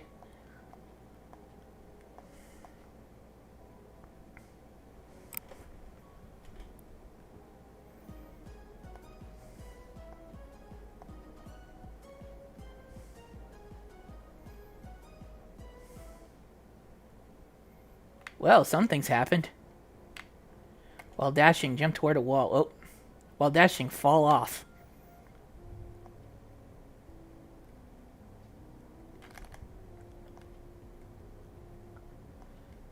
Okay, so I figured this out before. I think that whoa, looks like there's an invincible wall there. I think that the clinging to the wall and then dashing up it, it's good. It's good for the it's good gameplay, but I think that it transitions too slowly. So I think once you grab onto the wall, I think you should start scurrying. Even if you don't move up right away, you should start scurrying and then very, very soon afterwards start moving up. Because that delay seems a little bit long.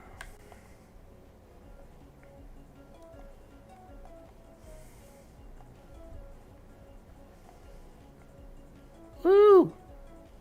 Uh.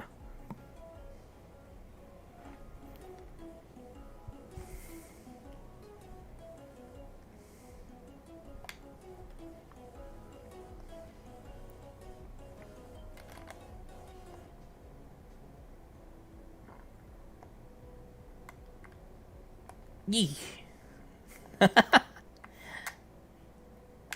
Okay.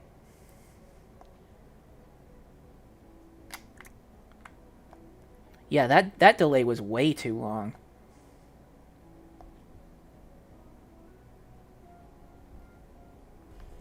All right, I didn't even. Whoa.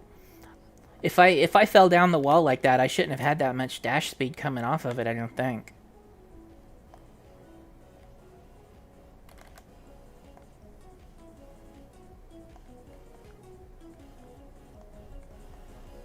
Uh oh. Yeah, that was hard to see what I was coming up against.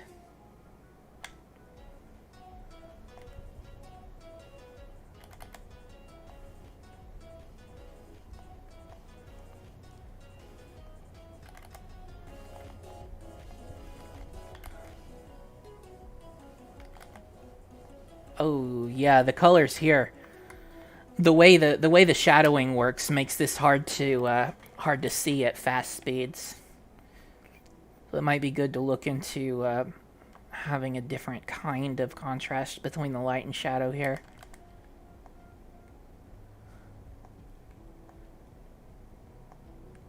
The bottomless pit, it could probably stand to be a different color than the pink shadows. Whoa. Now that I had absolutely no idea that was even there until I landed on it.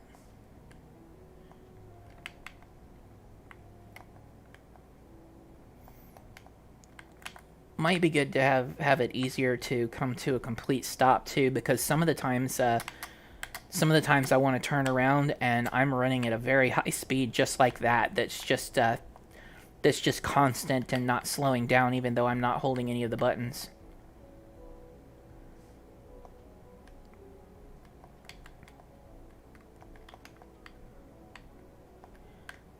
I wonder. Nope. I thought maybe you could edge hang if you were on 2 feet.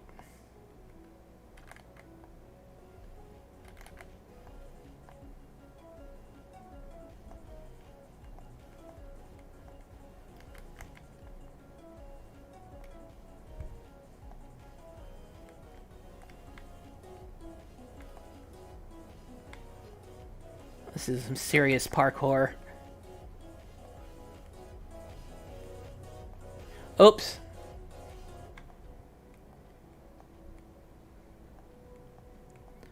I do like that multi-layered part right there. How there's multiple ways to get here. Alright, where am I going?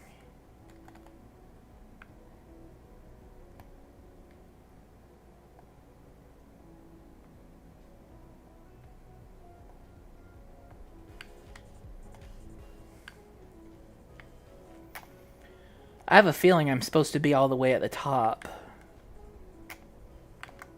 Oh, if I could just stop when I need to right there.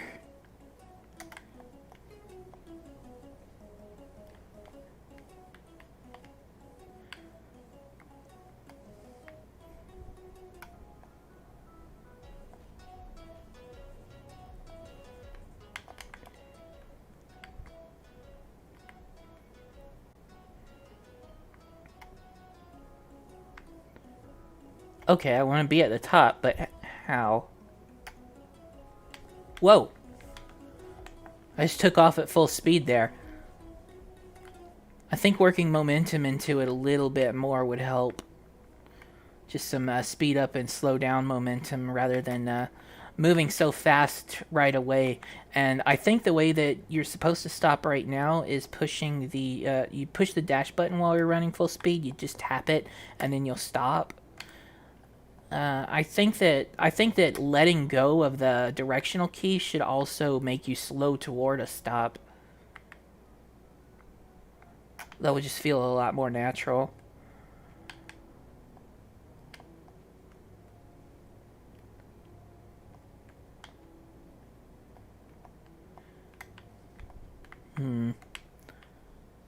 Okay, some of the design of this spot makes me think I should be going up this way.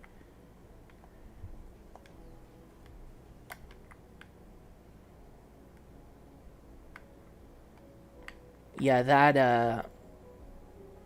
that press dash to stop is really taking some getting used to.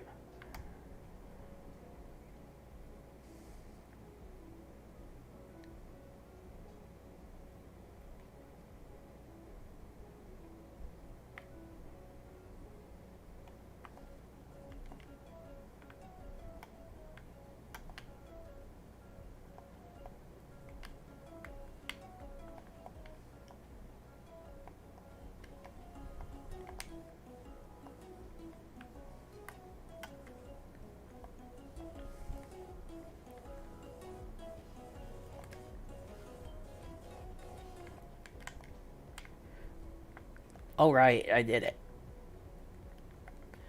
Oh, almost. Ah, ah. All right, I'm gonna need the speed to get up there. How am I gonna get it? Oh, I can run circles around this thing until I pick up the speed.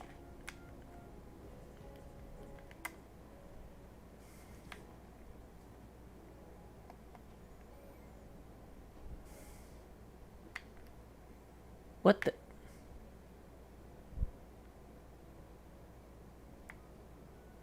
Why am I here again? And if I came in from the back, why am I at the start of it again? Okay, so to progress, I think I'd have to play that same level over again.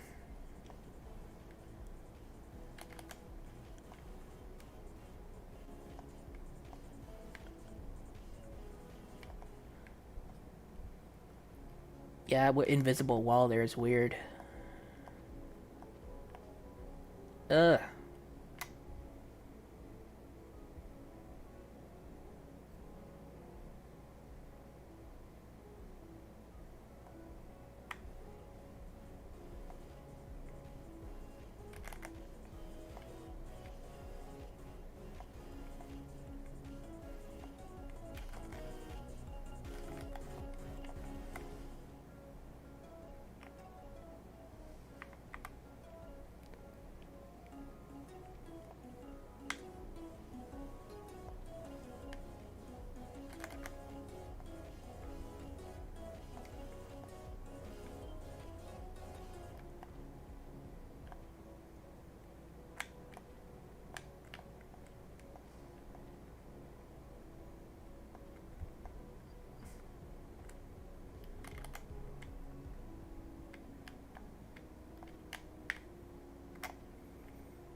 Mm.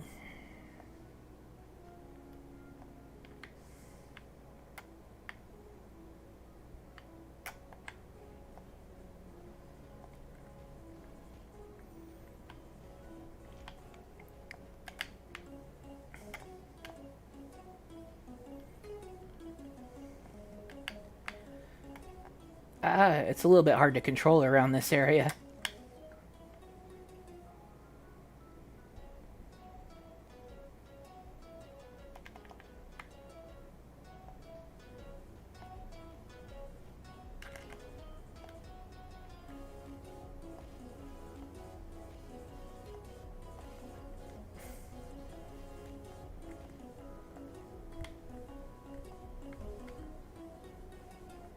Invisible wall!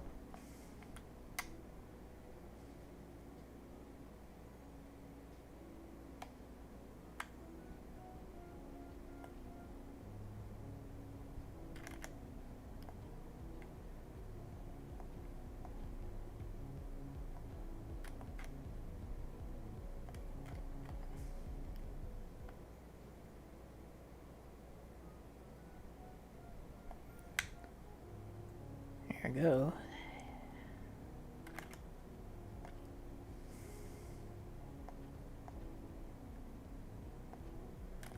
Ooh.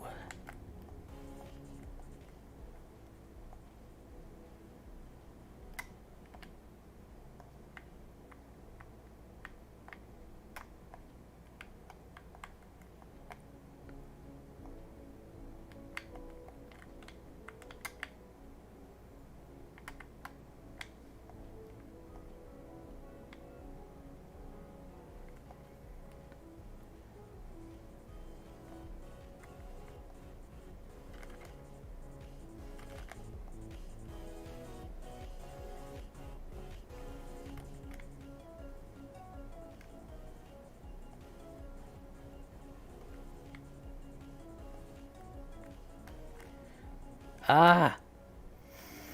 Alright, it's 11:15. I think I'm gonna have to call it here.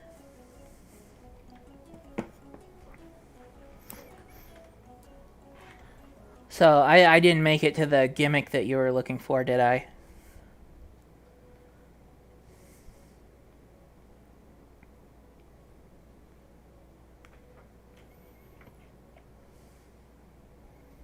Oh, how far off was I?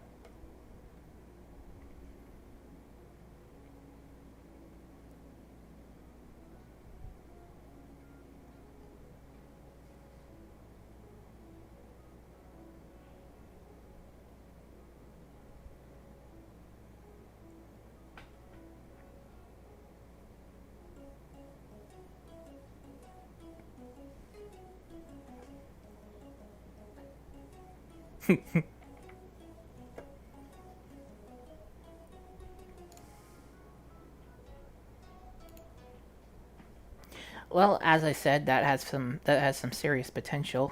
It's fun to play around with. There's just not much game to it right now, and it's just too open to be able to navigate properly. Okay, so yeah, I had a lot of fun with everything that I've played today, and I hope everybody's had fun watching. Thanks for coming by to watch me play, to chat with me and everything. Up on the upper right of the screen right now is a link to the Headcanon website where you can see the games that I've been working on. There are the names of two games that I'm working on right now, Peer Pressure and Sandro Gomez. I actually haven't changed my stream to show that Peer Pressure is out now. Peer Pressure is out on Steam for $5.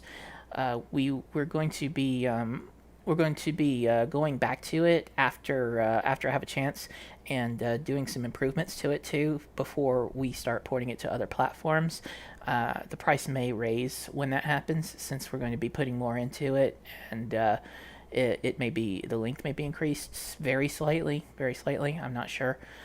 There's also a link to Twitter.